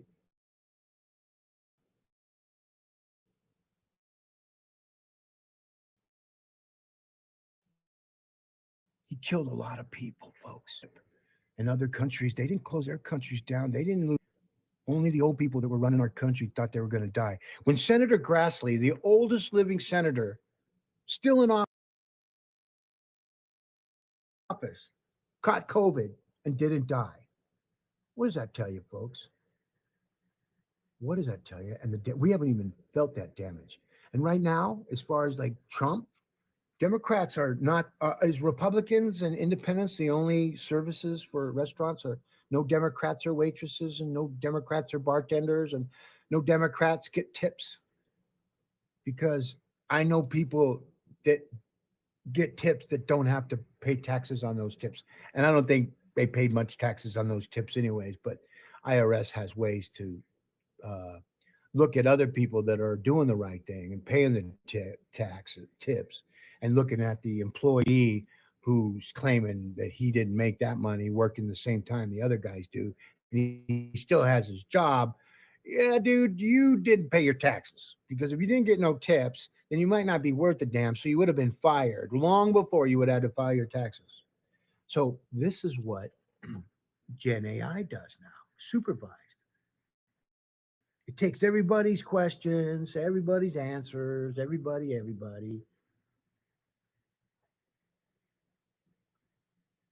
And look at how they spin it.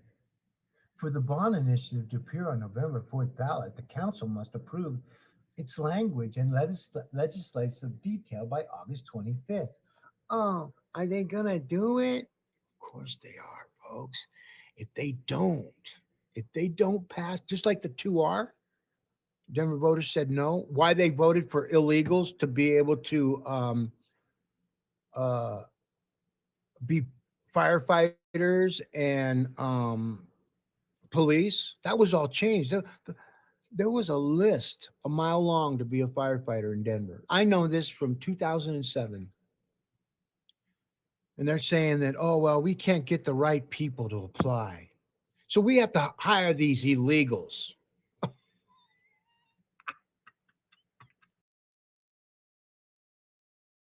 August 9, 2025, mayor needs vibrant bond debt for 44% raises for the failed Denver administrators, Colorado News. Now, when you think about the conversations that, let's just say the raises on July 17th that the city council just received, now they make over $100,000. See, Denver citizens make millionaires out of their politicians, why they go hungry, why they do without, and why they all brag about the parties they go to. This is the government elects that get elected in Denver. And, you know, you think about the people that are complaining that there's, you know, they want more. They say residents want more. No, not all residents, but this is the way identifiers are speaking, because what AI is trying to do is get to the bottom of who's really going to get all the money. You see what I mean? So like the R2 bill, remember that one where Mike Johnston and his administrators were all dancing around, making poses. Like one chick was wearing those yoga type stretchy pants, showing everything. Like, cover up, man. These ain't how administrators dress. They dress like they're going to the gym, or real lackadaisical while they do the shell game, moving money around and make everybody think that, oh, Denver's so prosperous. They've spent, with all of the bonds that they've had, and they've had a lot, over $3 billion worth. Have you seen $3 billion worth of any type of work besides what the highways get? That's separate. But let's just look at the streets and the bridges. I can go down the same bridges that Mike Hancock was talking about. Michael Hancock, with his Elevate bond of $1 billion, all that did, and then he was over budget. He had shortfalls. So Denver really doesn't know how much money and where it's going. And these are the important questions that AI asks for those voters that are asking these same questions. And I know because I did an advanced algorithm search. And I can tell you right now, Mike Johnston, you're not going to get your vibrant Denver bond. We need to sit back and make an assessment of all the damage that you've caused us. $250 million shortfall. They're trying to say, well, this is for 50 million for 2025, which is way more than that. See, these people only talk half truths. And what Mike Johnston's failing, when people go, well, how bad is it really? Well, I'll let you know later. I'll let you know after, to see if the bond package for $1 billion to give all the us raises, why they lay off city employees that all voted for them, because that's what they do. So, and speaking with other lawyers, and they believe that there's so much RICO Act violations going on between the government, between the court system, between the city attorney's office, and yet everybody's paying attention now. And this is what we have, because they're building on things and celebrating debt. Yeah, we celebrate debt. We don't raise taxes. No, you just keep it. What are they? It's a go bond fund. And those go bonds, general obligation bonds, is what pays for everything. And now they can manipulate and put the money over here, and there's no accountability because our auditor is asleep at the wheel, or maybe he doesn't audit that kind of stuff. I don't know what the auditor does. Okay. Nice guy. He's, out of all the elected officials, he's the only one that met with me and took me for a tour. But he's outdated. He should have, the stuff that I was telling him, and he knows. Back then with what was going on, wow. And I indexed it. I recorded our whole conversation, just like I recorded the Paul Lopez in the King Supers when I walked up to him and he started going. And so I asked him about, hey, are we $540 million in debt? This was a long time ago, folks. He said, no, that's a surplus. I got it on tape. I'm waiting to play that, to post it. But right now it's in the cloud doing what it's supposed to do. keep all these people guessing. And I'm telling you, man, Denver voters are not going to vote for this debt so that these politicians can go and brag to everybody that's watching and know that that money should go back to the citizens as a rebate. Could you I'm not talking about the citizens, I'm talking about the property owners. Could you imagine if you get $1,000 on your, maybe more, on your kitchen table? What would you do with that money? I'd save it. Just like all the Denver businesses, restaurants all going out of business because they don't know how to do sections at a time. It closed down all the streets. Nobody can get to it. See, what they do is they keep those people paying the bill to hang on and hang on. And when's it going to be over? 1 year, 2 year? All their life savings are gone. Now they got to go and get out of town. Did you know that only 49% of the homeowners, or excuse me, property owners in Denver actually live in their property? The 51% is all rented. So when people don't come to Denver, and they haven't been coming to Denver for quite some time, folks, and I can tell you just by walking downtown, my office is in downtown. So when I watch these people, these identifiers, you know what I mean? Like, you look at the content. We'll go at the top. Vibrant Denver proposal. It's actually a program, but they change it. They change the wording and to what it's called, because they're padding. Look at this. 9 News, CBS Colorado, 9 News, the Center Square. You know, they're going to get some money. The news people are all going to get money so that they can all buy advertising and tell everybody, hey, we were able to pass the bond. Thank you, residents, because for being ignorant to our shell game, and that you could have asked for refunds, but we're able to bullshit the same voters over and over and over and over and over and over again. That's because only 90,000 people voted for Mike Johnston. So let's say 100,000 out of 550,000 voters. That leaves 450,000 pissed off voters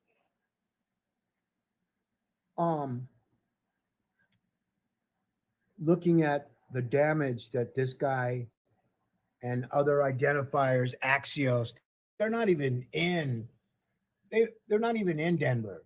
So what these people do is, a lot of them are all nonprofits. Okay, this was the Center Square, nonprofit. Denver Right, nonprofit. Colorado Politics for Denver Right News, that's a special one. That's a for-profit.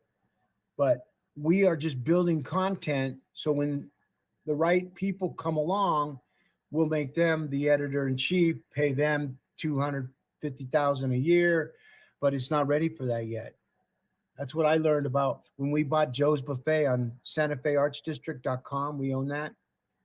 When they lied to everybody back in 2012, Denver Arts and Venues, that's the most corrupt organization. We indexed all those people years ago.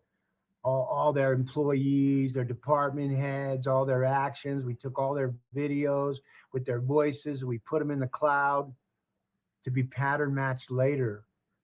Doesn't need to be published, folks. But here, take a look at the people that are published.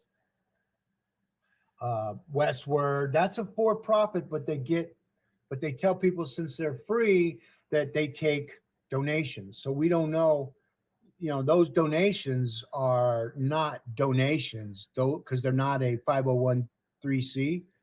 Those are taxable donations, as if they made money on people that gave them their life savings when they died. So failed course, it's a failed course, man. This is Denver's, Colorado, and Denver University and all those people that have been bullshitting the citizens of Denver. And we're talking media, we're talking judges and lawyers and all these people to judge me and put me through hell and my family. and take my license away. That was Mayor Hancock. Nobody's seen that. Yeah, man. They took my license away during my campaigning. I got a letter. So when people start paying attention, but you know what? They're not. Well, they are, but there's no new people that these people are garnishing. And as soon as the for-profit people get a grip on things, you know what I mean? Like Denver Post, where are they on this stuff? Not nowhere. Nowhere. So this is where we're at. And I predicted this a long time ago, just like the Denver Broncos. Yeah, they don't want Mike Johnston again over my dead body. You see, he's a bloviator of nonsense to make people think so he could tell everybody, yeah, I stuck up for the Broncos and I was the one that led them to keep them in Denver. And see, what he doesn't understand is he's dealing with people that want to make money. Mike Johnston don't want to make money. He wants to survive on debt bonds.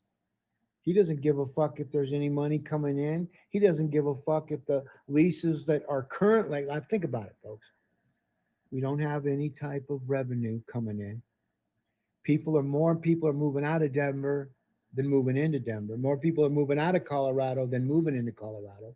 The people they thought in the other blue cities that wanted to come to Colorado aren't. Some of them that really know, the savvy ones, they know that Denver's property, the homes, the real estate, it has been heavily, and I repeat, heavily inflated. And it's going to drop back to 2012. You know, we're getting close. The conversations, the analytics that we use, and when that happens, Mike Johnson's not going to know what to fucking do, because he never had to make payroll with paying taxes on any of his shit. He's nonprofit. That's what they do. They go after taxes. They go after bonds. They go after fees and other things that they do to tell everybody we're not raising your taxes. So the fees, the go bonds, all that shit that they're now putting on Denver citizens, and they pay a lot. Gas is higher, everything's higher. So if you move to Denver, you could actually think about your power and electric bills being at least $300 to $500, especially during the winter. And if you're living in an old apartment or with them, and you got the bad windows, our highest electric bill was $600 during the winter time. So yeah, Denver will nickel and dime you. Okay. And then when they find out that you're not a Democrat, they don't work with you. That's how it works. So Mayor Mike Johnson, it's going to be a delight seeing you try to backtalk your way out of this, because this is what you do, right, Mike? You backtalk. Oh, he's backtracking his talk. He doesn't want. He says, "Yeah, I'm going to go to jail." You know, about fucking. He knew. Someone in that group said, "Mayor, they can't arrest you because you are an attorney and you have an obligation, not only as the mayor but as an attorney. You got a double oath to uphold the Constitution." Troll biatch.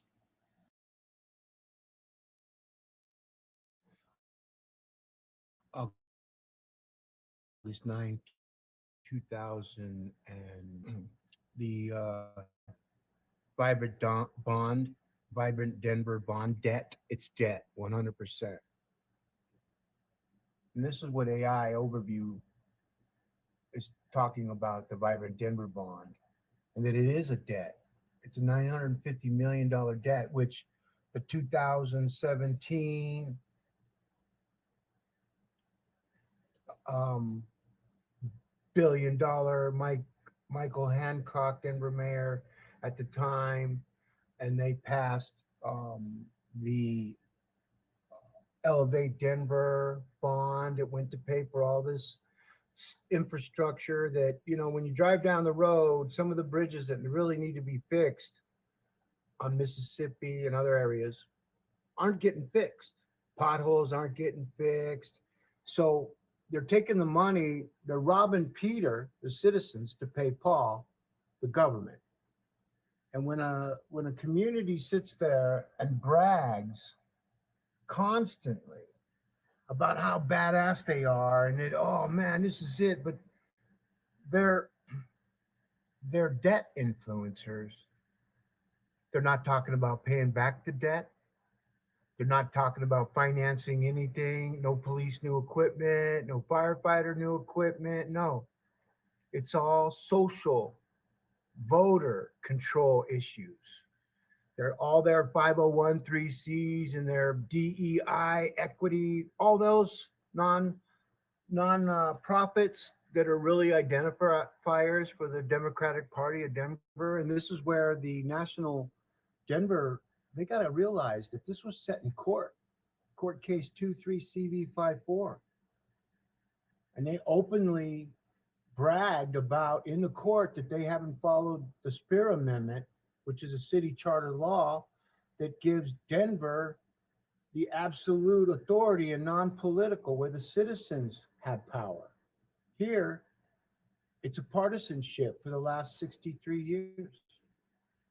And so AI cannot rely on humans that are government officials to tell the truth anymore.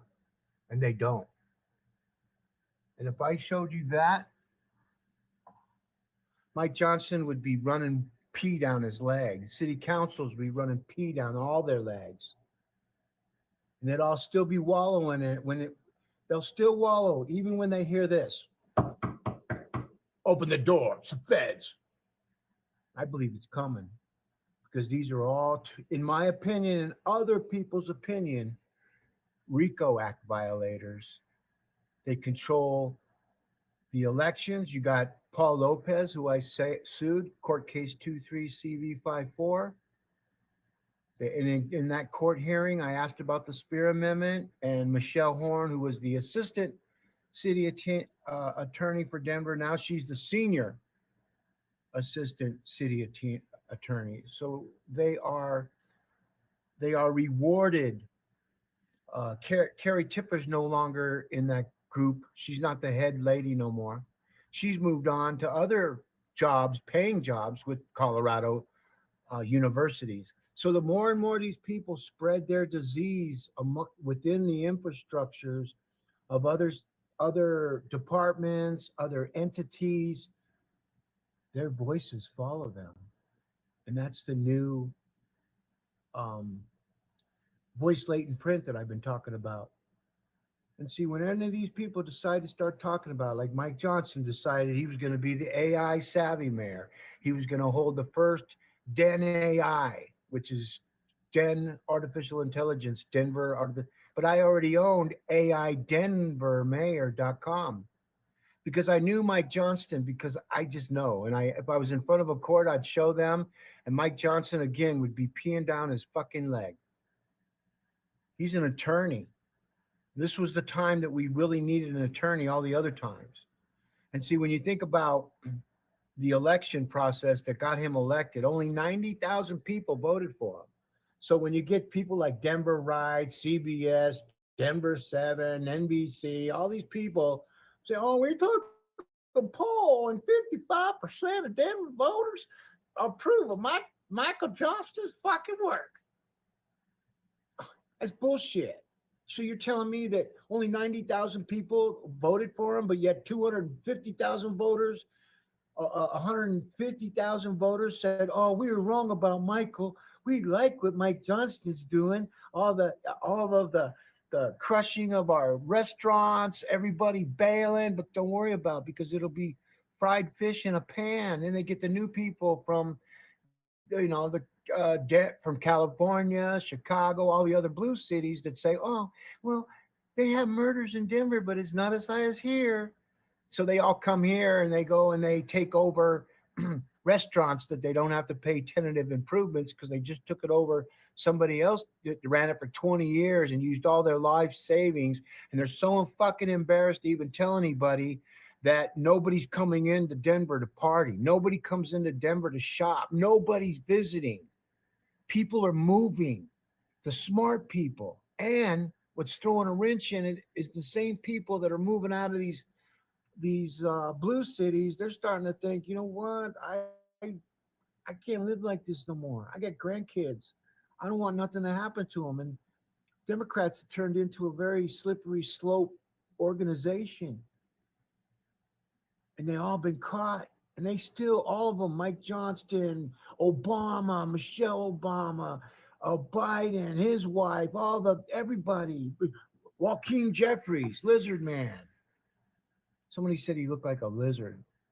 I look like a crow, so I don't care. It's not name calling. You're just animalizing humans. But seriously, folks, Mike Johnston is completely a non-profit dude. He doesn't know how to raise money. When they say, oh, he ran companies and he did this, yeah.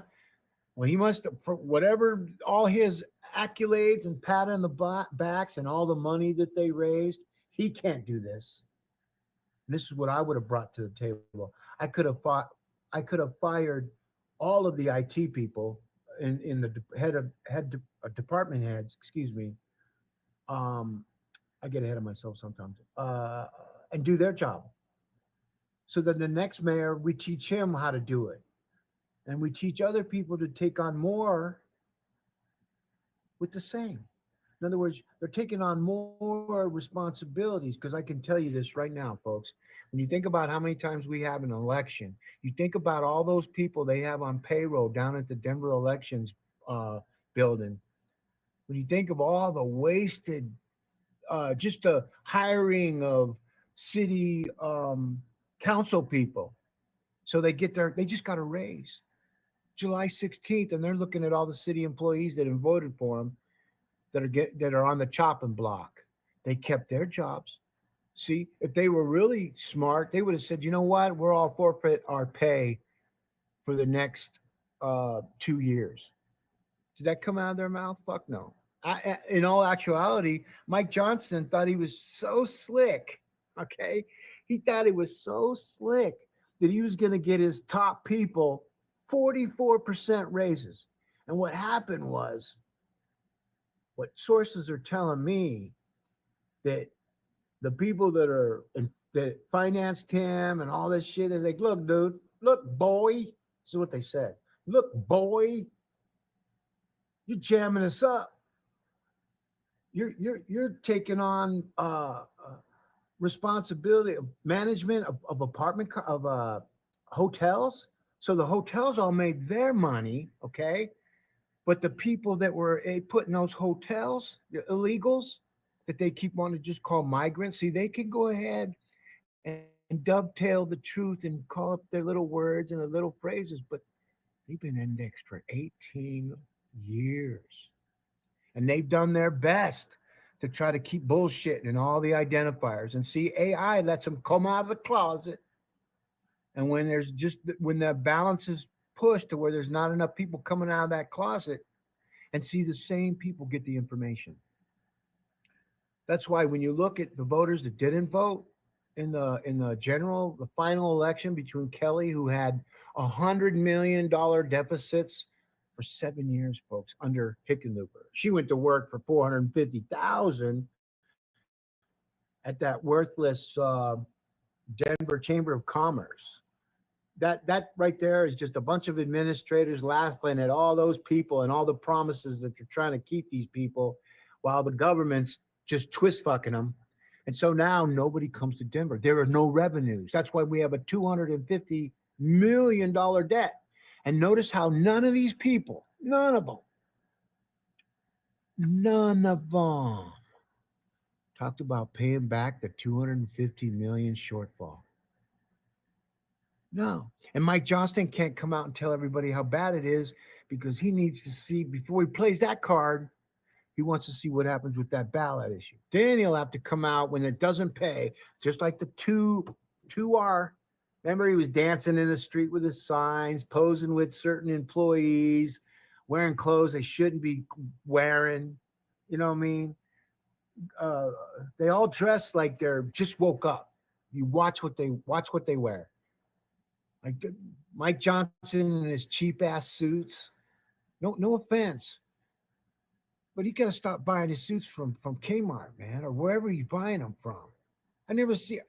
This is what I mean. These people just use money, other people's money, and eventually, do you ever run out of taxpayers' money? No. This is why they're saying, oh, hey, we're going to go ahead and these other bond projects that we had that paid for everything, that fooled everybody about all of our city streets and funding numerous infrastructures, all the way from Mike Johnston, Mike Hancock, Michael B, and Michael C. Now we're going to have Michael F, Michael F minus. What are they having? What are they going with it? So these are the things that Denver voter is going to have. Well, they already have, but Mike Johnson don't know this. So Michael, I'm telling you, bro, just like I told you about Kelly, bro, and see what happened with Mike Johnson and Kelly, bro. When I didn't get on the ballot, I had enough signatures, folks. But in the court case, I needed the judge to either allow the government to continue not upholding a law that keeps them in power. So Andrew Luxon needs to be removed from the bench. And all those judges and all those lawyers that are talking, keep sending those text messages, because all your stuff is indexed into the cloud because you're lawyers. And this is how the federal government is going to be coming in, knocking on doors, in my opinion, and shut this machine down. You're going to see it, bro. Bros and girls. You're going to see it. And just remember, you guys were warned for the last 18 fucking years. This clown show is over, man. And it couldn't happen to a better group of fucking people. Did I cuss? Did I hurt your feelings? Well, when you get your tax bill from these people in our government telling you it's not a tax, it's a revolving credit card for people that you should be getting that money back. Could you use $1,000 in your pocket right now, homeowners, property owners? And when you think about that, out of the property owners, 49% live in their properties. 51% is rented out. So anything that you give to people that are renting, that cost is going to go to what? The renters. Look, we're not paying this. We're not going to pay this. So we're going to have to raise even though it's already coming out of their taxes, it should have been rebated to them, or at least pay back the money that they're supposed to. So this is what they don't want, because when everything runs out, the money that's left over, it can't be moved out of where the money is. So when it goes to the general obligation fund, okay, that's where this money's going. Mike Johnson's going to pay that 44% that he's promised all those administrators. One beat feet, went to work for somebody else because she didn't get a raise like she was promised. So when you think about what's going on behind the scene, it's manipulation of people that are nonprofits, and they're running out of donations. And so when you run out of donations, then you got to hit the tax. And the tax is what's been funding all these projects. We're going to do 800 million over here. That's what they do. They bloviate. And other people around the United States are going, wait a second, aren't they in debt?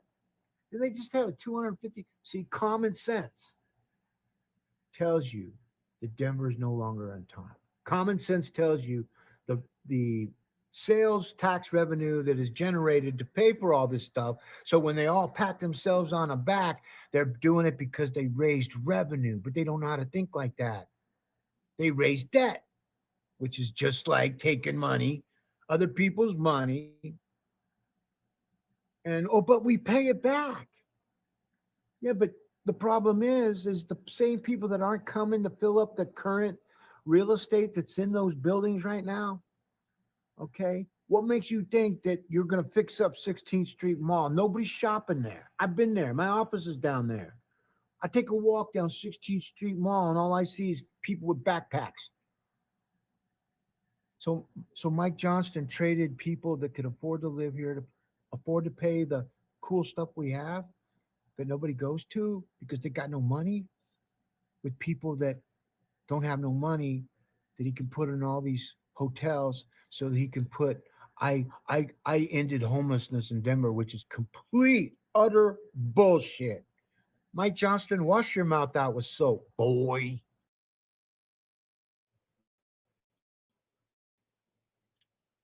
August 4, 2025. Vote on Vibrant Von Denver City Council Districts, Marcus Giovanni. I'm Durango Dank. When you understand what this shell game of money and how Denver has moved from a for-profit revenue-based city to a non-profit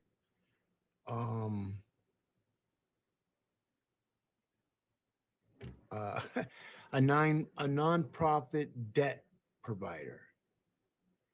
In other words, when it bloviates about its bridges and all the stuff that they're going to do that they were supposed to do during Hancock's Elevate 2000 and what was that 17, and then he did the 2021, which was what was that one called?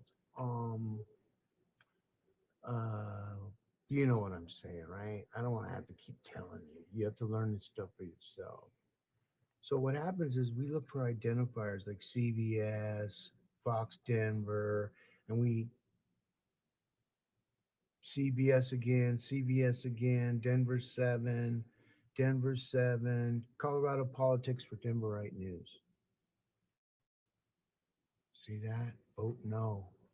That's what the city council's supposed to do, but they are so emboldened and so obtuse toward their fellow voters, not residents. See, they like to convince everybody that the residents are voting for it.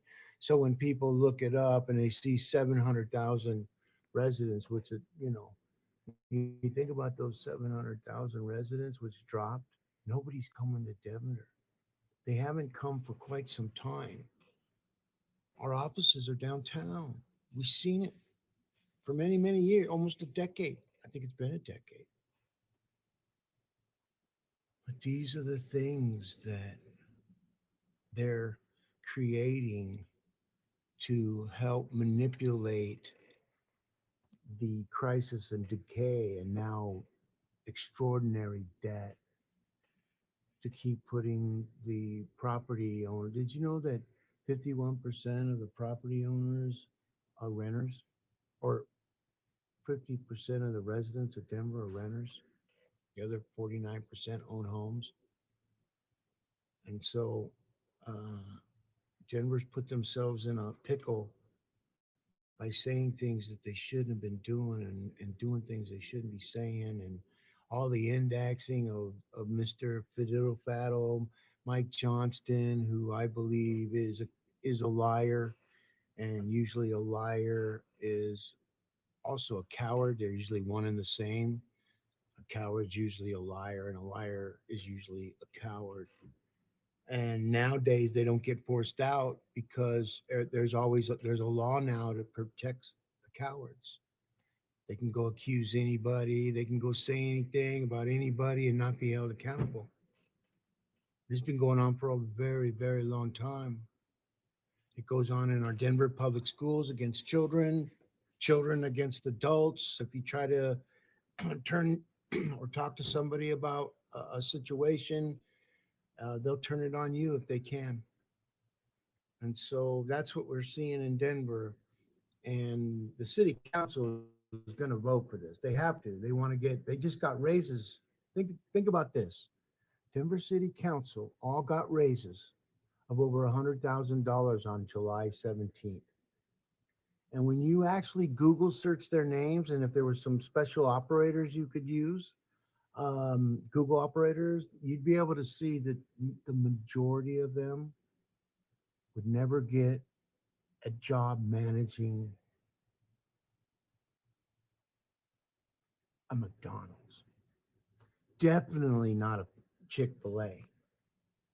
And so these are the things that Gen AI now indexes in order for citizens who learn in the future or where they were in the past and now where they are now. I've been doing this for 18 years. Let's move another 20 years forward. I'm fucking old. I ain't probably going to be here. But those people that were 50 and allowed this shenanigans, or 40 that allowed this shenanigans to go through, you're putting your children in some bad ways. And if you don't have any children, you're putting your dogs and animals in bad ways. And if you don't have dogs and animals, well, then you're probably off the grid thinking you're hiding from everybody. And yet when you talk anywhere in a McDonald's and you're paying cash and you sneeze, you do anything, they know who you are. And when I say they, artificial intelligence. It's been around since 1955, and all these people that want to think that somebody else reinvented it and all this, and they're just reinventing the wheel and they're kicking that can down the road, and nobody wants to talk about the reality of what Denver has done to itself by voting for debt, so they can turn around and tell everybody how great all their schools are and how, oh yeah, well, how come nobody's buying any, seeing what is going to happen with that narrative, folks? All the hotels that they've been renting for Denver got into the hotel business. They started buying up the leases on these hotels to put the migrants. And what they don't understand is they think those migrants think like Americans and they think like third class. I'm going to send my money back home to my family. See, a lot of these people in Denver, they think they know what third class citizens think because they heard it from somebody else in their organ, and it all is bad. And so why Mike Johnson, the city and county district, city attorney, clerk and recorder, Paul Lopez, even the auditor, who I believe is trying to position himself to run for mayor, and he needs to be just kicked down the can. They need to replace every single person in this whole entire. See, right now you have freshmen that are receiving $100,000. Go look what they did prior, but they were able to do good things within the Democratic Party of Denver, which would manipulated everybody else and all the other departments and all the other things they all claim they fight for. When in fact, if I was in front of a judge in his or her chambers, I would show them some whoop-de-woo, and they'd be like, damn, boy, can you show us how to do that? I sure can, Judge. Not only can I show you that, I'm going to show you how to navigate in the future to protect the judicial system from bad judges, bad law enforcement. But y'all can't do that if your heads are stuck up there, keisters.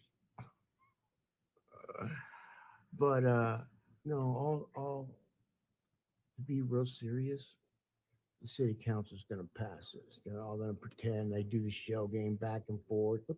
Look up Mayor Mike Johnston bonds. It's relevant. The Elevate bond, the Rise bond. They just bilking. And see what happens is all the businesses that are closing on Colfax that like had restaurants there, they just took care of the tentative improvements for the next guy who's moving in from California or other blue cities, who look at things and go, wow, man, we can handle this. And see, they just jumping into the pond. Why the city says, yeah, we'll be done with this construction in a few months, 3 and 4 months, 6 months at the worst. Just have enough rent to pay for that stuff, and you'll save that money from the tenant improvements you would have to pay for. And so a lot of these hardworking people had worked to put you all in place that they spend all their financial future on. That's fucking Denver. Is already bad bad. If nobody's coming into Denver buying anything or visiting, okay, because there's other cities they could go to and get more money for their buck, okay? They don't have airports that are an hour away to the things that are going on with traffic and everything. And then they want to build a stadium out there. Can you imagine what the traffic is for the people? See, they don't think none of this out. They just throw numbers. They just throw shit out there and see if it sticks. And hopefully the Democratic operatives have been voting for this crap for 30 years because none of the media, none of them ever stood up for the citizens of Denver. They'll do half-truth articles and, oh, this bond's really good for Denver because they're all going to get a piece of it. Look at all the 501. This is where the equity comes in. All the 501(c) non-profits that are Democratic operatives, they're going to get money. But see what they're doing, which they don't understand, is that they put a big old come investigate me sign on the entire city and county of Denver. So now, and I wrote a book. I'm an expert in FBI administrative forensic evidence.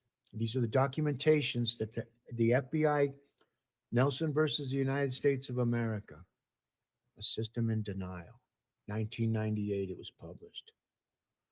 I became an expert in Quirk Express. I became an expert in Photoshop. I became an expert in all the Windows and Googles and you name it, folks.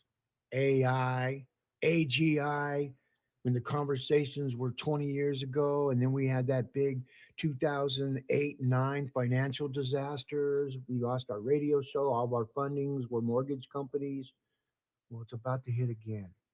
Because everything in Denver, I'm just talking about Denver. And if it's happened in Denver, chances are it's probably happened in other areas. And this is what we do, folks, because we want to protect all of the residents of Denver, not just certain ones and not just the fake and bias bullshit individuals that have taken over Denver for the last 63 years. Okay. And you see Mike Johnson's name anywhere here? Here's Gary Marcus, another guy. He's an anti-AI guy, and he's outdated. And it's going to hit. And he's part of the New York University. It's going to hit. These people can no longer bullshit. They can do it, right? Because it's their First Amendment right.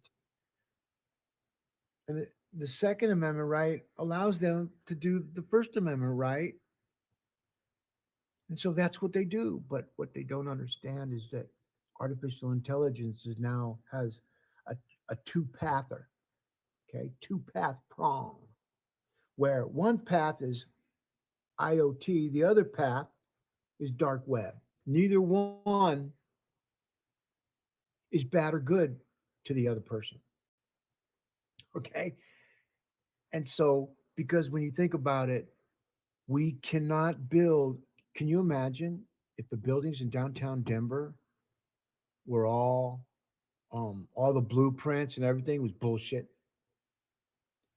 Everything from the foundation up to the steel to the everything. And so you'd think, well, who would do that? Exactly. Well, that's what's happened with our government. Okay. I've been doing machine learning for a while. Now, you look down here, you click on this button right here, you don't want to see what that means right there. Okay.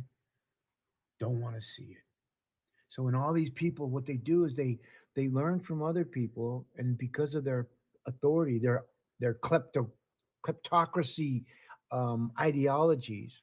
When you got Bernie Sanders and Red Lip Pig coming to the, you know what a Red Lip Pig, OAC, not that she's a pig, but Obama says you can put a lipstick on a pig, but it's still a pig. Well, when you put red lipstick on a politician, and if you understand what red lipstick means, politicians, they can wear what they want, but a red means stop. They're putting out an image that doesn't match the the morality and all. Well, I wouldn't say morale. The morals, morality is what's killing Denver. It's the death of Denver through the manipulation of um, content, administrators.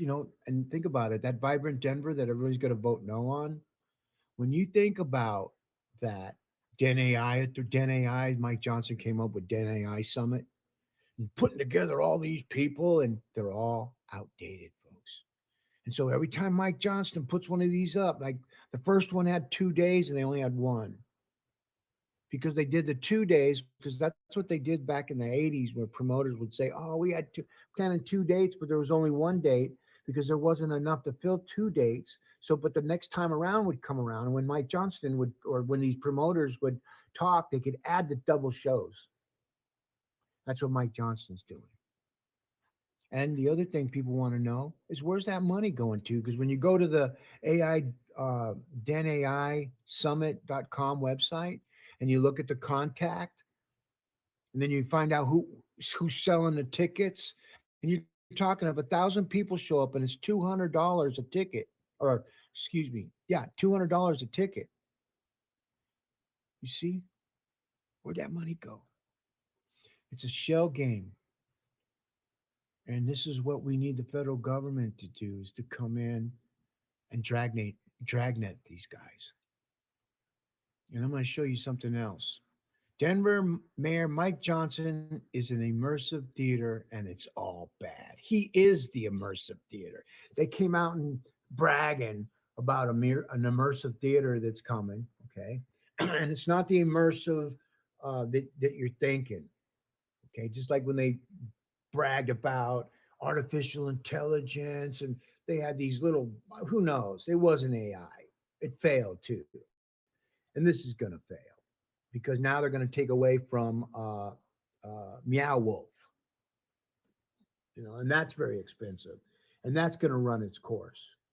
Just like nightclubs and everything, people get burnt out. Okay, so this is just a moment, but with the moment that you have to realize. See, look, Denver writes, weigh in, Denver writes. No, the Democrat Denver writes weigh in, and he's doing a great job. Just what we wanted. So anyway, so when you look at this, read it. I'm not going to read it. I'm just going to scroll down. You can pause it when you want to. And this is artificial intelligence overview. And guarantee you, folks, that the criticism are part of broader discussion about Johnson's performance. And his supporters highlights his focus on addressing homeless. I mean, we've been talking about fucking homelessness since Hickenlooper rode in on his brown fucking scooter. And I've done the algorithm on these guys. None of these guys. And if I was in front of a court, a judge would go, damn, boy, we'd be in his chambers, of course. And once I showed, like, that's what Andrew Luxon was supposed to do. He's supposed to call me up and go and look at this stuff because I was pro se. It's not a judge's responsibility to guide litigation, but when it's pro se and the guy's not an attorney like myself, and I'm trying to get to the bottom of what this system's doing to our city beautiful. So, and then you look for the look at that. Here's the media: New York Times, Fox News, Denver Post.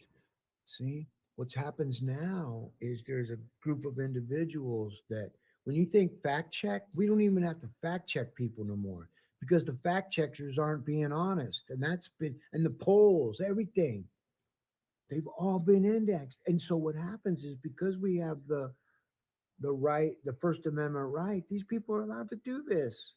Until the voters stand up, you can't have the federal government come in and take all the political operatives out, unless you have bona fide facts and evidence that these individuals have been conducting an alleged RICO Act violations.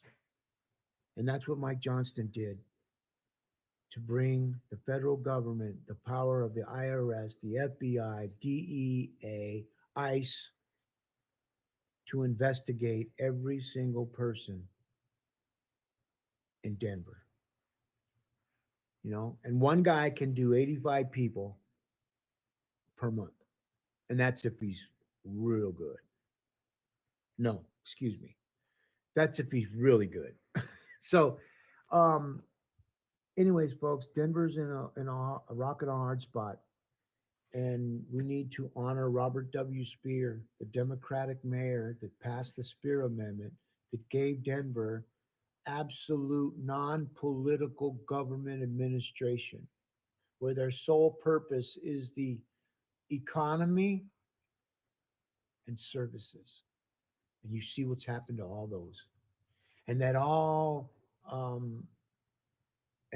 the people that are being placed in their departments have to be placed by merit and ability. Doesn't fucking say nothing about DEI, inclusiveness. Look up inclusive. These are all communist, socialist words that the underlying theme is trying to make Denver, which is already indexed as a oligarchy. They were a kleptocracy. But when Bernie Sanders and AOC came out and started doing the rally and talking, we indexed it. And they are exactly what they're talking against. And this is what AI is going to do, is keep them in the dark web. They're not going to garnish any new voters, just like Kamala Harris. Obama came out and scolded black kids, and black kids that were old enough to vote. We interviewed a few, and they said, yeah, we saw our mom and dad when they were 8 years old, or how old ever they were when at that time of Obama, and their parents thought that he was like gonna save the world, and all he did was do things to get an $11 million mansion. All he did was to prop up certain individuals to take over the Biden administration. And they had all the media and all those guys in the 2016, 2024 elections, 16, 20, and 24 elections, and how they went down.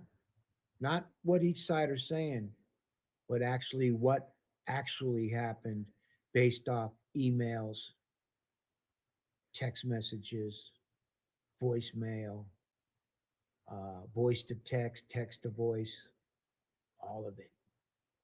And Denver on 2026, when you think about all these bonds, let's go dovetail back. We're just now, I guess they're coming to the end of all the bonds that Michael Hancock had, right? And he still pulled in shortfalls. Mike Johnston came in, utilized all that money, and now created a $250 million deficit. And it's for 2006, because the 2024, he had at least $100 million deficit to $150 million deficit. You can't go just, we had a $50 million deficit when the normal is $100 to $150 million deficit. So Mike Johnson has created a new normal for the 250 million shortfall every year, so that they got to keep continuing instead of giving the citizens, when you think about the property owners, 49%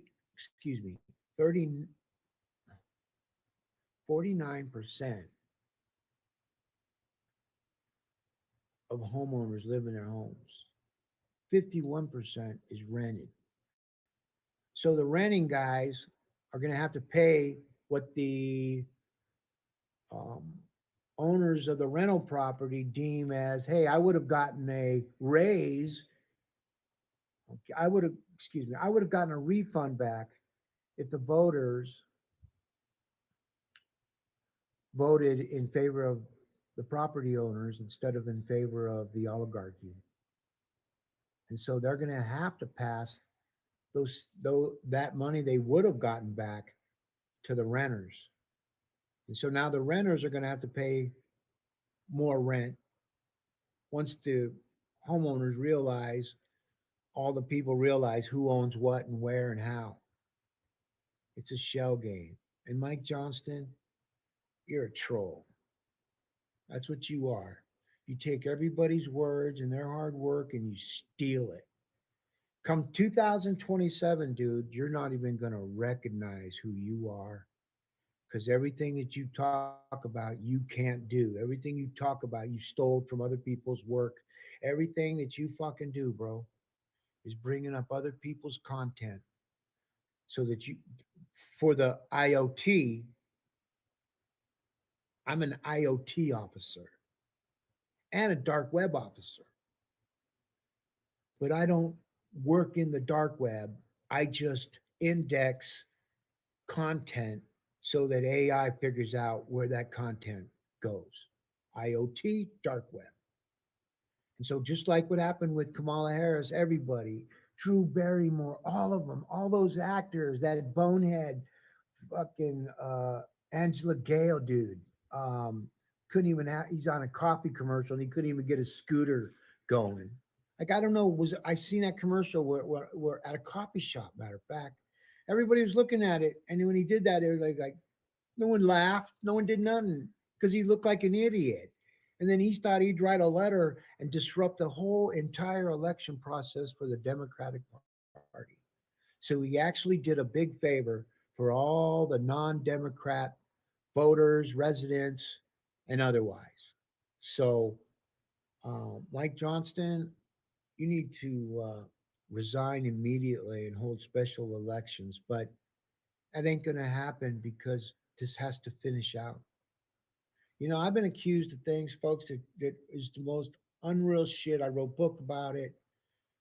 And then that book, because the FBI has created so many people who end up hating me because they realize that they'll never find another guy like me, because I'm generous, I'm hardworking. I'll come and rescue them at all times of the hours. I've done it. Every time I got a settlement or something, I buy musical equipment for my friends. Where are they now? Where's all the money I spent on these fucking people? This was back in the day. I always drove around a nice car that happened like a Corvette, and because I had long hair and wore gold and talked on a cell phone, I always got pulled over because police thought I was a drug dealer. You see what I mean? Sub-bias. So now I don't drive around in a car that has, I won't ever own a car with my name in it. I don't need to. I'll never own it. Never. Never. Because I don't want to drive anymore. Maybe someday. But when Denver realized what they did to this indigenous Indian, I'm indigenous. I'm an American Indian. Mike Johnston, you fucking, oh man, he has no clue. Am I angry? Yes, I'm angry. Because I'm angry by the way they use indigenous people to get their way. Oh, we're going to build an Indian culture center. For what Indian? Who do you see? Mike Johnson thinks he needs to save the minority people. He needs to save the Indians. He needs to save the Eskimos. He needs to save his fucking self and all those city council members. Denver voters realize they are the head of the HR department.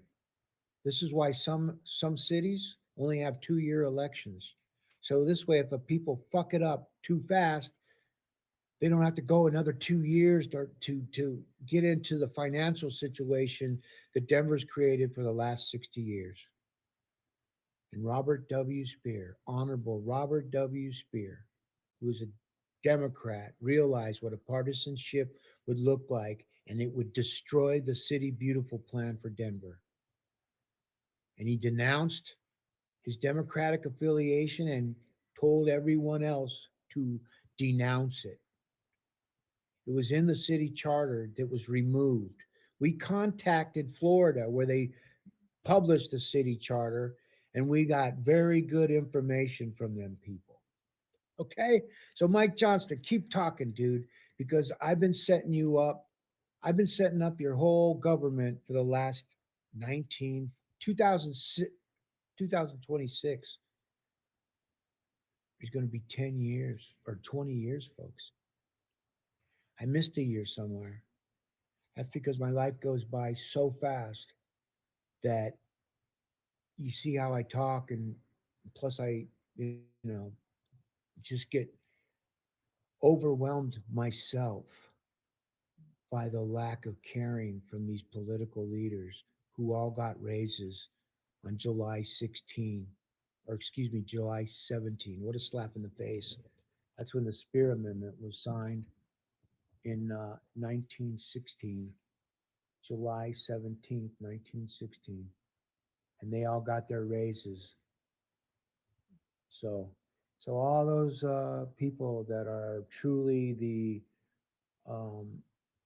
leaders of Denver that are operating these puppets, you need to cut those strings, because AI comes, and when it comes knocking, all the lamb blood on your front door is not going to keep that beast away. And it's all digital. Machine God. Ever hear that?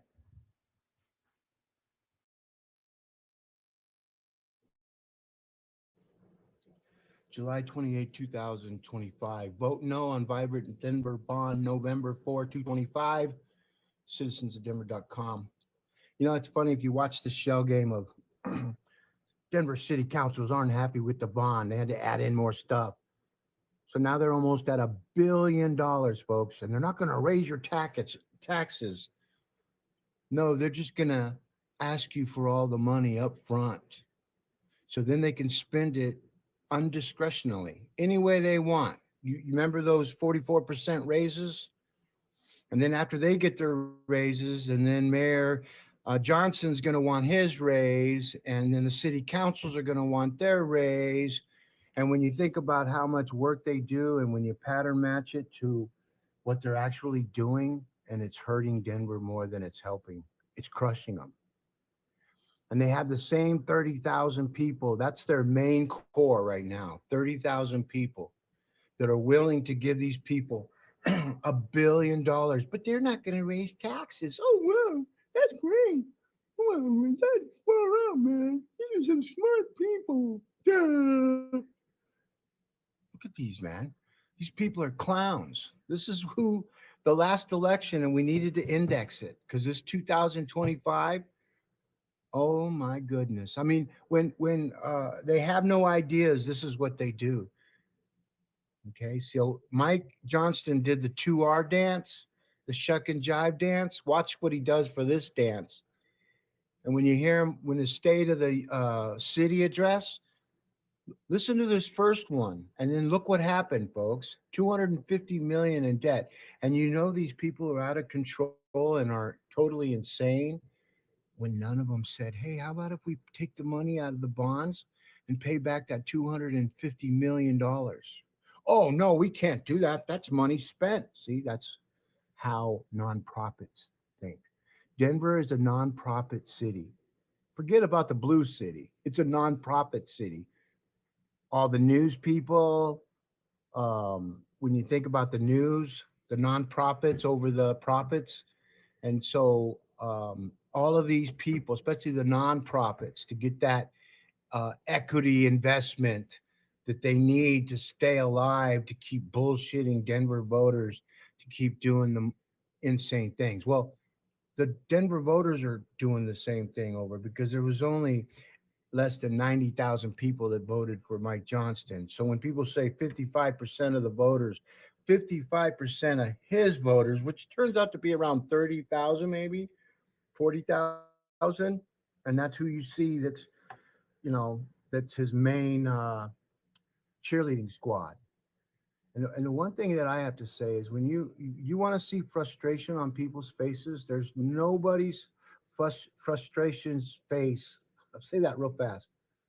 There's nobody's face that has more frustration than the chief of police. I mean, I wish I could interview him, man, but he couldn't tell me what he's really thinking. I could tell by his face. Anybody can. And that's the one thing that you got to understand. They're cutting the Denver police. They're we can't hire anybody, so we got to hire these illegals that we passed last year in the election process, 2023. You see how that goes? So in 2 years, Mike Johnson's managed to get us so out of whack in our thinking, in our vibrant Denver. When he says vibrant Denver, him and his team have no clue. When you say vibrant, he doesn't own that word. So what they do is they take the most vibrant person or entity, and it starts to move its way up like a China vine, real slow, organically, climbing through the ranks of bullshit. And it just, Amanda Sawyer, when you look up all the city council, like Paul Cashman, I was living in his district. This is after Charlie Brown, the tomato guy. That's all he did was sell tomatoes. Go ask. These people haven't accomplished nothing but fatten their wallets. Denver voters have created more millionaires in their city council and elected officials than they have creating millionaire businesses. Have you ever seen, hey, this business is $1 billion business? No. And if you did see it, you look at who the players are and you look, there's no money coming in for those people. It's a shell game. And right now, Mike Johnston, he is banking that he's going to be able to bullshit the 450,000 and then add on that other 40,000, the ones that aren't happy with Mike Johnston. Okay? Because what the media does is say, 55% of Denver voters approve of what he's doing. Okay, wait. We have 550,000 voters. So you're telling me half of that supports that when only 90,000 voted for him? See how it doesn't match up. Numbers don't lie. People do. And these people are the biggest liars. I'm trying not to cuss. I'm trying not to be, that guy to where, he's angry. And I'm not angry. I'm old. And I've watched 18 years of the shell game from Hickenlooper, driving up on his little scooter, taking a shower in a suit. It was a cheap suit, but to a poor guy, that's probably the most expensive suit he's ever owned. And what happened with homeless? Look at Mayor Mike Hancock. You know what he left with? $300,000 a year and bragging that he's a C-suite executive. He couldn't C-suite his ass to a cheese factory. You heard me? And so this is what the indexing is. I've been doing for 18 years. I don't need to be mayor. I created platforms that Mike Johnston said, can we get some vendors in here to help our residents? No. What it means is, can you please help the city and county of Denver so we can manipulate the residents more and keep them begging for the government to help them? And that's what it is. Non-profit, government assistant, everything. You got to ask them for everything. I'd like to ask Mike Johnston to kiss my, but that wouldn't be too polite. How about if I said kiss my butt? Would that be better? I wouldn't let that slimy guy touch me, man. He is a slime ball, silver spoon fed, Aspen wannabe mayor. And so when you grow up in Aspen and you have what he's been through, you have no idea what you're doing, Mike. None. So you think that these 2 years have been really good for you, like you bullshit. Hey, we're doing great. How'd we get into a $250 million debt for next year? Folks, we've never talked about next year's debts. So we're already fluffing the blankets so that the voters can get ready to tuck into the next vote. Because he needs that $1 billion. No, they're not going to raise taxes. But the city council, fire them all. Google search their names, find out what they've done their whole entire lives. Nothing but kiss ass to Denver Democrat Party. And the National Party is going to have to boot Denver Democrats to the curb because he's bringing down the numbers. And see, what they don't understand is they're not garnishing anybody new. The Kamala Harris and all that, all those stars that came out, and you're Jack Black and all those people, all their shit I burned. Man, we did a big burn party, folks. I took all my Robert De Niro movies, burned them. All of them. All of them. I don't watch them no more. I don't want to see that fucking guy. Jack Black, all his shit got burned. See, these folks think because they entertained us that they have, who's the biggest fluff? Who's that guy who couldn't even ride a scooter in his coffee commercials? Yeah, that guy. Huh. So this is his Angela Gale moment. So anyways, folks, you're getting hornswoggled by a group of people that are very good at what they do. And that's the bullshit you. Look at 950 million. It's expected to take final vote. See, Denver 7, they get a little bit of money of that to advertise all the big stuff. All ABC, CBS, NBC, Denver Right. Look at Denver Rights. Denver Right. Denver leaders cut housing to fund road safety. Indigenous.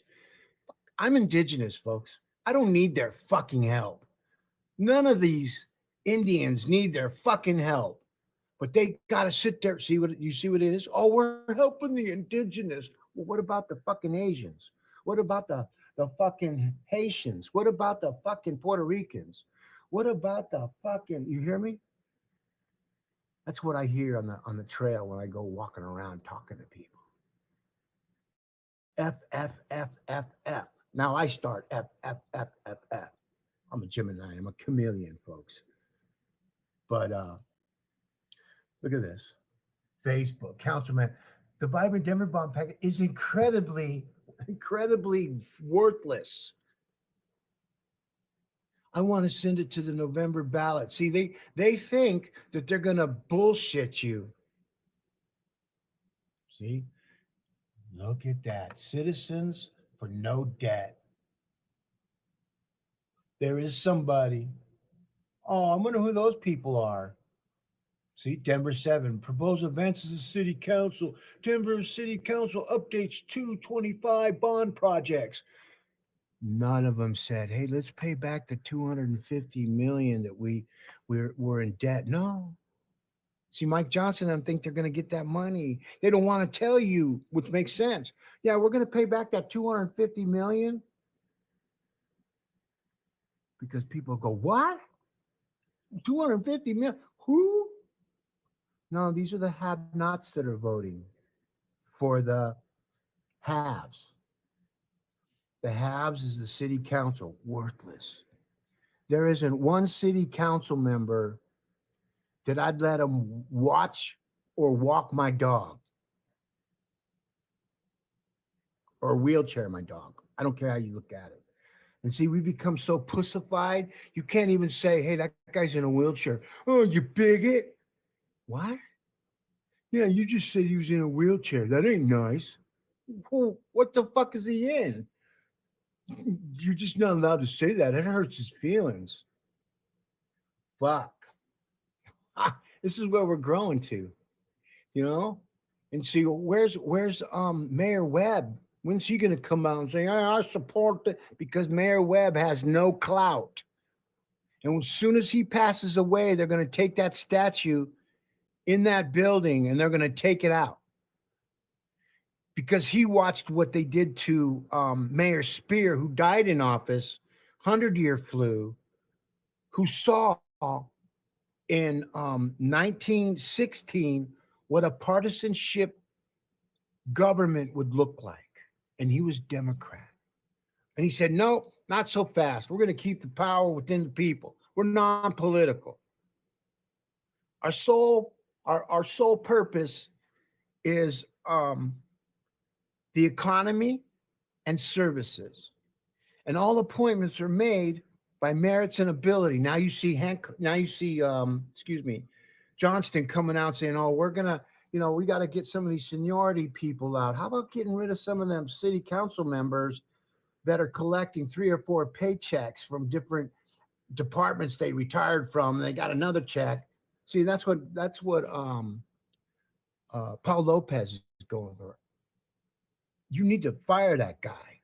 Don't give him another paycheck. Right now, he'll get half of what his paycheck is now. You give him this other year, he's going to get the retirement paycheck for city council, 94 grand. And then he'll get his full paycheck for the clerk and recorder. And he thinks he needs a warehouse. This guy has no clue about a fucking thing. Oh, he's a labor organizer. He's been watching too many Robert De Niro movies. A labor organizer. When I heard that, I'm a labor organizer. Like, what are we in the 20s and the 30s? But this is how these people make their spin. So I don't trust anybody that has to tell people he's a vato. Believe me, I know the barrio better than he does. My high school had 4,000 students. He comes from a school that the whole entire school was 1,200, if that. So the shell game of the clerk and recorder and the auditor and all their 18 years of fucking spin, 18 years of putting us in debt, not honoring our military. My son got a Purple Heart. He went to school in Denver in one of the most corrupt public school systems in the entire world. How do you have a Cherry Creek school and a Denver public school and they're the same and everybody goes, oh, my kid's at Cherry Creek? What are we doing?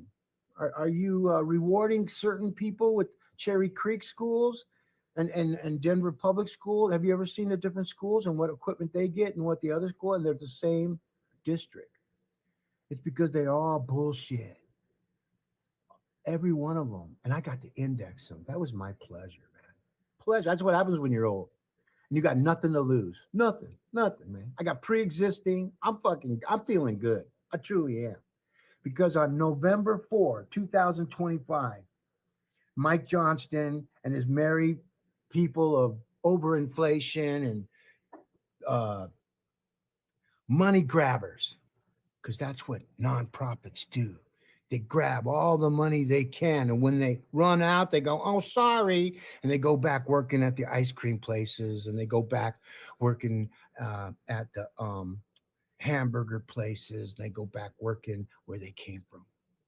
And because the Denver government is so corrupt, yeah, you, Mike Johnston, yeah, you, Paul Lopez. So they're going to get a rude awakening on November 4th when this isn't going to pass. We can't live like this, folks. And as soon as you get rid of all this total city council, clean house. Get rid of the mayor, get rid of the clerk and recorder, get rid of the auditor. Start over, clean slate. Start over with Robert W. Speer, the most decorated Democrat mayor of all time, the best mayor ever. He saw visions that nobody else was either willing to see or didn't want to see at all. And look where we're at. So Robert W. Speer, who died while serving his term from influenza, 100-year flu. Shit, I wonder if Fauci was behind that. Remember that guy Fauci making more than anybody? He killed a lot of people, folks. So did everybody else on that COVID trip. In other countries, they didn't close their countries down. They didn't lose nothing. Only the old people that were running our country thought they were going to die. When Senator Grassley, the oldest living senator, still in office, caught COVID and didn't die. What does that tell you, folks? What does that tell you? And we haven't even felt that damage. And right now, as far as like Trump, Democrats are not, is Republicans and independents the only services for restaurants? Or no Democrats are waitresses, and no Democrats are bartenders, and no Democrats get tips? Because I know people that get tips that don't have to pay taxes on those tips.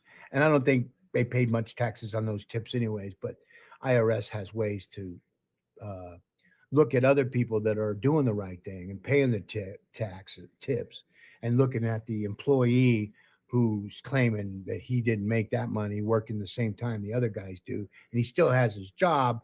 Yeah, dude, you didn't pay your taxes, because if you didn't get no tips, then you might not be worth a damn. So you would have been fired long before you would have had to file your taxes. So this is what Gen AI does now, supervised. It takes everybody's questions, everybody's answers, everybody. And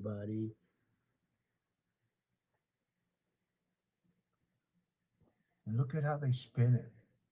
For the bond initiative to appear on November 4th ballot, the council must approve its language and legislative detail by August 25th. Oh, are they going to do it? Of course they are, folks. If they don't pass, just like the 2R, Denver voters said no. Why they voted for illegals to be able to be firefighters and police, that was all changed. There was a list a mile long to be a firefighter in Denver. I know this from 2007. And they're saying that, oh, well, we can't get the right people to apply, so we have to hire these illegals.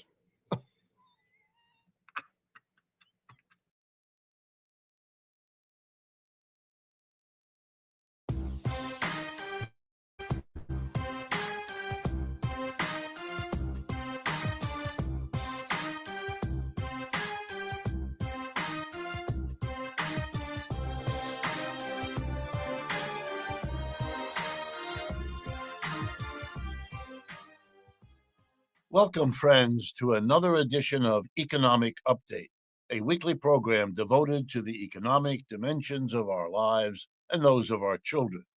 I'm your host, Richard Wolff. Before jumping into today's program, I have a bit of a special announcement. Partly it's about the shirt I'm wearing without the jacket, because it's kind of warm here in New York City where this program is produced. But more importantly, we've decided to do something different this summer. We are going to finish our regular series of programs and then switch starting July 21st. We'll still be producing economic updates, but not in the way we have for the last 12 years. We're taking the summer off and substituting programs that we call the Best of Economic Update. We've gone back and looked at those programs that you like the best, that we like the best, that show something about how American political economy has shifted over the years, for better and for worse. We've put these together, and we think you'll find them as interesting and provocative as we did in compiling them. And then at Labor Day, we will resume the regular programming that you've become used to. What I'll be doing in the meanwhile, working on Democracy at Work projects, our book publishing program, our video productions, our writing of articles, but also and particularly our new Substack program. And I urge you to take a look at it. Very simply, go to democracyatwork.substack.com for all the Substack kinds of activities of ours that you will find there. Thank you for your understanding, and I look forward to hearing from you about how the Best of Economic Update strikes you all as well. Today's program is devoted to an explosive event that happened here in New York City where we produce this program and where I live and work. It was the victory in the Democratic primary for mayor of Zoran Mamdani, a Democratic socialist by self-definition, an outsider to the political establishment of the Democratic Party, which has pretty much ruled New York politics for many, many decades. This is a break from that establishment rule. It is shaking up New York City, New York State politics, and as I will explain, it is a bombshell for the whole of the Democratic Party across the United States. And so it's well worth taking some time here on this program to talk about what it means and where it's going and taking us. Okay. Mr. Mamdani won by a great deal. He defeated a former governor of New York, Andrew Cuomo, who was running for mayor as well in the Democratic primary. A number of major media have said this is the first time a socialist has gotten into office. Shame on those media, because what they're doing is erasing part of the actual history of the United States and of New York City. Socialism